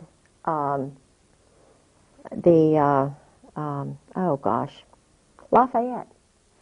Lafayette was a weapons merchant. They raise up some people who are sort of questionable. Now, I know for a fact that Jefferson became a Christian. He did not necessarily believe in the divinity of Jesus Christ, so maybe you could say he's not technically a Christian, but he said, I'm a Christian. He was working towards, he was going to Baptist churches. He was contributing to the American Bible Society. Do you hear this? No, of course not. Jefferson was a born-again Christian who was searching for truth, who was murdered, I believe. Okay. And at the same day he was murdered, so was Adams. Think about this, July the 4th. And of course, you're being a Virginian and a Descendant of James and Madison. a student of Virginia's history. Somebody like yourself could dig this out and would dig this out. It would course. be germane to you, whereas who else would it even be important to? Yes, I was, God and my Christ have put me in the most amazing places and times. You would not even believe. When I studied at the University of Edinburgh, I received a grant in 1978 to work on Lord Dunmore's papers. Lord Dunmore was the last royal governor of Virginia. I was invited by the current then Lord Dunmore, Johnny Dunmore, to work on the Dunmore papers. No one but John Selby has done any work on Dunmore. So I stayed with, I'm not going to mention too much because I don't, but the point is, I know a lot about the triangular trade, what was going on in Bermuda. Triangular trade. Yes, For our Tom viewers. Devine. The triangular trade is the illegal weapons, drug trade that is still going on today. Israel is basically running it with the New York bankers. It has something to do with Kabbalism because the Pentagon, the symbol for the Pentagon, the Brotherhood, they feel so compelled to not think for themselves, to sort of depend on somebody else who's more physics-oriented, you know. In other words, these guys are so much smarter than I am. They can be doing totally immoral things that, you know, are breaking up families, breaking up, you know, wives. And, in other words, they're not looking at the structure of the family. They're not looking at the structure of society. They're not looking at the culture, the community, the basic ingredient that provides life, the planet, the trees. They're not looking at anything but sex. And when one perverts and twists, in other words, one focuses on, yes, sex is wonderful, you know, it's great. I'm a, you know, great proponent. But there's so much of a focus by this group on sex, and the military, you know, they go back to Greek days and they have all these symbols of, you know, the Washington Monument is supposed to be a phallic symbol, you know, and they say, well, this proves, you know, because the Greeks were doing it, the Egyptians were doing it, and it's this secret little group that was, you know, back in the days of Nefertiti and you know, Mark Antony, and it just proves that we're just great because we had the Holy Roman Empire, and Alexander the Great that was homosexual, and Catherine the Great was, you know. But it's debauchery. The thing that one has to realize is that God knows best, you know. Mm-hmm. It is an abomination. It is a sin. Now, we've all sinned. We're all sinners. I don't believe we should be putting people on stakes for doing this. I think Jesus Christ said, the simple answer is this, which Mandela said, the simple answer is this, just repent. Just show that you're changing your life. You know, I've sinned. Everybody's sinned. I don't believe that that targeting people, whether you target them this way or that, is the answer. Mm-hmm. Now, this is just my personal opinion. I am not a judge. I wish I could be a much better judge than any of the Kabbalist male judges in Virginia Beach, because they are doing this to women, mothers, who are honorable people who are telling truth. And I would like to hear Hannah More tell her truth. I would like to hear Grover Wright's wife, Lynn, tell her truth. These are generals' wives. These are wives of judges in Virginia Beach. Okay. I would love to have heard Ken Whitehurst's wife tell her truth. She was shot. You know, Well, now in Virginia Beach is Pat Robertson. Would you like to see him be a judge?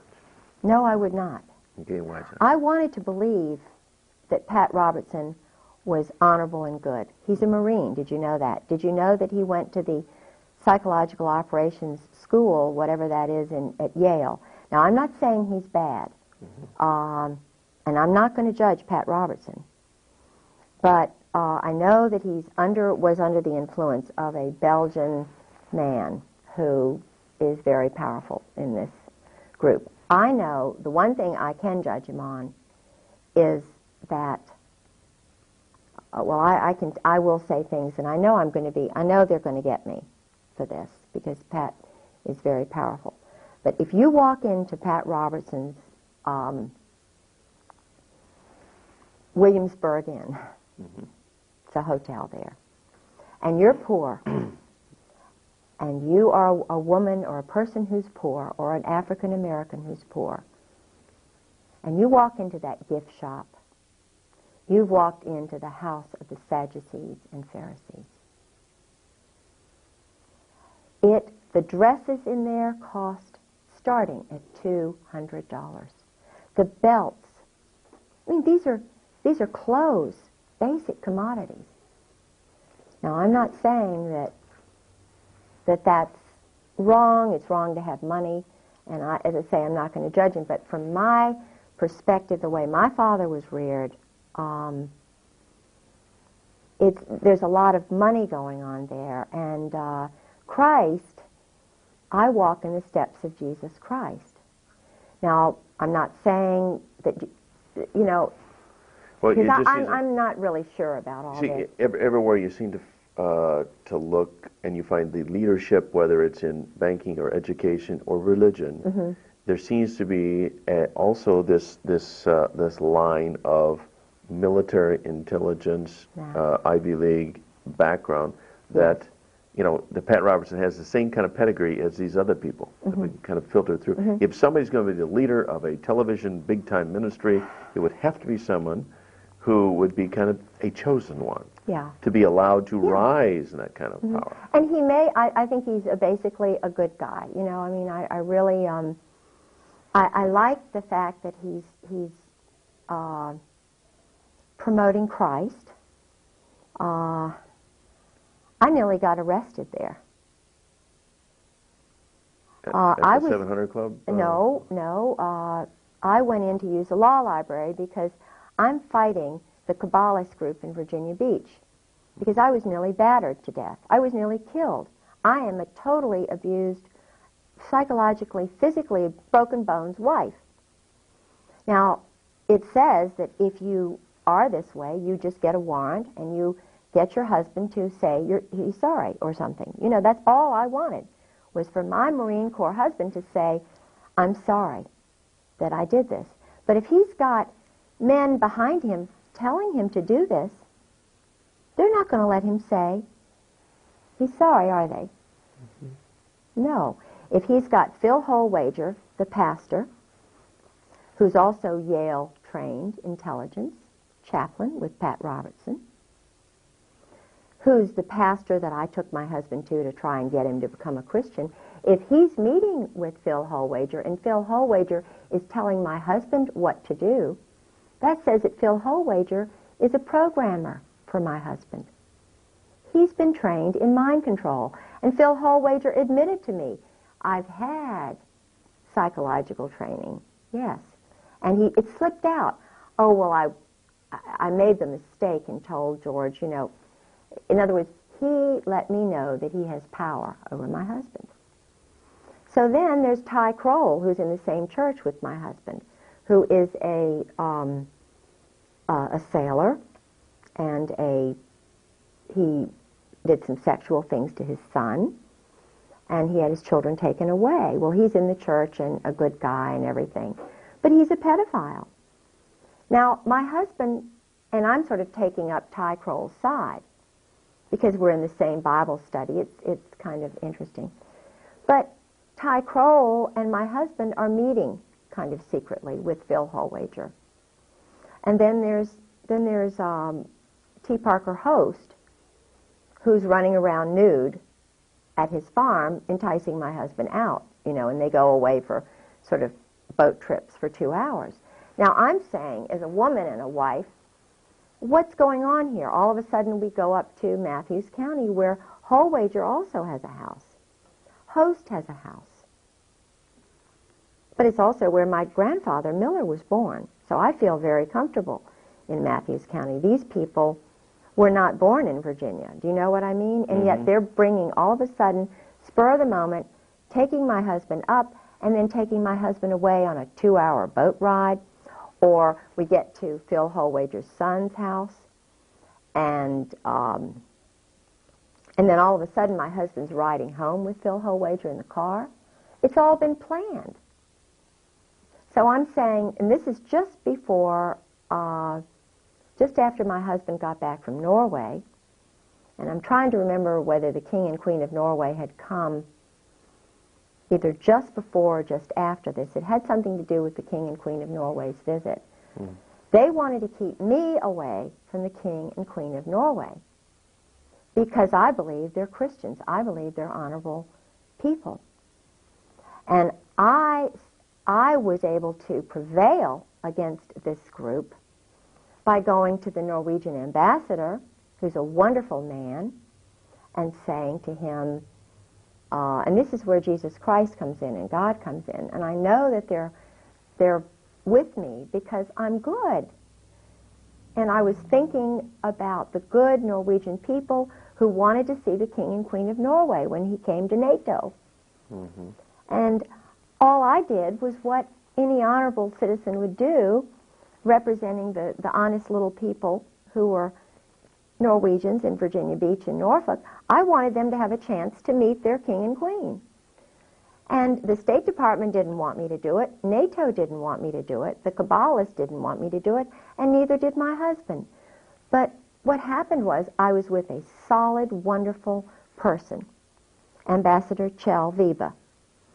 And we went to the Norwegian embassy. This was, I know I'm digressing and this is hard to follow, but Kjell Vibe and I were sitting at the table with my husband and an intelligence operative named Bill Nelson, who tried to sabotage the Norwegian group that I was running in Virginia Beach.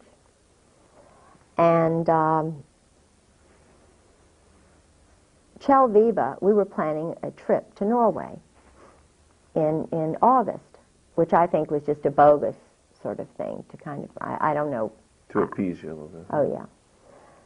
And I knew things were going on with my husband and the weapons sales and, all of this stuff. And because he was dealing with the embassy, the American embassy, and with people, and, there were things going on.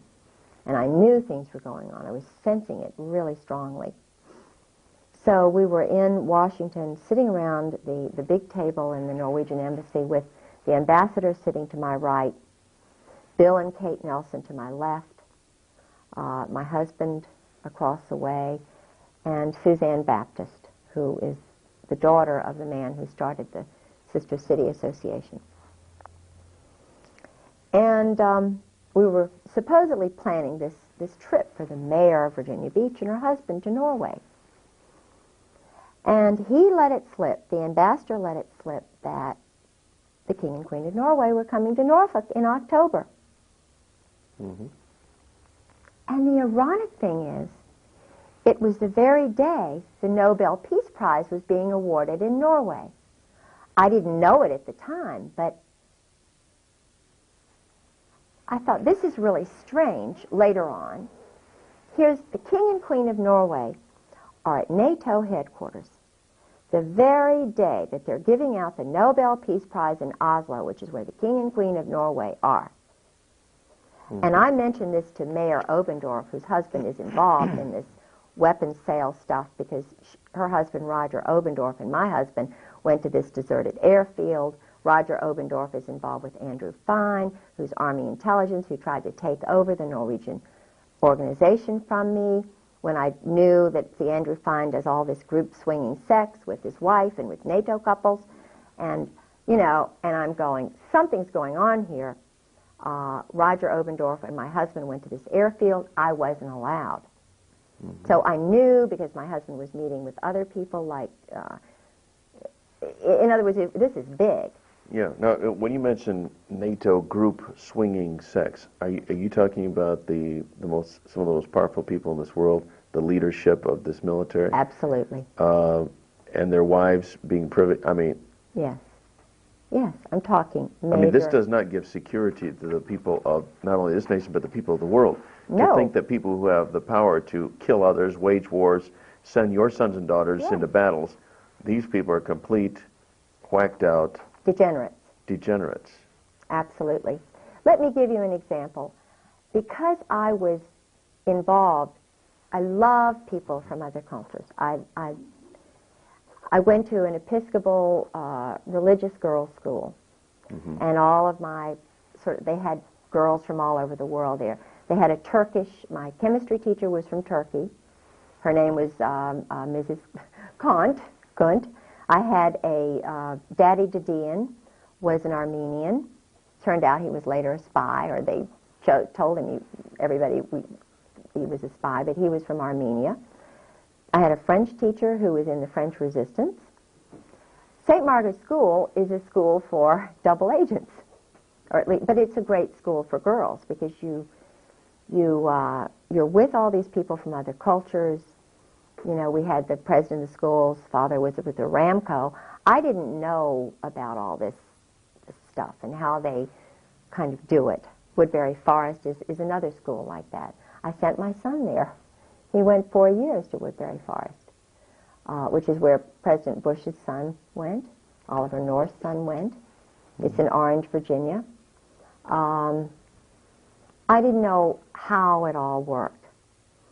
And I mean, if it works for peace and Christianity and love of Muslims, love of people, give them the right to their own cultures, the way the British did, you know, because I believe basically wherever the British went, I know there's a big hate Britain movement going on, but wherever the Brits tended to go, whether it was India or Africa, they allowed the cultures. They still wore saris, and they still were, you know, the ragheads were ragheads to protect their heads from the sun. Now they're called ragheads, and they're targeted as enemies by our little boys. Our little boys are taught to hate ragheads and to kill raghead women. Well, I don't think that's very Christian. So I'm looking at the top guys, and they're not Christians. So it begs the question, well, what are they? Well, that question was in my mind after I was married 3 years, and I started delving. My own little Miss Marple, my own little, you know. And I've arrived at the definite conclusion that they're not only not Christians, but when you have group sex and homosexual sex and orgies and things of this nature by the top people who are running my city, at least, certainly Virginia Beach, I started looking at other military towns and started asking questions. San Diego, the same thing. San Francisco, the same thing. Key West, everybody knows about Key West. Boston, that's the major homosexual capital of the world. You know, they're having sex on the highways. Guys are parking. People can't even go into the restrooms in Boston. Of course, Washington, D.C. So, not to mention the Oval Office. Yeah, well, but at least, now I don't know about, see, I know that he is sick and he's addictive, but I believe that, now that you all will all disagree with me, but I lived with Sarah McClendon, and Sarah is a senior White House correspondent, and I believe he was just addicted to sex, and I believe that he was put into that office to try and control him, but I believe that he has repented. I believe he had strong grandparents who loved him, who were Baptist. I have hope for that man. Now, I know a lot of people don't, but I do. and I have hope for that marriage. I know she's a strong woman, and I know a lot of men don't like a strong woman, and I believe she loves him. And I believe that basically he loves her, and I believe they love their daughter. And I will say one thing, that at least, you know, and who knows what their motives are. It's between them and God, but I'm glad it came out for their marriage. Well, at least he's not, he doesn't seem to be homosexually inclined. No, So we'll give see, this that, is it. give him that The much guy, credit. and they don't like that, you see. That's why the little guy who's, you know, the little short guy, what's his name, the homosexual? Stephanopoulos, or Yeah, his George Stephanopoulos. Stephanopoulos. Well, I met him. See, I went into the White House with Sarah, and I met him. He's a little short guy, and I even saw the place, the Mambo Jumbo room, where he hangs out, right around the corner from the Ontario. Well, homosexuals are one thing. It's an abomination in God's eyes. It is an abomination. It's a weakness. It shows that they're very immature, and, you know, we all go through stages in life where we're immature. And I wish he would grow up. There's a whitehead who's an ambassador who's a homosexual. And his lover is one of Bill Clinton's attorneys from North Carolina. Now, I like the way that man thinks. He's a homosexual, but I like the way he thinks. James Angleton, CIA, was a homosexual. The head of the FBI was a homosexual. Paisley was a homosexual. They murdered him. All of the British intelligence agents were homosexuals. I haven't yet arrived at my theory on that, except that it is a weakness. It is a moral weakness. It's a way to control people. No, that's what I was gonna say. Now, I say, look. Makes them very controllable. Yeah, I mean, tell truth. Because I've been in situations that I'm not proud of, and I will tell anybody what I've done wrong. I'm not embarrassed to say, you know, this or that. Because I've been in situations where I found out that this person, you know, I have to admit, I'm a sinner. But the point is, when you find out and you repeat the sin, you're addicted. They call it addictions. It's sin. And why is it sin? Because your weak nature, if you're in a position of leadership, you shouldn't be leading. Mm-hmm. Yeah. And admit your errors, and that's why I think Bill Clinton will be stronger out of this. He wants peace in Israel. That's what this is all about. He wants peace in Israel. I did notice that when Hillary made overtures toward the Arabs, whoa. I mean, somebody yanked her chain, and that became a major issue. I was living in Washington with Sarah McClendon in the Kennedy Warren before the election. If you will remember, a plane went down on his birthday. On whose birthday? Clinton's. Okay. I mean, I believe it was a plane. There was a traumatic... I went to his he had birthday parties at 7 different places. It was his 50th birthday. The birthday party in Washington, he was not there. He was in, I think, New York or some other place. But I went to the birthday party, which was in the Kennedy Warren, in the basement of the Kennedy Warren. Okay.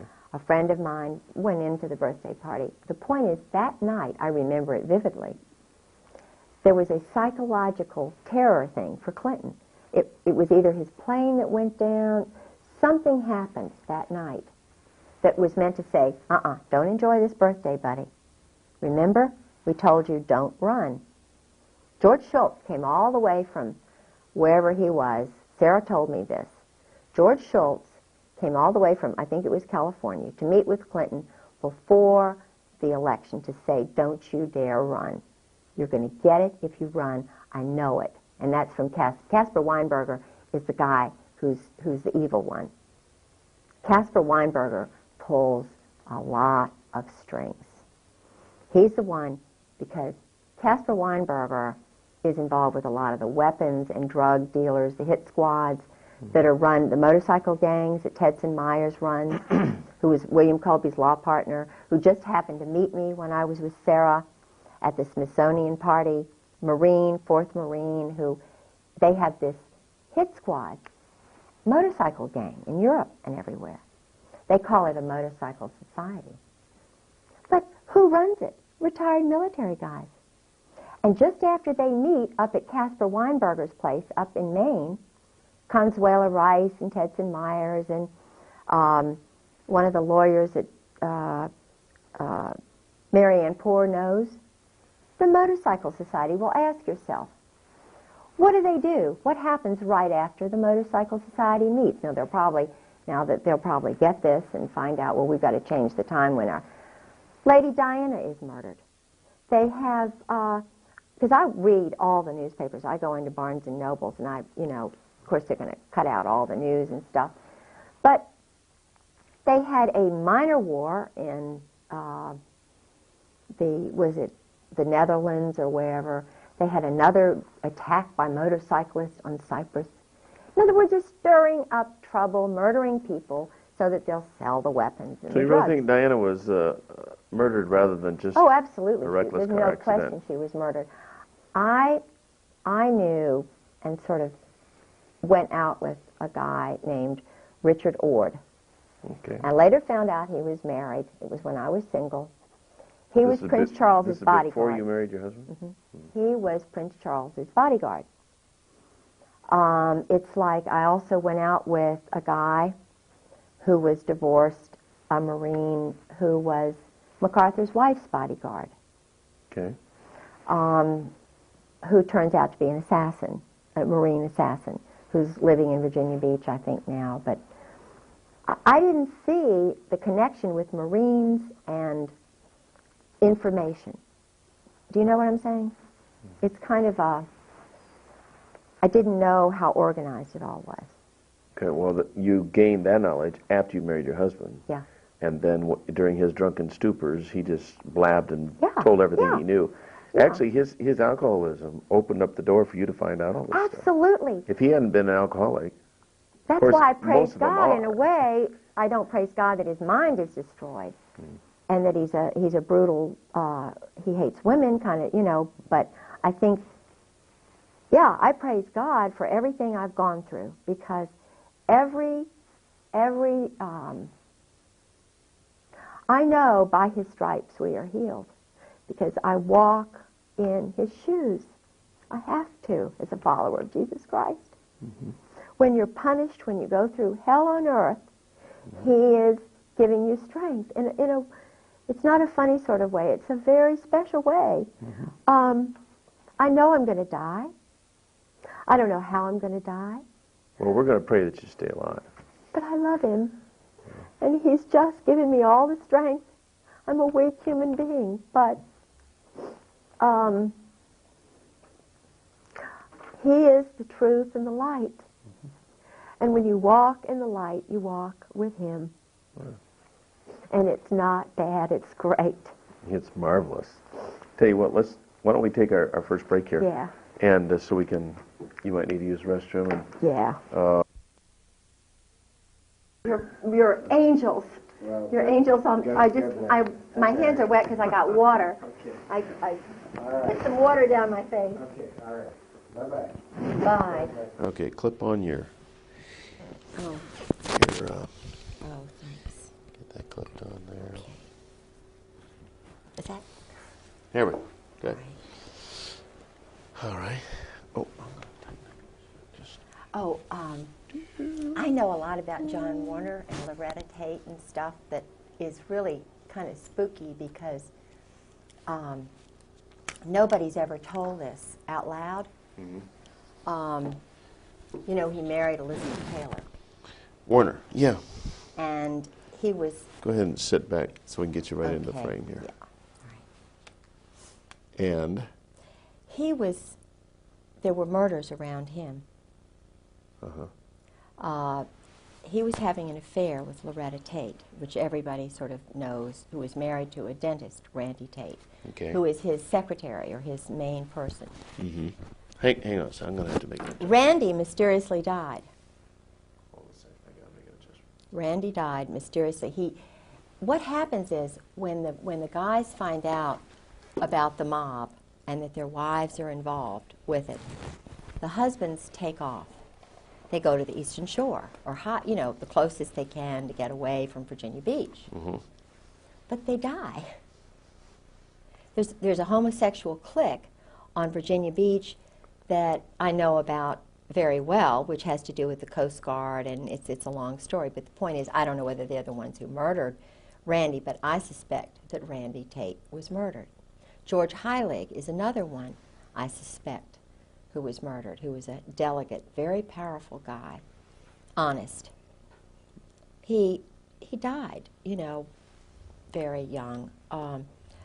And Dick Obenshain, who was an honest candidate for governor. And Dick Obenshain, Dick Obenshain was running for governor. He was the Republican candidate. He was an honest, honorable guy. Mysterious plane crash. And what happens after Dick Obenshain's plane crashes? Well, they have a little convention. It's conveniently right before the convention. He's the titular guy. Well, Elizabeth Taylor comes into the picture. And never before, they just go right over Robert's rules and everything else. Elizabeth Taylor goes around, movie star goes around and says, I think you ought to nominate my husband. Well, he hasn't even been involved in the process. Dick Obenshain, who's honest, conveniently dies. John Warner comes right in there. They did not want Dick Obenshain in there because he was not controllable. Warner what? Same thing with Paul Tribble, who's a cousin of mine. So I'm a Waring, and his family are Warings, and we're related. Paul was married to Rosemary Tribble. Well, there were some things that were going on, thinking that, in other words, Paul Tribble could not really totally be controlled. He was, they got rid of him. Rosemary knew a lot of stuff, and they get rid of the good guys. Murder, I believe that... Well, don't they refer to this as Murder, Inc.? I mean, yes. another name for... Well, the Marine Corps so-called- are the assassins. The Marine Corps are the assassins for the mob. If you look at guys who've been in 4 years, let's just take Tetson Myers, for example. Now, he's a very nice person to talk to. He was involved with the founding of the Peace Corps with Sergeant Shriver. He's from the Brooklyn Bayonne mob. He came from that group. They sent him to Ohio State. Then his 4th year, as I understand it, he did something like truck driving school. Then he goes into Korea and becomes UDT. And then they underwater demolition. In other words, assassin. He's very smooth. He marries a high-level gal, Sullivan. Whoops. Something happened. Just lost the camera. Oh. Yeah, no matter what I do, never stop that tape. Because now we're out of sync with that camera. But all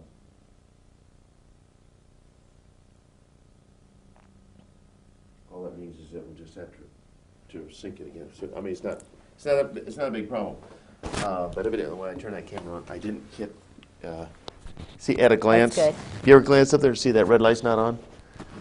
We'll have a picture here and we'll have a picture there, but it will kick out on us eventually. So we're back on. Okay, Okay. 5, All 4, 3, 2, 1.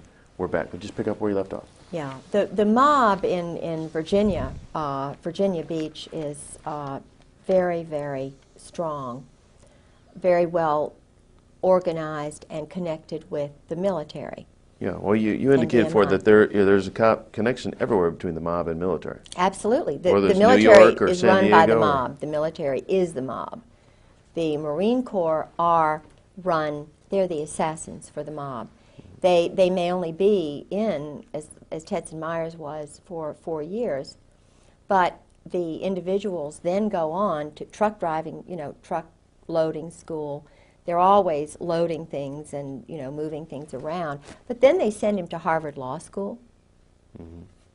Then he's he winds up, when I met him, or just actually, I met him after Colby's murder, but I find it rather unusual that I had spoken with William Colby, the head of the CIA, who knew my husband well, who told me on the phone all of this stuff about the Phoenix program and Israel, and all of that stuff was coming out, and that he was going to be doing it.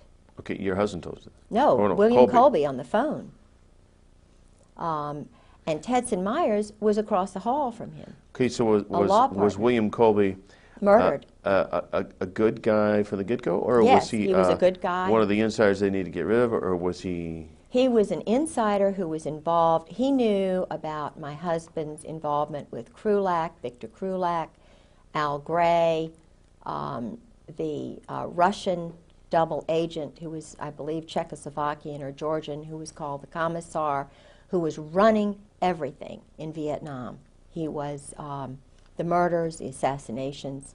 My husband was involved with the murders, the assassinations. He was involved with teams that did that.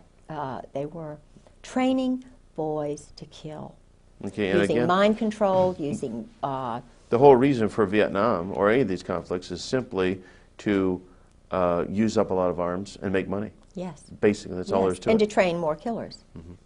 To use more weapons. Absolutely. To make more money. Yeah, it's a sick, sad little adolescent boy cycle. These are not grown up. These are little men from Oz. That's what I call them. Al Gray is a sick little man Al Gray is a that was the general. former commandant of the Okay. Marine Corps. Carl Mundy is a sick, pathetic, lying little man, And he is. the former commandant of the Marine Corps.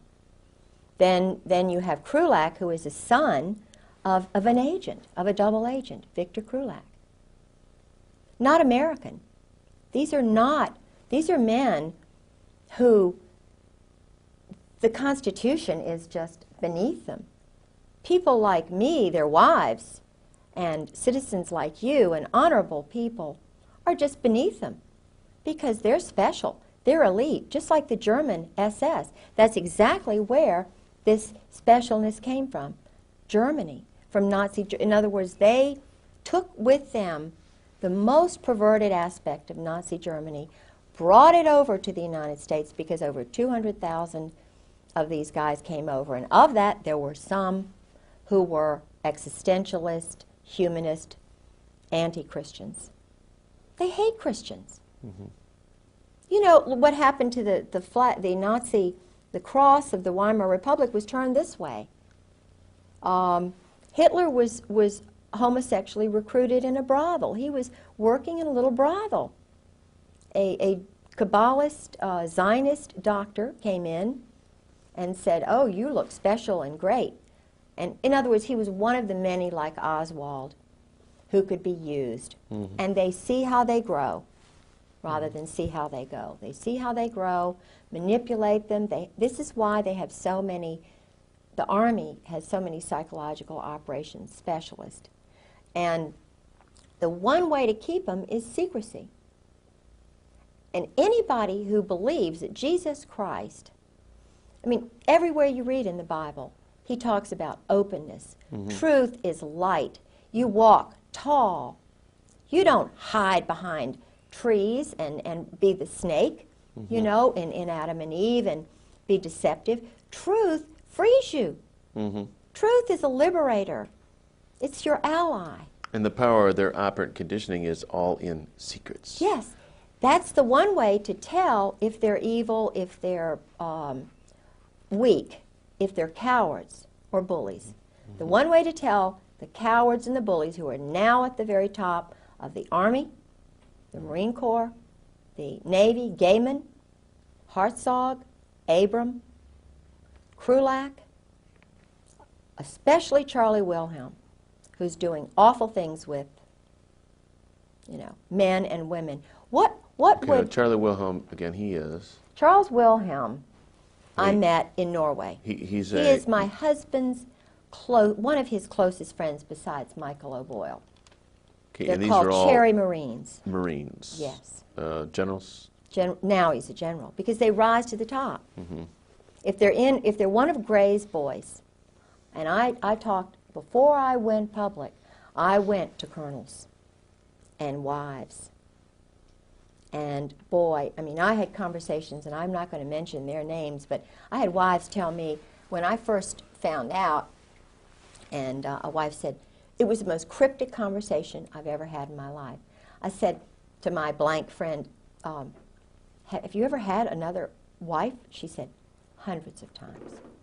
Her husband was a very important person. Mm-hmm.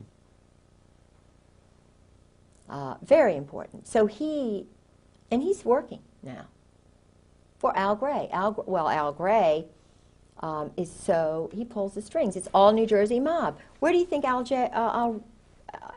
Gray was born? Right outside of Atlantic City. My husband was born in Atlantic City. Sheehan's father was in the mob. You remember that big concert that they had back in the 60s where everybody was smoking pot and they were doing experiments on young people? Mm-hmm. They had all the public... Yeah, I forget the name of it. Guess who did all the flying in of all the bands and the drug dealers and everything? Who arranged it all? General Sheehan's father. Oh, now, this Woodstock? is the head. You're talking about Woodstock. Woodstock, New York. That's where he's from. Now, isn't that unusual that the head of NATO would be, and his brother is doing all kinds of weapons deals and selling things to the military. And I went to his wife's home. They lived in the Virginia house after my husband disappeared. Well, was Woodstock a kind of Of course, a testing ground for experiment. drugs. Okay. Of course, it was just an experiment, like the Jim Jones thing down there in. Guyana? Yeah, that he was working. I think even little David Koresh was used because he had a Mossad. He had an Israeli agent. They always get away, don't they? The Israelis always are in there, but they get away, don't they? Mandela. I don't mean Mandela. The guy in Panama. Noriega. Noriega he was an Israeli double agent. Anybody who is Jewish is automatically a member of the army, the Israeli army. Mm-hmm. Right. They have a joint relationship. How can they be loyal to America if they will shoot ships like the Liberty, mm-hmm. and it's covered up? Mm-hmm. I dated Lawrence Geis's son when I was a teenager. About the time I went out with the governor here and John Engler. John Engler. I'm sure if he was in the ROTC class, I dated him, and I got letters from him. Seemed like a really nice guy. But my love at that time was Tom Williamson. Mm-hmm. And Tom Williamson was a Yalie. His real father was killed in World War II. His mother, who was a Ballantyne, Admiral Ballantyne's daughter, a wonderful person, married Lawrence Geis, who was a captain, and then he became an admiral. And I went to the change of command to the Forrestal. I really did like that family very much.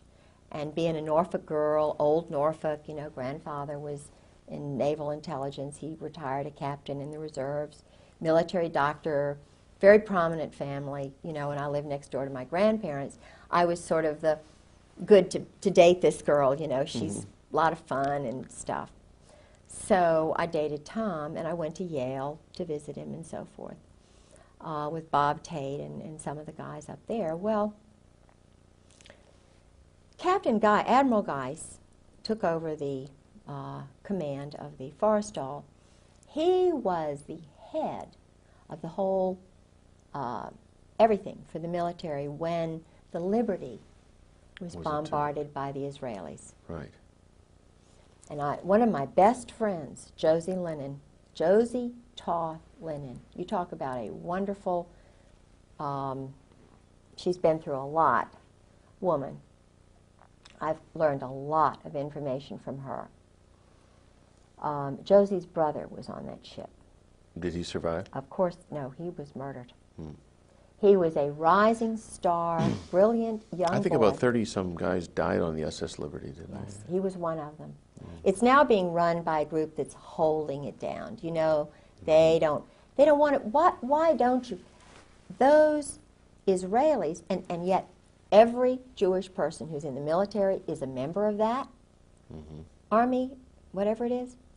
Now, something is very strange here when you have the whole State Department, not one Christian, not one Protestant in the Near East section, not one Muslim.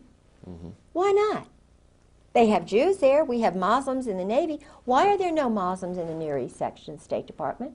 Why are there no born-again Christians or real honest people who are not under some chain of command? Why don't we have anybody who can decide right and wrong, who has to be interpreted, you know? Something is strange when you have a State Department that is run by Israel. There's something really strange. It's no wonder there's no peace. Do they want peace? No. They want to control all those little countries around there. And there was an interesting luncheon, it was a dinner, that I had over at Carolyn Millis's house with the Marine wives. And some of the, well, I don't know what they really are, but I thought they were wonderful until this night. And I was really caught into this. I was getting into this cult. You know, shh, don't talk. Don't talk about the go-go dancers because your husband's career, you know, even though, shh, don't tell this, don't tell that, quiet, you'll get, you know. We were sitting around the table, and we always would do prayers before dinner. And there was a woman there, and she was from Pat Robertson's place. She was married to a Jewish guy. And I'm not saying that he was bad. I think I met him once. They were at Carolyn's Christmas party. But it was right after, was it Begin who was killed, or who was shot? The prime minister, the president of Israel. You know, my mind's blank. I know, it's either Begin or no, whatever. But anyway, it was right after that. And it's the furthest thing from my mind. You know, I was thinking, oh, great dinner, you know, this is great. So this woman said, and we were in the middle of the prayer, and she said, oh, just thank you, Jesus. I thank you, God, that you killed Begin. We just praise you for that. You know, this is an evil man. We just praise you, God, that you killed so-and-so. Yeah. And I'm sitting there. You know, I've traveled, been 20 times to, you know, England and Scotland and known all these NATO people and so forth, and I'm thinking, what did I just hear? Thank you, God, Jesus killed the head, you know, because he wants peace. This is the guy who got the Nobel Peace Prize with Arafat. And I'm going, what? So what do? This is one of these moments, these crossroads moments where you have to take my culture, which is Southern Protestant. I have to say something. I'm over 50 now. I'm not shy anymore. You know, I've got 6 grandchildren, so forth. I said, just in my nice little way, I said, what? What did you just say? And then Carolyn Millis says, well, we just, you know, he's really, you know. I said, wait a minute. Didn't he just sign the peace? It was like they knew something I didn't know. Right. And I was trying to say, what? Wait a minute. And I looked around at everybody, and it was like, I'm an outsider. I said, hang on a second. I'm going to adjust this mic. all right, too loud. Nope. No, but just every now and then, this sleeve makes contact with it. Oh. And when it does that, it'll go. Okay. So I said, wait a minute. I said, wait a minute. I had to get him to, like that go-go dancing thing. Yeah. I had to interpret Jesus for them. Because these are supposedly followers of Jesus Christ. I said, do you all, I want to get this straight, do you all mean to tell me that you all are for the murder of a man who wants peace in the Middle East? Just, you know. And Carolyn Millis, always the one, you know. Well, you know, of course, so-and-so and so, you know, well, you know. And I said, well, wait a minute. I think you're wrong. Because Jesus Christ would have been behind peace in the Middle East and so forth. Well, I was just, you know, you can't trust her anymore. I wasn't going along with the program of whatever Israel wants to do, if they want to kill Palestinians, if they want to sabotage, because George told me that that's what they do. They do a lot of sabotage. They train, they take men who are Jordanians, Iranians, Iraqis, sons of leaders, and they bring them over here, wine them and dine them, and then rev them all up to hate their parents, and they give them weapons. What they do is they feed their ego.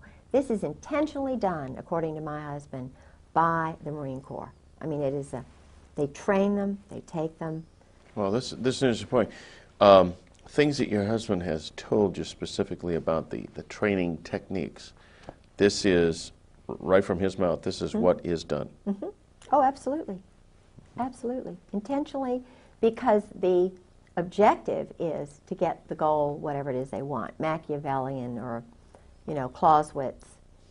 And of course, my husband was reared, he was suckled on Proust, Sartre, Camus. If you want to read his thesis, it's in French. It was written by Todevay, and, but it's at the Princeton University library. You can read what my husband believes. Now, this is the Chief of Staff of the Marine Corps.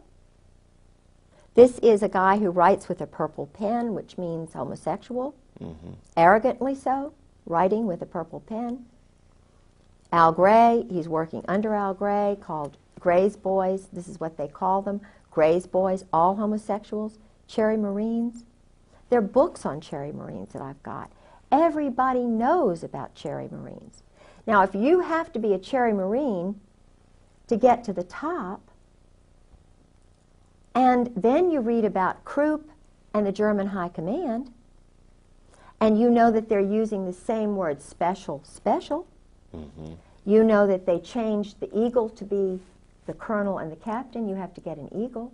And that started when all of these people started coming over to change the America to be generic, no more of a Christian nation. And that started, the head of the Marine Corps, who was a Kabbalist, Zionist, in the 1860s, 1850s. You can do your research. When did they change the Marine Corps emblem from being, I think it was a bugle, to having an eagle on top of the world? And who was the commandant when that happened? Ask that question and find out the answer. And then wonder, like I do. And George told me, he said, we've always been the murderers. He said, why do you think we have the red line down our pants? And he said, now because he was trying to interpret for me. We have this X on top of our hat or something. It had something to do with target practice. I spoke to his uncle Dick Griggs, who also works for the mob, the intelligence community. It has something to do with the schools. They have money, limitless money. I believe it's mob money for poor boys to go to these fancy schools. Uncle Dick has a little computer like Roger Obendorf does. Uncle Dick. George's uncle, Richard Griggs, who became his father because they were trying to get him away from his father. He was away from his parents for 8 years. His uncle handled him. His uncle is getting money from this group. He used to be just a school teacher in Princeton. But he has 2 sons, Bob and Jeff, who are like my husband's brothers. Now, what does Bob do? That's the question of the century. What does Bob do? Bob handles an account for my husband. And I started asking questions about, well, where is this? Bob moved from Princeton, then he moved down to Oklahoma City.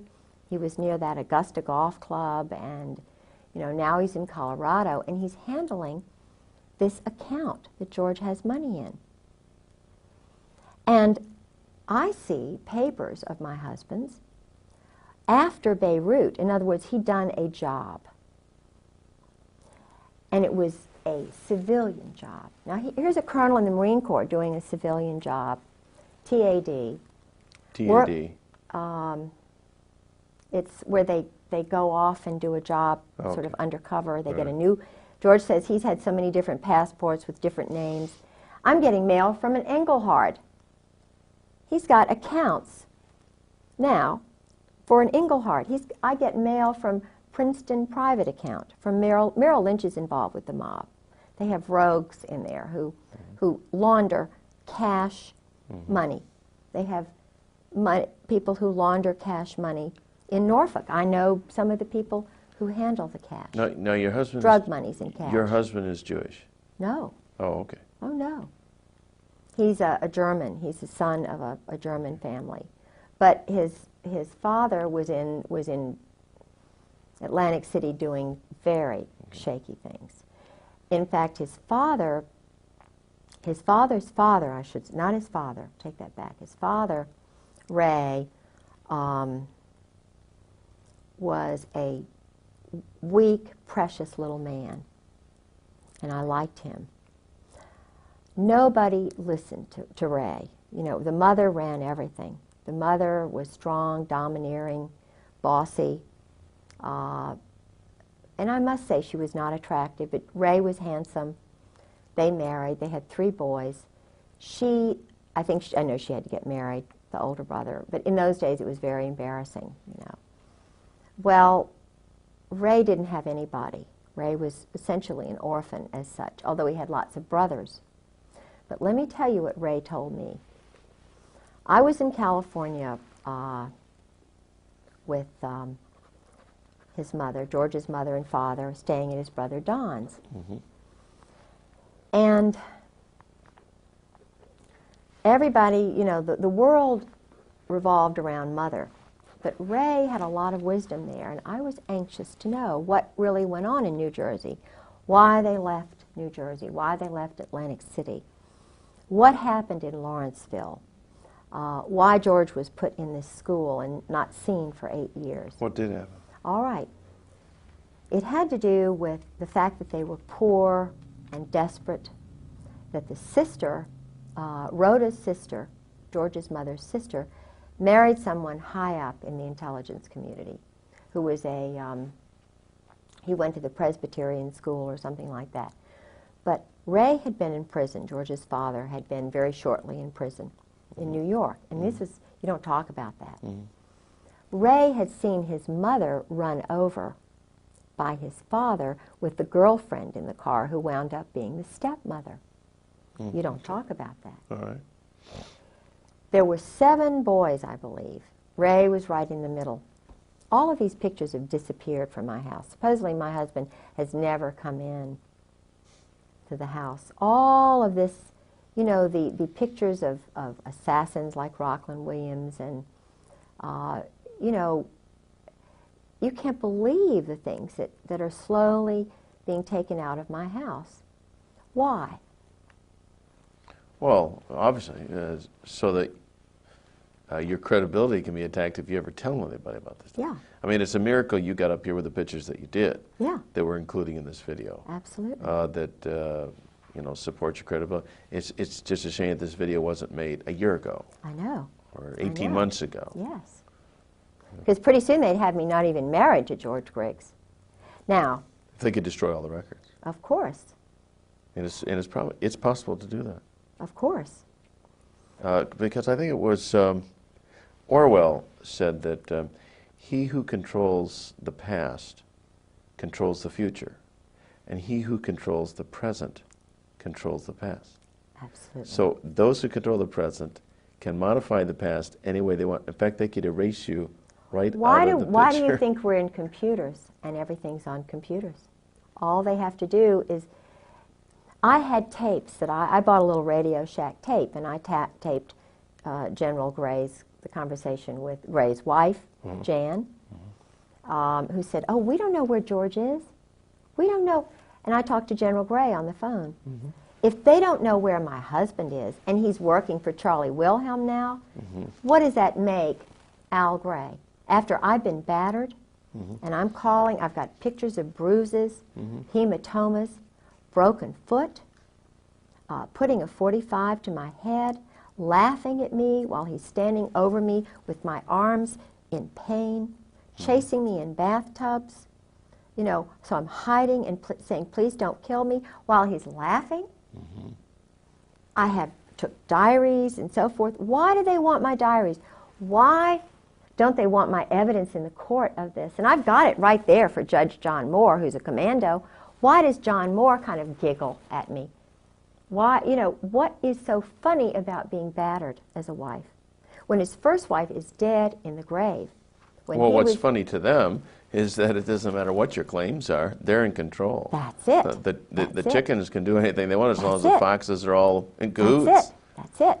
And why I have a transcript at the first commissioner's hearing, and Colonel Barry Cantor, who is a Kabbalist, who lives right around the corner from T. Parker Host, who's a commando assassin mob guy, brags about it, who's now has about 7 or 8 agencies and is a friend of George Bush's all of a sudden. Barry Cantor, his office is right next to George Sharp, and they are persecuting me in courts right and left, and it doesn't matter what he says. It's like he's just totally, you know, so it doesn't matter. We'll just ruin you. And then, so I find another lawyer, and his name is Doug Ballard. General, what's his name, up in Washington gave me Doug Ballard's name. And I thought this, I still think he may be an honorable guy, and I'm trying to remember his name, because he's talking about a lot of the stuff that's going on. But Ballard is a name that has connections to the Deep South. Well, Doug Ballard went to VMI, and I knew Doug Ballard because he was a law partner of Philip Purrington, whose brother Charlie I knew, and I liked Charlie Purrington. He was, when I was dating my first husband, John Pollard, they were best friends. And I went out with Charlie a couple of times, but I was, you know, I was making my debut, and, you know, I was kind of, Charlie was just a good friend, and still I like him. And I introduced him to his wife, and they're still married, and she's a Carolinian, he's a Carolinian. Well, Doug Ballard was in law practice with Phil Purrington. Well, so I went to Doug Ballard, and I heard he was a Christian. And I got the information from Paula Ballard about Obenshain's murder from Paula Ballard. And because Paula was very involved with the Republican Party back when Obenshain was running for governor. They were insiders. He was an Army intelligence person who was doing business with the Saudis. He was up in Washington with Oliver North and that whole crowd. Doug Ballard was doing business, illegal business, money laundering. But I was attracted to him because General Ben Parton said, maybe this guy will help you. Benton Parton. General Ben Parton gave me Doug Ballard's name. Do you think Ben Parton is a good guy or a bad guy? Well, I don't know, because what I was set up, or maybe he didn't set me up, but I went to Doug Ballard, and, you know, he's a shyster. This guy is crooked as they come, or either very weak, and I think that goes along together. I told him about the things that had happened to me, and keep in mind, he's Army. He's Army Colonel. Ballard is. VMI, but I didn't know what I now know. And VMI again is? Army. Kabbalah. You know, it's But VMI stands for something. Virginia Military Institute. Oh, okay. And because Benton Parton is very well known in certain circles now for challenging the Oklahoma City bombing. Okay, well then I believe in him. I think he just didn't know what I know about Doug Ballard. I think he heard Doug Ballard went to this born-again church, and his wife is all this born-again, which is great, and because I'm born again, but let me tell you what happened. I mean, and they may have been persecuted. They did go through some persecution, but what happened was, and maybe they know too much, but what happened to me was this, because he is part of the Brotherhood, Doug Ballard is. I trusted him with my file. See, Barry Cantor, my husband's lawyer, is an Army colonel. Ballard isn't colonel. The judge, John Moore, is a colonel. The commissioner, two of the first commissioners were colonels. Andrew Aggie, who is mixed up with Crooks in Virginia Beach, he's a commissioner in Virginia Beach. Then there is the first one we were going to get. No, Aggie was the first one we were going to get, Army Colonel Reserves.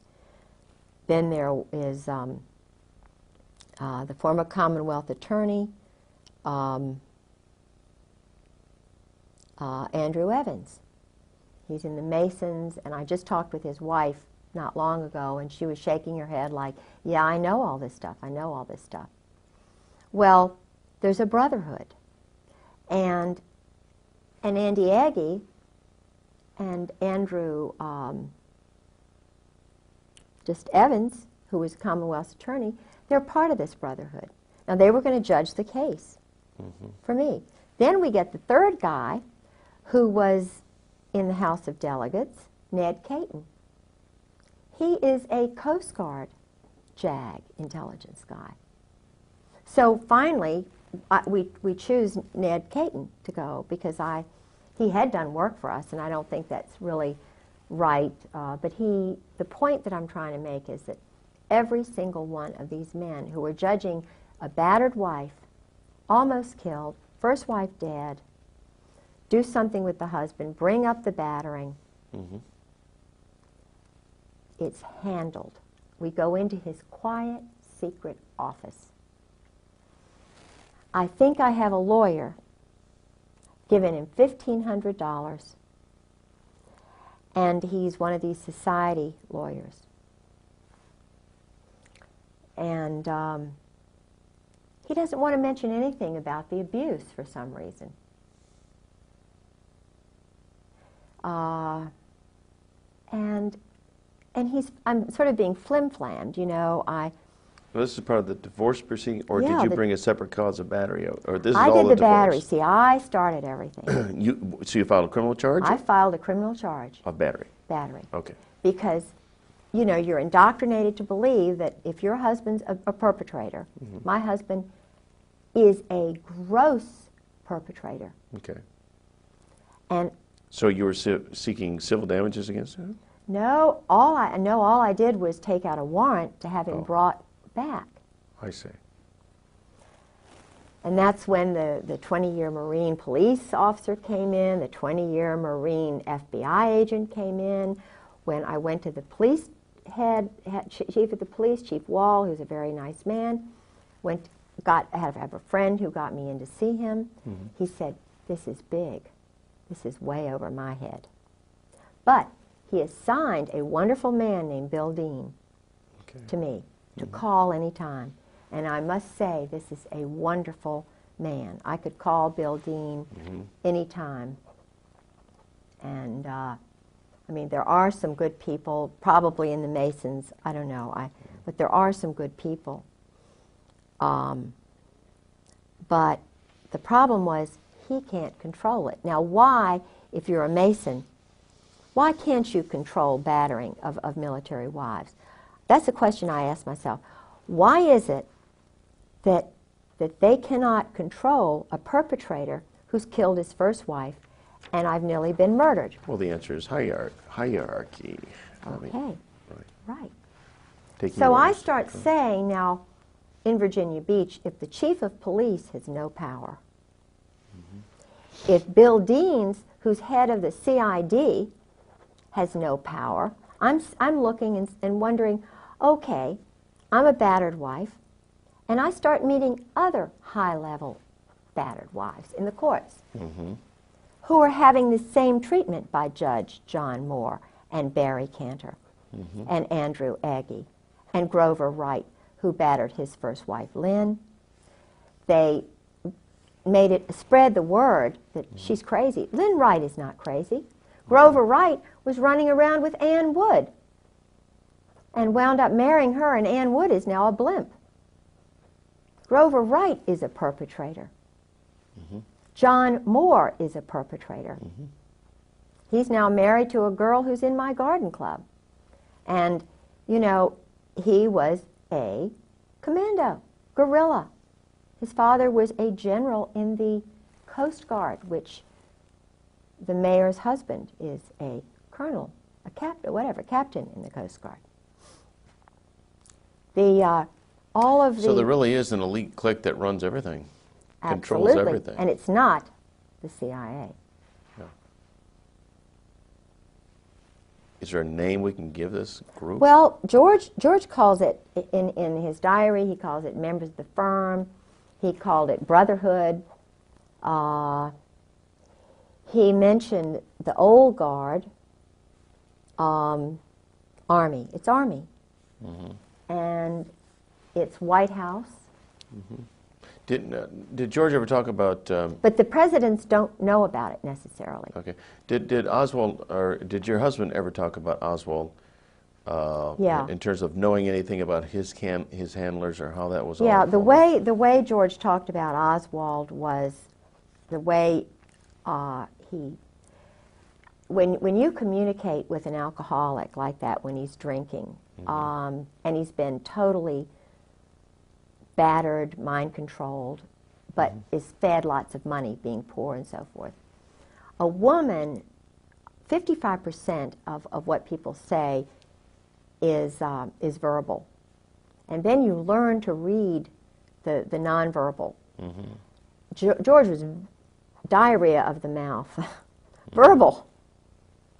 But when I mentioned, it's like when I mentioned the word General Jim Joy, I knew it was General Jim Joy who had authorized the terrorism of my life. I know it is General Jim Joy, General Carl Steiner, General Hartzog, General Abram, General Gaiman, and Sheehan. I know. And Krulak. These men are the ones who are perpetrators. They bugged my phone, downloaded my caller ID. They have authorized and given money to people like Tedson, well, not Tedson Myers, but certainly Alexander Robinson, Ern Reynolds, mm-hmm. 4th Marine, JAG, worked for the Justice Department. The Justice Department is involved. There are rogues in the Justice Department who think they are handling people by using cruelty, tricks, psychological games. This is not the way you handle a nation. Women know this. Right, but mothers know this. Like you mentioned New Orleans as Yes. kind of a center of mob and mind control. Mind control. Illegal criminal activity. Did your husband ever mention any of the people there in... Yes, he did. In fact, he went down there. Okay. He went down there with General Gray, with Michael O'Boyle. During the time of '63? Oh, he was always going down there. And Michael O'Boyle was going down there. Well, your husband was a young man at that time, maybe. Okay, everything is rolling? Is this one recording? Yep, the red light's on. Okay, let's say a word of prayer. Lord Jesus, we're thankful for this day and opportunity to do your service. Lord, you said you should know the truth, and the truth shall make you free. And that's what we're interested in accomplishing here today, in Jesus' name. All right, now one more little technical thing, and it's weird, but it goes like this. 10, 9, 8, 7, 6, 5, 4, 3, 2, 1. All right, Kate, now I'll tell you. What I just did is simply to synchronize the cameras. It's not anything magical. Okay. And it doesn't mean, oh my God, the countdown is here. What we're going to do, we're just going to record a bunch of stuff here, and we can do some more tomorrow. If we forget something today, it doesn't matter. We can put it in. If you think of something in 20 minutes that should have been said right up front, it doesn't matter. Great. We are simply wanting to reduce this down to tape so that it doesn't get lost. Yeah, okay? yeah. And the big job lays ahead. That's the editing. Okay? So I want you just to completely relax. There is nothing that can't be done, redone. If we sneeze, if we cough, if, anything can That's be fixed. reassuring. If the ceiling caves in, all we do is clean up the mess and keep going. Okay. So everything here is real laid back. You've got a lot of information, and we want to get this down into a storyline, because I think what you've got here is something that is extremely important for people to know about. Yeah, it is. All right. Let's talk a little bit about you, and see now where did you start out your life? You were born and raised in the country, Yeah, the city? I was raised on a farm. In fact, I live in the same neighborhood in which I grew up. It was my grandfather's farm. Part of it was divided into thirds. But in 1939, my grandfather was an obstetrician in Norfolk. He was also in the Naval Reserves.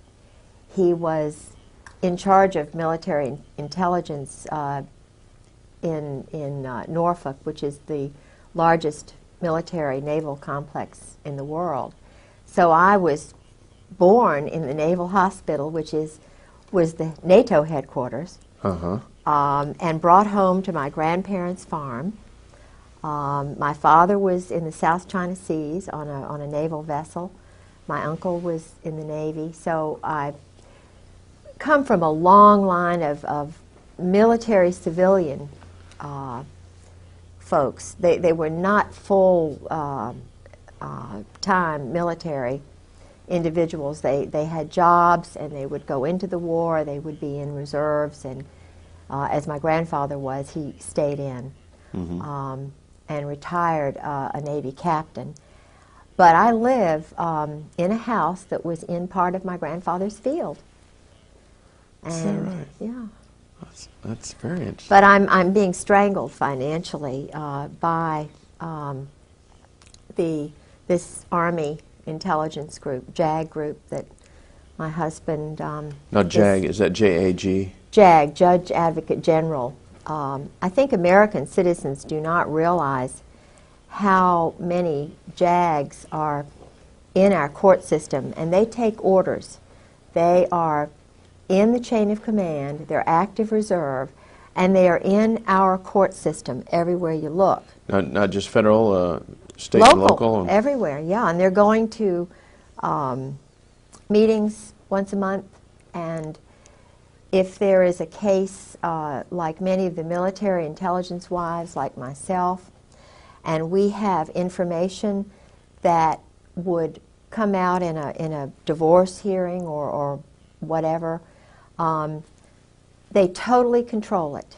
It is Judge John Moore in my case in Virginia Beach is an Army Ranger. He is active reserve. He's a VMI Army colonel.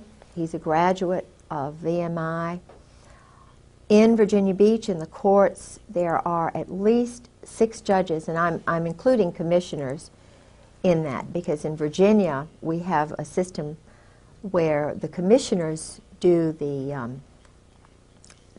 lot of the decisions. And all of these in Virginia Beach who take care of military wives are military judges. No, you mentioned the term VMI. What is that? Well, VMI is Virginia Military Institute, and it's where General Marshall, the Marshall Plan, went to school. It's a little West Point. There's a lot of tradition there, but it's based on the Greek sort of Spartan military concept. And my father went to Washington and Lee, which is also in Lexington. And I know that there is some sort of, I won't say cult, but there probably is some sort of Club? secret society. Okay. And so it's very, very tight clique. But what I was trying to say is that the judges are military men, and they're not independent. They take orders. They take orders. There's a chain of command, and in my particular case and the other 11 military wives whom I have met so far, there are many, many more, but they've all been handled the same way. That's not a normal divorce at all. You know, I've heard of these kind of situations before, but it's never been put so concisely and so reasonably that there would be a connection why some people just, no matter what attorney you have, it doesn't matter. Oh, no. The divorces and the settlements of assets never go the right way. No, and there's a FISA court, which I know is involved in my case. What kind of court? Foreign Intelligence Surveillance Act. It's a Justice Department secret court that American citizens are not aware of. There have been a couple of articles on it. It's a small group of men, and I think there's a woman on it. I believe there's 7 justices. And in reality, the article that I read, which was given to me by Mike Fuller, and I know he would not mind me using his name, he's a government assassin. He was like my husband, a government assassin who did... When you say assassin, you're talking like character assassination or kill people? No, killing people. Okay. He's a mercenary, government mercenary. Okay. He was in Afghanistan and in Rhodesia, South Africa. And I met him and his wife through Sarah McClendon. He's a real wonderful patriot who is speaking out about what the NATO community and the Army and Marine Corps are doing. And Sarah McClendon, she's an old warhorse, isn't she? Sarah saved my life, literally. Really? Yeah. I had been having break-ins starting the night of March the 4th, after I was calling everywhere to see if I could find my husband. He would, disappear at times. And I found my husband's diary, which I have here, which they have been not anxious to have get out. Uh-huh. No, they meaning? General Sheehan, General Krulak, Marine Corps colonels, generals, Al Gray, Cook, and especially General Joy. Joy. General Jim Joy Uh-huh. and General Carl Steiner they're evil men. And they are in this diary meeting with my husband almost every day in Beirut. They trained the men in black who killed those people in Waco. It was General Joy and General Steiner. Steiner's army, dirty tricks, special operations. And this is what my husband does for a living, is train mercenaries, young boys from countries like Romania, Cuba, Dominican Republic, Haiti, all these countries. They're training them to be murderers.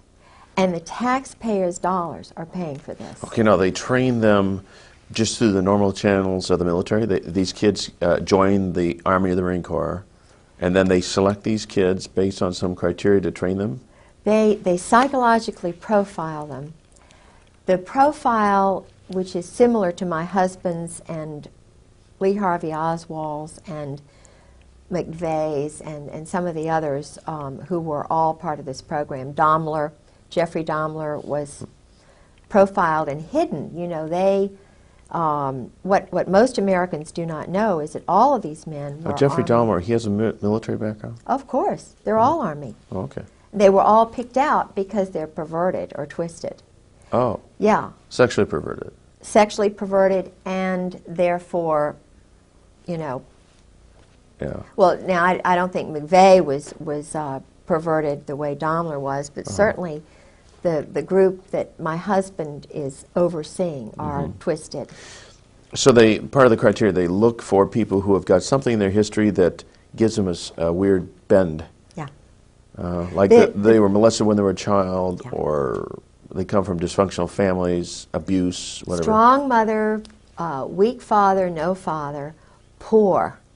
Because these guys are looking for security, so they will stay in the military and do anything for that security. This was my husband's scenario. My husband and Oswald are just two peas in a pod.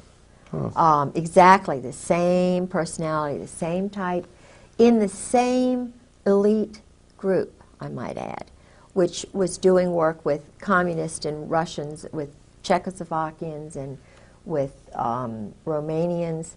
I met assassins, I met drug lords, Fahim Kordobawi, whose family were the drug lords in the Bekaa Valley. I mean, he knows the elite of the elite of the elite, and that's why I was warned twice not to talk. And you were warned. I was told that I would be killed. I was told that Your husband warned you about this, or? Oh, my husband warned me early on in it, but he knew that he loved me in the beginning. I'm sure he really did. But he's a robot, my husband, except when he's drinking. And I think that's why he drank, because the first 3 years of marriage, he was telling me everything. And I come from a very strong Protestant Southern culture, which, you know, when you're talking about shooting people like ducks, the only thing I can relate it to is my brothers going duck hunting, and that's what George would tell me it was like. Killing is just, you know, it's nothing. There's no emotion involved. You just get rid of somebody. And he said he was an existentialist and that these murders were necessary, and, you know, it very matter of fact. And I'd sort of go, yep, and we'd be eating dinner, and I was trying to get him to know Christ, you know, to sort of understand a little bit about my background and America's background. But his group they are not Christians. They're what he calls existentialist, and they study German Clausewitz and Nietzsche, Sartre, Camus, Montesquieu. And his thesis at Princeton, which was written for him by a very good friend of his named Todeve, who was a French count, and his thesis was on this. And it was, supposedly it was in French, but my French is better than his. So he could not have written that by himself. I know that. I know it was written for him. But in the intelligence world, and in the communist world, and the world that my husband was in, one had to know French, because all of the terrorist trainers and the guys who were funding all the guerrillas and everything were in Paris and New Orleans. They would go back and forth. Still, the 4th Marines is out of New Orleans. And that's been going on a long time, ever since Disraeli, even before, I think. But they had hit squads and, you know, undercover groups in New Orleans. And George would go to New Orleans, all the Marines. I mean, this is where they train, do terrorist training, Lake Pontchartrain and places like that. Okay, and then this would be during the 1980s? Yeah, 1980s. Okay. From the I think New Orleans has been a school for a place where debauchery and murder and cults and flourished. yeah. Well, there's a New Orleans connection with the JF Kennedy assassination. Well, you see, Oswald, my husband and Oswald were in the same club. General Jim Joy is in that club. General Louis Buell, who is my husband's benefactor, or whatever you want to call it, is in that club. There is a, in fact, I've got the name of, they're Russians in that club. Yeah, feel free to grab any reference materials Yeah. you've got. Or What I want to tell you about General Al Gray, my husband was the chief of staff for General Al Gray, who was the commandant of the Marine Corps.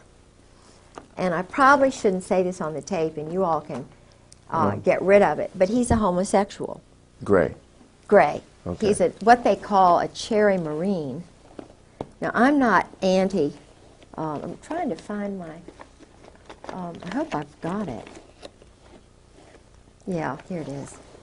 The Now, this Vietnam term cherry Marine, Cherry is that Marine. that's a common phrase in the military? It's see, the thing is, they're guys and they're girls, and I just came from such a real prudish culture. Yeah. You know. That's fine. You came from a normal culture.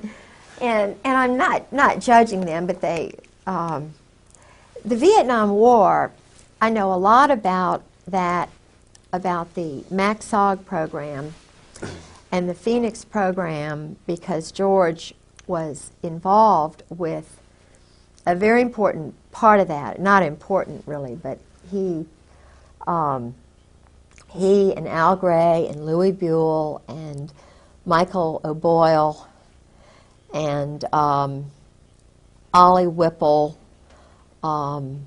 were. Do you remember the Manguez and the Pueblo? Was it the The seizure of that little ship? Yes. Yeah. This was. It's run by the mob. Then it was a mob military partnership, joint. It was a joint operation in Korea and in Vietnam.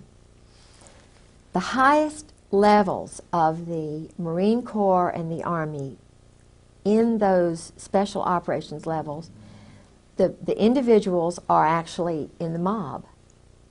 New Jersey. You're talking about the mafia type mob? I'm talking about the Brooklyn, New Jersey mob. My husband, Al Gray, Sheehan, they're all Brooklyn. Cap Weinberger. Heinz Kissinger, there's the Boston mob, which was shipping weapons back and forth to Northern Ireland.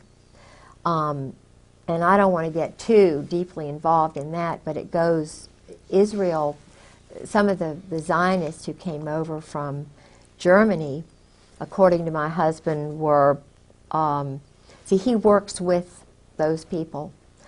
They do a lot of money laundering in the banks, cash transactions for the drugs that they're bringing over through Latin America, the Southern Mafia, the Dixie Mafia, which is now my husband's involved with in Miami. The military are all involved once they retire. They're, they go into this drug and secondary weapons sales. And before I forget, I want to find the name of this Russian who worked with Al Gray, who was my husband's boss, and trying to see where I wrote it. I may have to look and find that another. It's no trouble at all. How are we doing over there, guys? Sound good? How much time is rolled on the clock? On your clock? You can speak. So 20 minutes. 20? Okay, good. I can't find it right now. I'll find it. Right. The Vietnam was really important because a lot of experiments were done on boys who went over there. Mm-hmm. I had, since my husband disappeared and since they have been psychologically trying to destroy me, financially trying to destroy me, because I'm telling the truth. His first wife, I know, was murdered. Okay. She was, according to a psychiatrist whose name I probably won't give because he's an honorable man, I was given permission before I went public with Sarah McClendon at the press club anonymously, but they knew who I was on the 3rd of July, 1996, was when I came out with a small group of people. But before that time, they were trying to handle me, to try and get me to be quiet. They tried threatening me and so forth. And I'm trying to remember where I was, what I was going to, the point I was going to make. I can't remember now what I was going to. It was something important. Oh, yeah, General Jim Joy. Yeah. I called General Jim Joy on the phone. I was trying to find where my husband was because I didn't know whether I'd have any money to, food to eat or what. He just walked away, and I knew that the Marine Corps knew where he was. But I was being handled psychologically. On the 4th of March, my home was broken into. They had elaborate plans to handle me. The 4th of March, 96? 1996. 96. And keep in mind, he had disappeared on the 28th of December.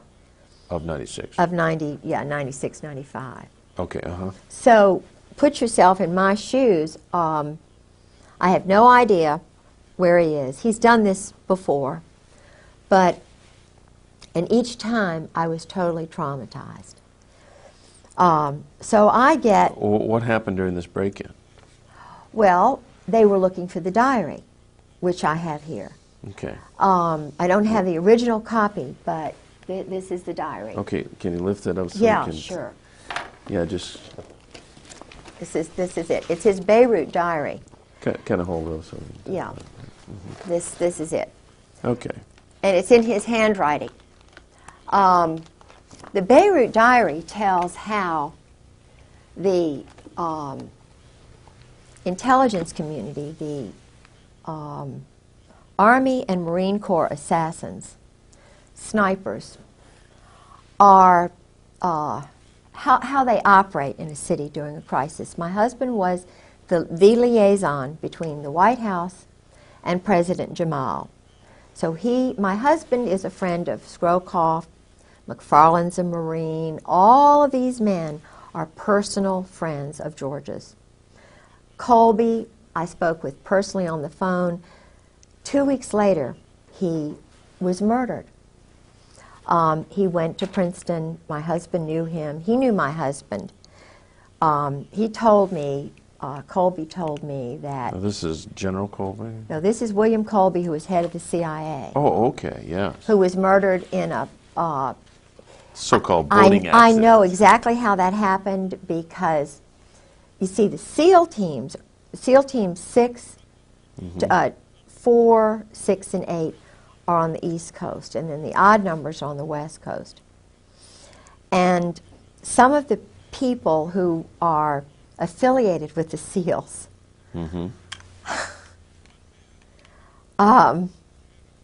I shouldn't say that. I'm not going to say it. But well, it wouldn't be hard for a SEAL to come from underwater and tip the boat over and make sure the man's dead, that sort of thing? The Israelis train with the SEALs. They do a lot of wet ops, murders, over here because of some sort of arrangement. The young boys, I met 3 young assassins on a bus, going up back and forth to Sarah as I went on the bus because they were sabotaging my car so often. So I sat next to 2 young assassins, one from Romania, one from Haiti. And I let them know that I understand, how it is. And this little boy cried. I won't mention which one it was because it may get back to him, but he told me it was the same scenario. His mother, he lives on $850 a month. Now these are mercenaries working the taxpayers are paying mercenaries. The taxpayers are paying young men who are not citizens of the United States to kill innocent people, women and children. They get on a flight from Norfolk and Oceana. They fly to Stuttgart, and I was told this is what they do. Then they go by a special helicopter to countries like Turkey, like the part of Iraq, to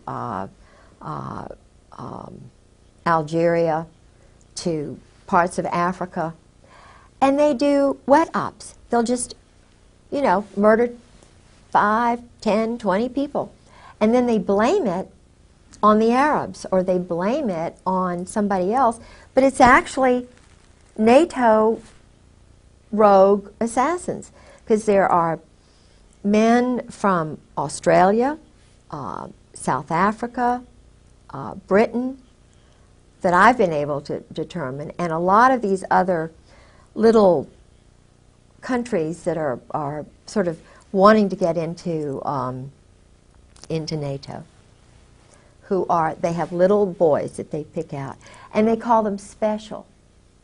They use the word special, meaning elite, irregular, in order to entice these boys because they don't have much ego. So if you call being a criminal, in other words, they are protected. They know that they are above the law. That's what my husband's above the law. Judge John Moore is above the law. Colonel Barry Cantor, my husband's JAG colonel lawyer, is above the law. Grover Wright, Marine Corps. A lot of these guys who were judges had their wives gotten rid of. Judge John Moore had his first wife thrown into a mental institution before he became a judge. He battered her. And I spoke with a man who has a Purple Heart, two people who knew Hannah very well. And Hannah Moore was deeply in love with her husband. He got back from Vietnam. He was an Army Ranger. He battered her. He physically and psychologically abused her. And she started screaming, doing because I was battered and bruised. A lot of wives are by these Vietnam vets. But if they're a colonel or if they're a rising star, the wife has got to be crazy because they've got too much invested in these men. And it's a very small cult. I mean, I have heard the things that they do when they're colonels. It's some of the same things that they do in Cap and Gown, which is the Princeton version of Skull and Bones. My husband went to Princeton after he went to the Hun School for 4 years. Okay, now we should probably clarify a little bit about, you mentioned Skull and Bones, and many of the people wouldn't be familiar with that, and the Cap and Gown. So what are these clubs that these young inductees are pulled into? Secret societies? Secret societies. And again, is this to make them feel super special? Yes. And also put a control on them Yes. so that you never tell these secrets? Yes. Oh. That's it.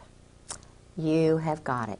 I've heard a lot of child molesters. I mean, people who are not connected with the military, just plain old child molesters, will molest a child and then tell them, now if you ever tell, they'll take a cat and strangle it and kill it or something. This is what I'm going to do to your mother. This is what I'll do to you. Yes. Bad things will happen if you ever tell. That's right. And children grow up believing that I must never ever tell. And they don't, generally. That's right. Unless someone comes along to help them see the light and come out of it. Yes. And you see, my husband is frightened to death. I believe that his brother was murdered to keep him in, because he had gone through 4 years of this mind control. And the man who did it, you can see this on the video, his name was Charles Caddock, and another man named Alexander Robinson. Okay, Charles Caddock. Caddock. And the other one? Alexander Robinson. Alexander Robinson was a Marine, very well-connected Presbyterian family, whose family member was the influential one who brought over the Saudis. The original Saudi head of Saudi Arabia was George told me all this about Mohammed Faisal, Khalid Faisal, and Saud Faisal, and there were something like 32 brothers of the then in the mid-50s, the ordained, whoever was head of Saudi Arabia. It was actually the United States who chose that person because the United States, through Charles Caddock and that group, murdered the good one, the one whom everybody liked, who was well educated, and who was normal. In, I believe it was 1952, 1953, 1954, in Paris, the universal Saudi, the well-educated Saudi, was poisoned. And what would his name Charles be? Caddock. I don't suppose it's all that important, but anyway. I'm trying to remember. I think it was Fahim, or he died in Paris. And so his brother, his half-brother or whatever, was the father of all these 32 boys, and the three oldest now were snuck into the United States. I have a degree in history, Virginia history, undergraduate degree, and master's in Scottish history. And being a Southerner, we always look at, past is prologue. And I jumped into the Saudi Arabian books to try and find out something about the Hun School, which is in Princeton, started by a physicist connected with Einstein in that group. So I was looking for the Hun School because I knew they went there. And they're in all the brochures. They're very proud to say, we have the Saudi royals went here. President Cheeseborough brags about going over there and being wined and dined, and So I only found one reference, but it was a reference that said something like they went to a prep school in the United States. That's all they said. Well, it was the Hun School, and my husband was one of the playmates. Charles Caddock was the bodyguard, quote-unquote teacher for these guys. So they would go out and play in the woods, and they were doing homosexual things with them. There was a lot of money. They bought a big house. Yeah. And so. Okay, now, I was momentarily distracted. Okay. Explain to me a little bit about this, the homosexual event here. Well, George, for the first 3 years of our marriage, was drinking entirely too much. And he was trying to let me know about his world. And I'm not judging him. He's a bisexual. Okay. And he needed help. He needed help, he needed Still love, does. he needed cry. He Yeah. still does. He really needs help. And the handlers knew that I was changing him. I was taking him away from this crazy cult Right. that he'd been in all these years. And we were going to church. He even walked down the aisle one time when Tony Evans preached at Scope. He was overwhelmed. And At Scope. No, at Scope in Norfolk, it's a big auditorium. Okay. And so, but he was a little boy when he was, it's mind control. MK Ultra, somebody said. They had a group of men, psychiatrists in New Jersey. I don't know where this place was, but they would go, and even his roommates in Princeton told me about it. George never, intentionally, he never introduced me to any of his friends. So I had to cold call all these people. I got their names and addresses, telephone numbers. I called all these roommates at the Hun School and at Princeton.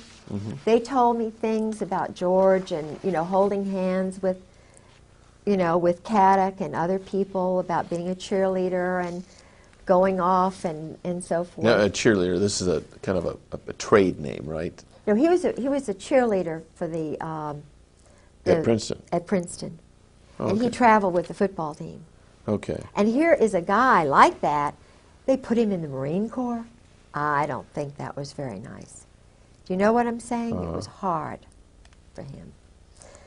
But it was part of the the long-term vision. Absolutely. They wanted him long-term. And it's because of the Saudis. This is what I believe and what his roommate believes. He had a roommate at Princeton who was also at the Hun, who's a dear, dear, wonderful. His mother is an Anglican. His father was a Jewish doctor from Brooklyn, and Jack is a dear. And we talk to each other a lot on the phone. George sort of, dismissed him because George was getting in with another crowd. George got into Cap and Gown, which is the same kind of fraternity. I mean, it's an eating club at Princeton for intelligence officers. It's Cap and Gown. Would they have anybody involved that wasn't intelligence-oriented? Football players and so forth. But I have a feeling that Cap and Gown has a lot of intelligence officers and boys who may have been raped. Of course, they'd never talk about it. Right. But I know that the initiation is, they get very drunk, and even in the Marine Corps they do that. It's called dining in.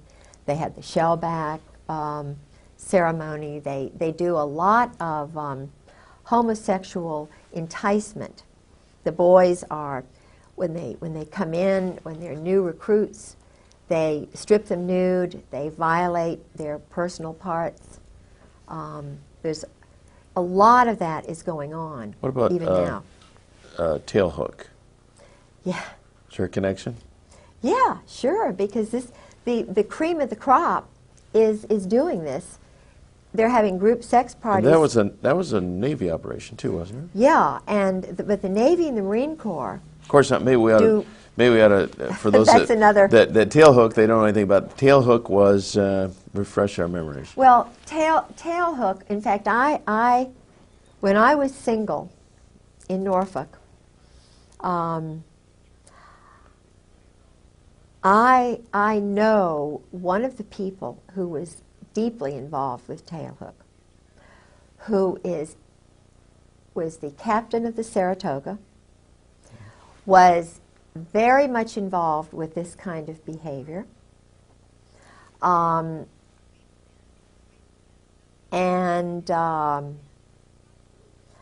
know a lot about the. See, I never thought about group sex. This is so awful for me to contemplate that these orgies are going on all over the Mediterranean, that the captains, lieutenants, the men who rise to the top are the ones who are picked to play the games, the pool parties, the nude pool parties. And they have secretaries who come in. I've talked to 3 guys, and of course my husband, who went to these parties. But what they do is, and this is General Al Gray, who was the main prime mover, they would go to a place like Aix-les-Rosés, where Charles Caddick, this teacher who got my husband into it, he retired in one of these all-male party houses on the Mediterranean. I mean, that's where and my husband kept up with him all through the years. But these sex parties and orgies, they're all homosexual in nature, or well, is there some heterosexual? They start off with the wild secretaries. It's kind of You know, my husband did those in Indonesia. He did them at a place in Northern Virginia with his first wife. I did not know any of this. I knew absolutely none of this when I married him. He told me he was loyal to his wife. He wanted me to think he was just apple pie, because I'm just a one-man woman. Right. When I took that oath to marry him, Right. love, honor, and obey, that's me. But he, when he was married to his first wife, was just an addict. He was a sexual addict, an alcoholic addict. He loves, you know, terror, and his whole little soul was just being sucked away from him desperately. And he needs Christ. He needed me day in and day out. He did not need to be. What he's doing now is running more of these operations. You know, as you describe this, I can't help but think of Bill Clinton. Well, of course he was. He was one of those profile boys. Uh-huh. But the difference between Bill Clinton, and I'm not saying Bill Clinton's better, but Bill Clinton did not go, he didn't know anything about the assassinations. Bill Clinton, when I was living with Sarah McClendon, the senior White House correspondent who saved my life, because she said, Mrs. Griggs, you get up here to Washington right now or you're dead. You're going to be dead. And I still feel as though I probably will be. I'll certainly be financially ruined. They are still doing psychological operations in my home, sabotaging my car, messing with my telephone, my radio. You cannot believe what I've been through in the last 2 years. It is horrible. And it's being done to other women and other wives and other men who don't go along with the program. They are murdering Marines. They're murdering sailors. Of course, one of the best ways for you to stay alive is to Yes. do what you're doing. Really? Reduce this, oh, absolutely. Reduce this to video, get this scattered all over the country. They won't touch you, because if you're dead, that validates everything you're saying, see. So Well, they poison people. publicity is the best thing you can do. One of the things that was happening to me after, I must tell you about General Joy. I found his name all through the diary.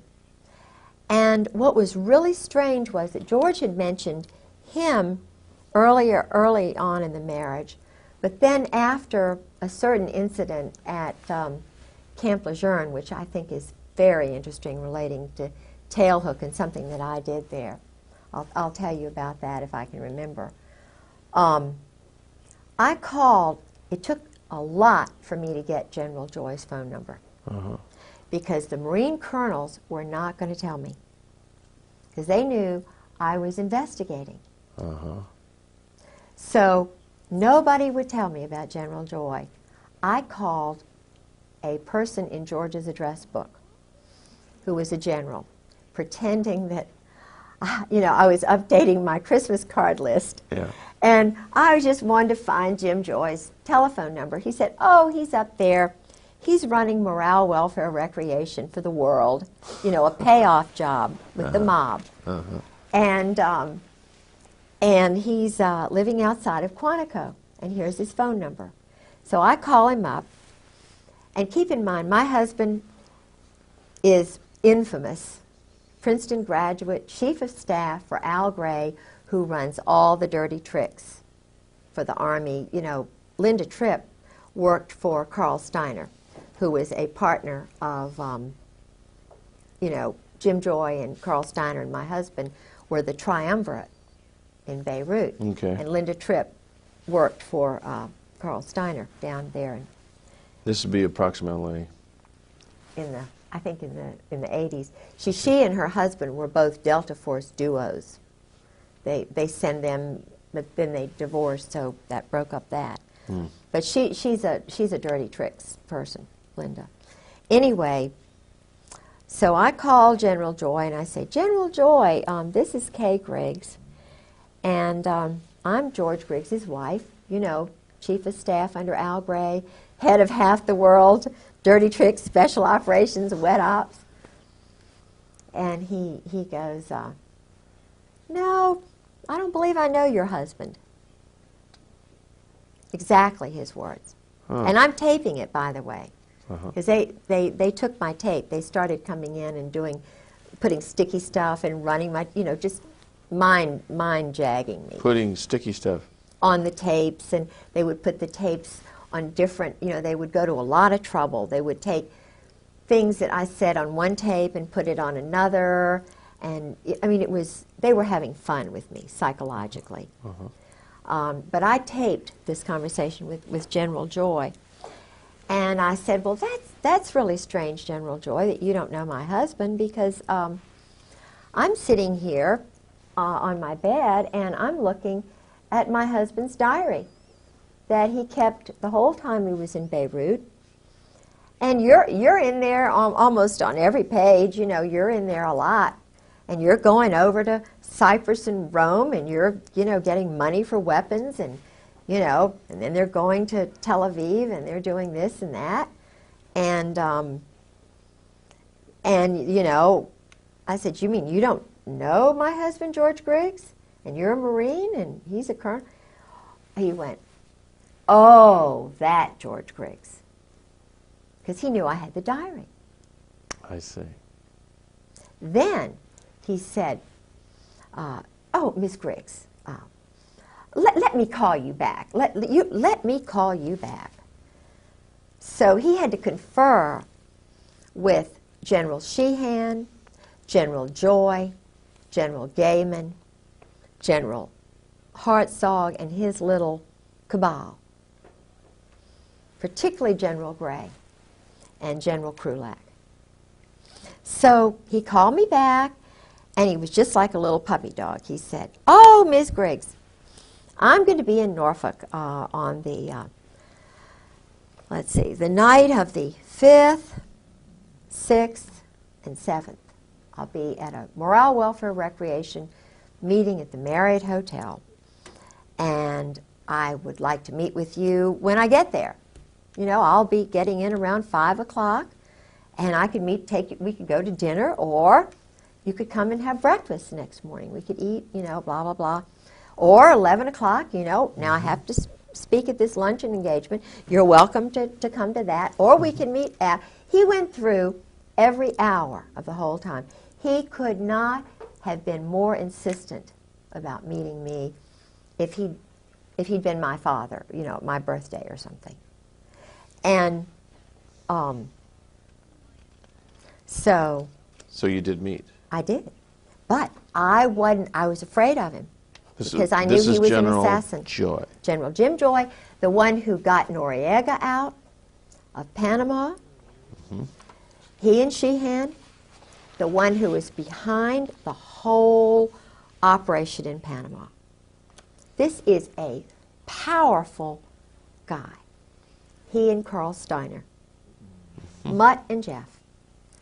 Waco, they trained all the guys in Waco who went and did what they did to David Koresh. They're the ones behind all the black helicopters and Sheehan. They're the ones, you know, doing all the stuff down there at Kathy McDaniel's down at, you know, in Fort Polk, Fort Hood. That's something new on me. Kathy Daniels? Kathy McDaniel's had a little talk show. She's a wife of the daughter of the mayor down there at Fort Polk. Okay. The little town outside of Fort Polk. And there were a lot of unusual things happening. And because she was talking about it, they took her radio show off the air. And they tried to, it's a long story, but anyway, so General Joy, I got in contact with the NCIS. That's Fort Polk in Louisiana. Yeah. Uh-huh. Yeah. But I met with the NCIS guy and a Marine that I just met cold call because I was kind of worried about what would happen to me, you know, meeting him. So may I go to the ladies' room? Certainly, mate. Matter of fact, Steve suggested I've that we had to break. sort of go to the late. That's why I've been sort of antsy. Steve suggests we break at 5 after, and I think it's a good idea. Let's break and we'll pick up right where we're. Right.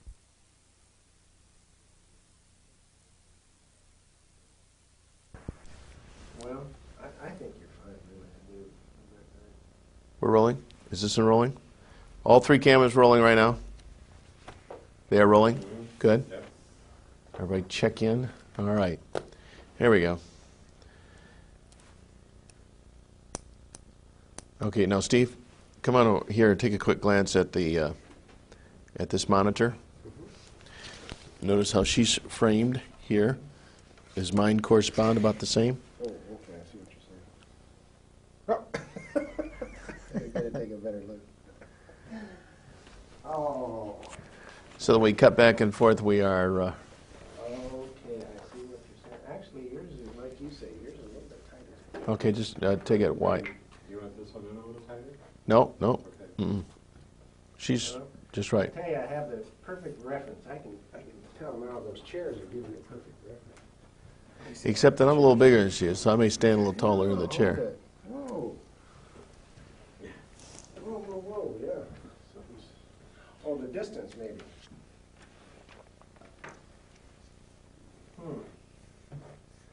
Let's just, I'm just gonna hold what she says. Okay, yeah, we don't have to split hairs over it. Okay, we're rolling. 10, 9, 8, 7, 6, 5, 4, 3, 2, 1. Ignition. We have liftoff. We're rolling. This is part number 2 of this interview. All right. Now, we have discussed just a little bit of a recap here. All right, a little bit about your background, about the psychological profile that these guys look for. Let's see, we've discussed the diary. We've discussed Kaddock and Alexander Robinson. Robinson. Couldn't read my writing. Thank you. And I have a picture of Caddick.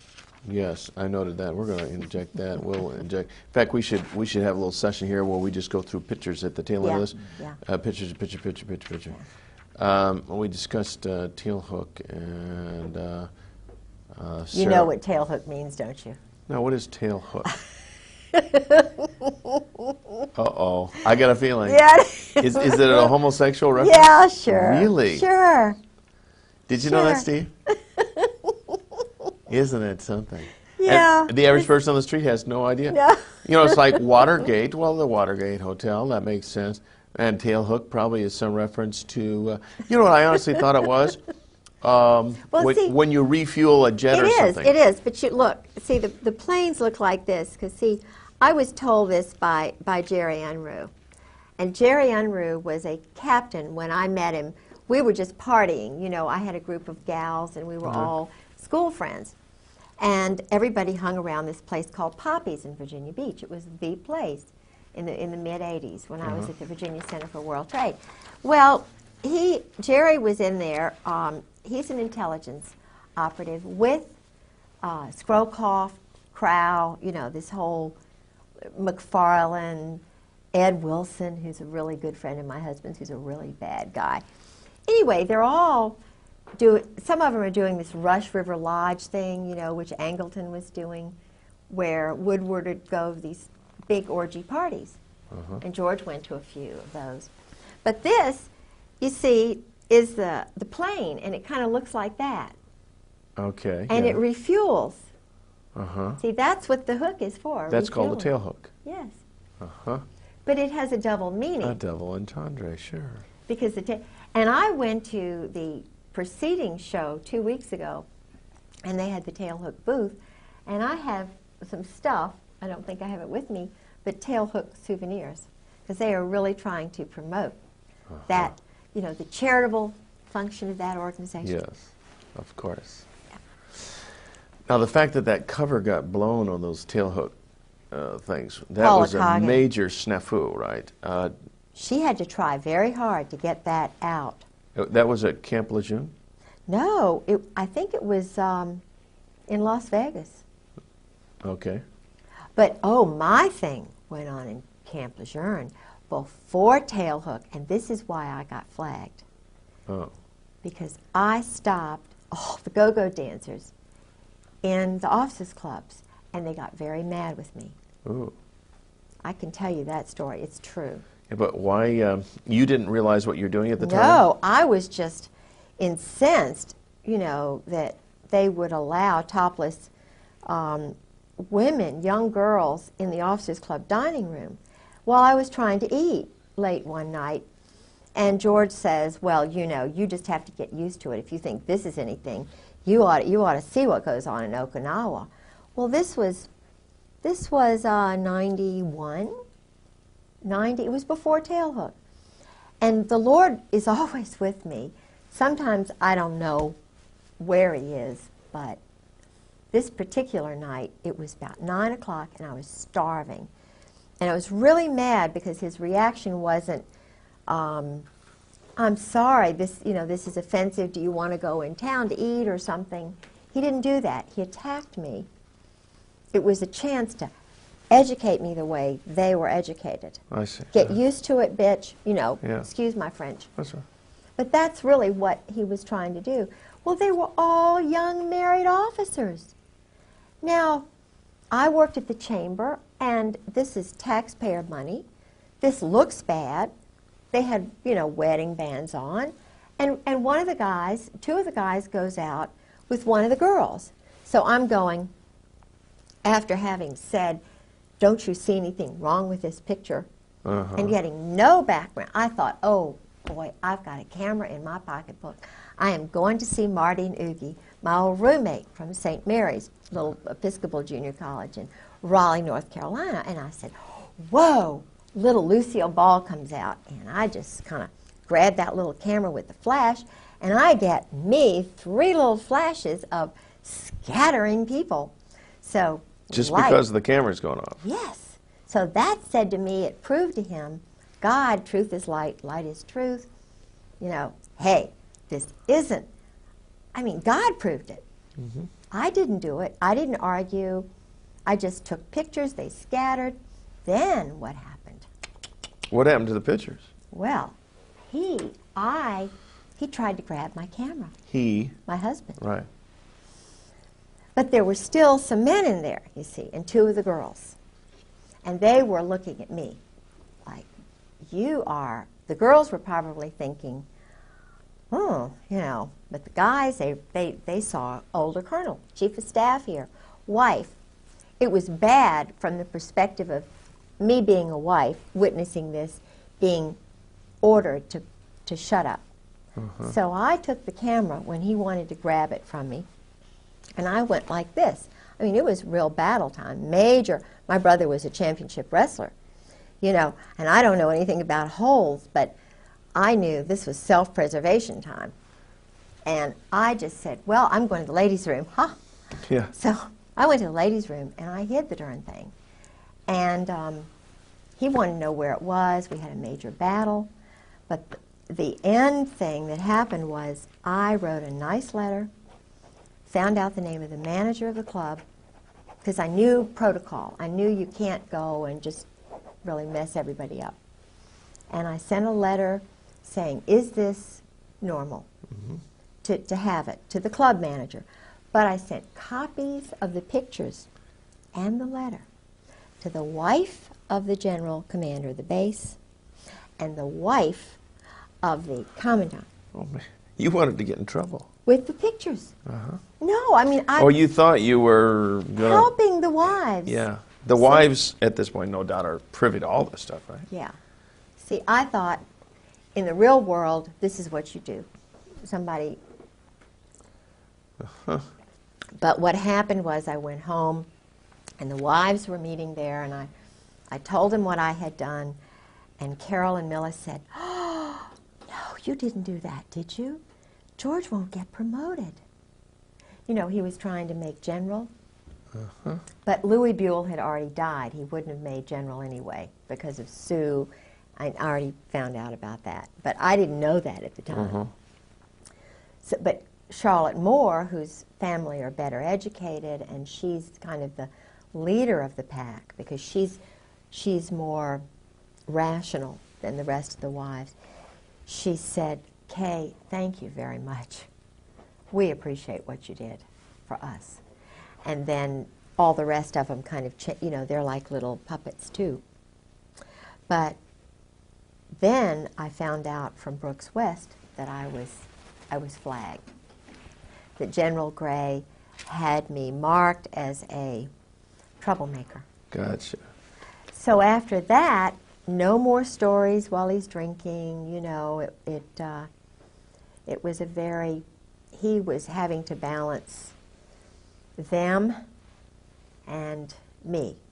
You know, he was, I think he was challenged by me because he, you know, he knew that I was a free spirit. He didn't understand Christ. He didn't understand what my boundaries are, but because he was a little bit intimidated by my sense of freedom and my, you know, openness, which comes from a complete understanding of where Christ is in my life, you know, and I follow in his footsteps, but I'm a free spirit because I'm created independently, as we all are, and my husband never had that ability to be free from the time he was a teenager. Because early on he was made captive to these other matters, the homosexual encounters and the shame that brings and the control.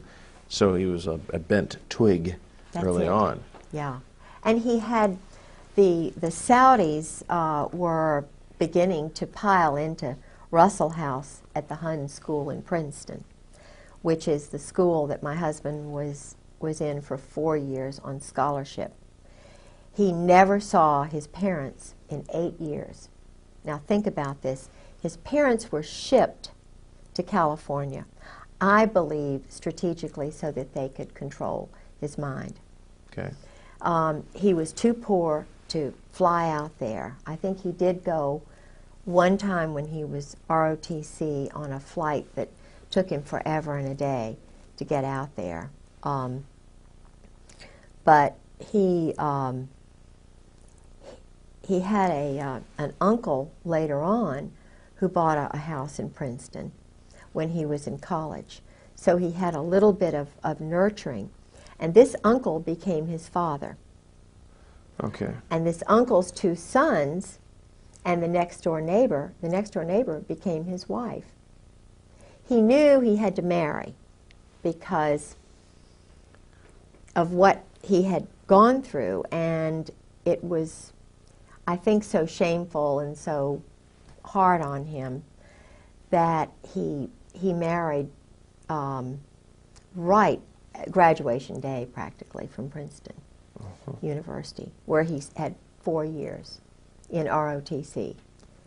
And he was in the Cap and Gown Club, which, as I mentioned before, is an intelligence sort of football kind of scholarship club.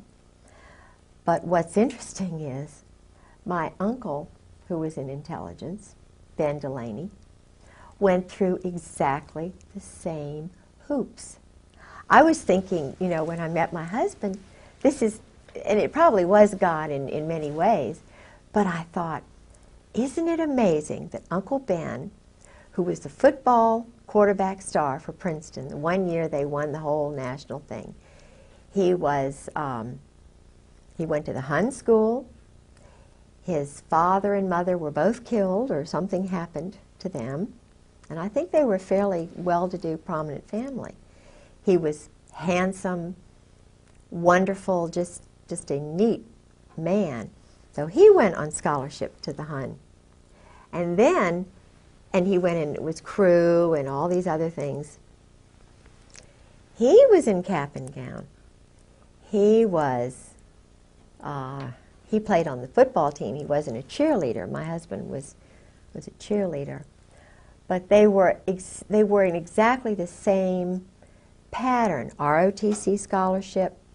They left ROTC. They were dependent on the government, on the intelligence community, you know, selling weapons to whatever country. I know the country, but in other words, they were doing work for the joint under the table all these years. Okay, and directly under whose instructions to sell these weapons? Do you know that? Yeah. Okay, and who would that be? Well, it's the Israeli Zionist group in New York. Mossad? No. Well, what would they yeah, call but themselves? everybody thinks Mossad, like they think CIA is just a bogus sort of thing. It's really Army intelligence that does just about everything. They run a lot of the psychological profiling, which is done at Quantico with the FBI. It's all a very small group. Harvard professors connected with, you know, the Tavistock and Dar es Salaam, and there's a sexual perversion group in Vienna and one in Colorado. I think that little girl was part of that experiment, you know, who was John murdered. Benet Ramsey? Yeah, yeah, because I had some. Well, you know, that raises an interesting point, because here's a high-profile murder that goes nowhere. No investigation, nobody's pinned. It just goes on and on and on. The parents are involved in that program. But somebody higher High up level. is protecting them. Absolutely. And the same thing that you're describing about the military. Sure. If you're in the clique, you can get away with murder. Yeah, absolutely. Absolutely. Murder, literally murder. And I had a group of visitors.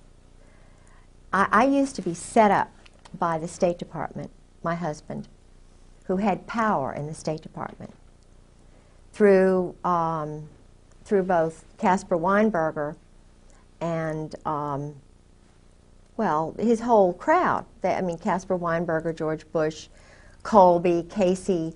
My husband was in that clique. He was in the Princeton Marine Corps clique. Rob, Warner, you know. You're talking about Senator Rob. Yeah, they're and all Warner. Marines. Pat Robertson, all 4th Marines. I mean, they're all involved in this. They know, they're running everything. Now, you mentioned Pat Robertson. You're talking about the 700 Club, Pat Robertson. Yeah, Okay. there's a power thing there. And it's all male, it's all white, and they know the murders are going on. They're surgical, they're strategic, they're political. But what I was going to tell you is I was used because I was the most gullible in high school. And I'm very, very spiritual, and I love people. So, and I was driven to meet all these people from all over the world for some reason. So they would feed me people because they knew I would react. It's kind of like Monica and Bill. I think they put Monica in there to have something on Bill. That's my own feeling. Sarah McClendon feels the same way. Because And Linda Tripp was there to guide the situation. absolutely, of course, Linda Tripp was Delta Force. Linda Tripp was trained by Carl Steiner, who's in the diary with my husband. Carl Steiner is called a snake, and he tried to trip up Schwarzkopf. I mean, he was trying to take the whole Iraqi thing over because they had been baiting, you know, using the Israeli rogues in Turkey. They were having little zigzag wars. It's all to sell weapons. It's all about weapon sales. It's all about drugs. It's all about funny money. Making money. Of course.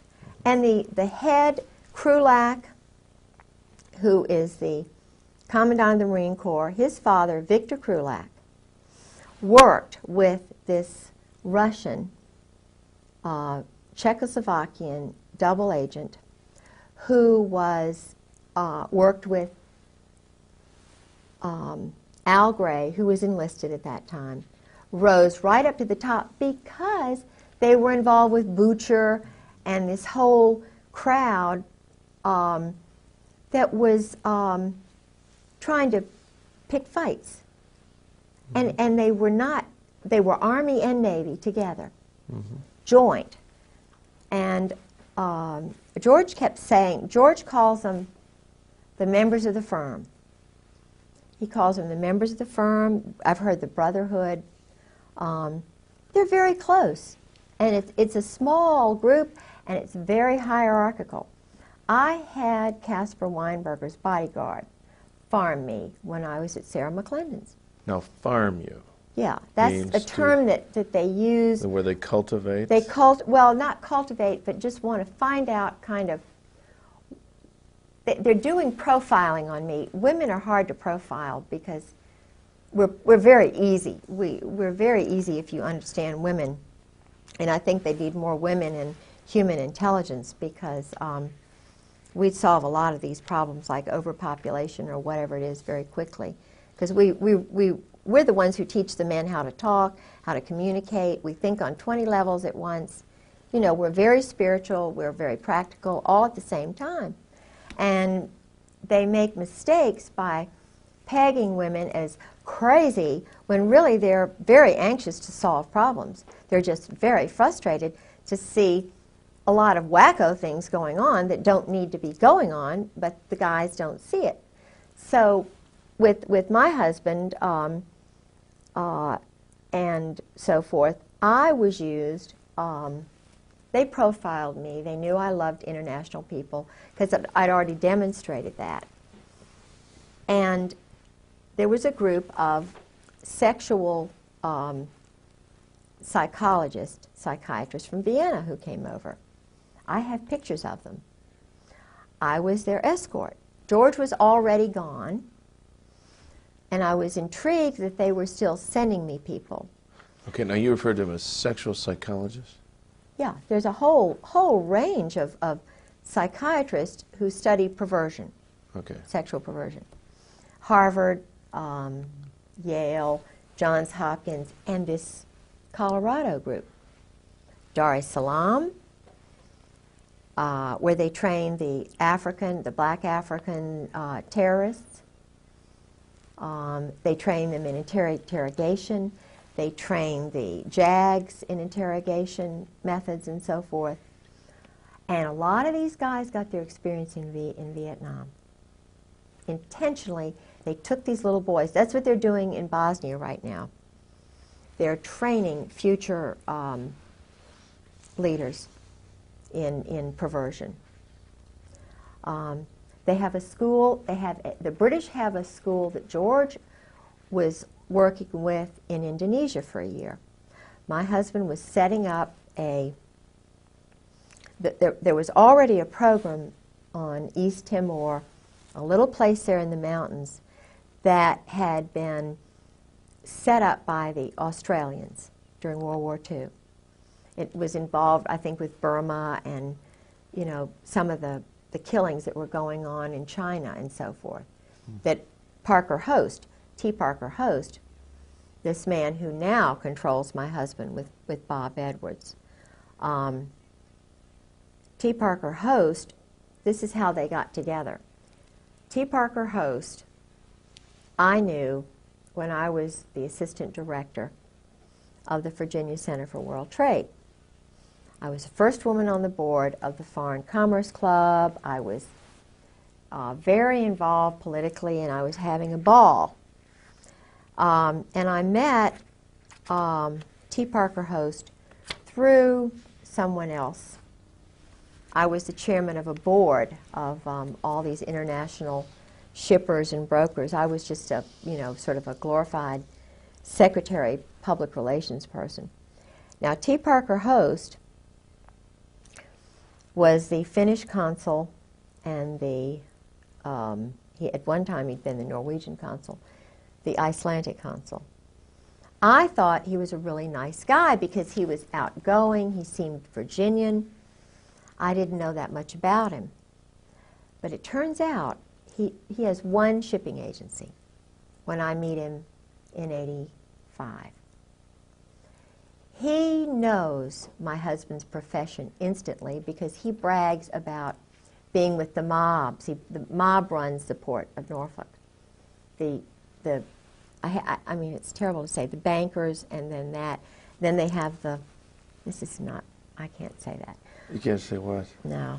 It's, the ports are run by, it's a homosexual hierarchy. Okay, it makes, that's not objectionable. Well, okay. And in Norfolk, it's Walter Chrysler, Phil Hornthal, they have the rich ones, and then they get the little ones in by introducing them to the big guys. It's like George met Einstein. Einstein was in that little ring that the Saudis were in. It was a very elite. No, Camus, you're saying Einstein?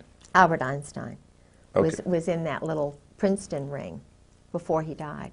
Okay. George, they partied together. Anyway, so the Norfolk crowd runs the port. It's very organized and so forth. And I knew the person who was running the Maritime Association shipping agency, very nice man who was that way. But I didn't know it, I went out with him. I like him very much. I mean, he's a very nice person. But And completely homosexual. completely. But he liked me, and I thought he was wonderful. Many homosexuals are very he's a engaging very, people. very nice guy. Well, his best friend was T. Parker Host. He lived with him for a while. Well, I didn't think anything about Parker because, he'd been married and had a couple of sons, and I thought, well, this is just a guy who's moved away from Newport News for some reason and settled in Norfolk. I thought it was unusual. He didn't have any friends. I didn't know. But it wasn't because of that. It was because Parker had some questionable associations with mob figures, with assassins. He was in the Burma Special Operations Command. He liked living a dangerous life, and he bragged about it to others. My husband and he gravitated to one another. And I thought it was wonderful because my husband didn't seem to have any friends. So I sort of fixed him up with Parker. Well, Parker's the one who did me in, Parker plotted, and it's a long story, but basically, and this sounds petty, but I wouldn't go out with him. And I'm not saying I did anything that was, it's just that he wasn't my type. Obviously. Well, I mean, but he just was, he's boorish, he's loud, he's kind of rude. So you're saying even just in a social context? Yeah. Just So what happened was, because my husband is so close to Bush and McFarland and Scrowcroft and all these guys, Parker starts getting in with my husband's friends and cultivating them.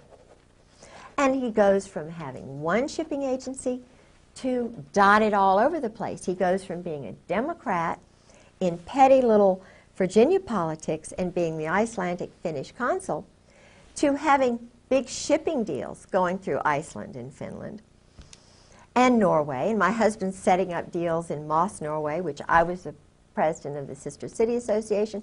I was being used while they were setting up, shipment places, transshipment places.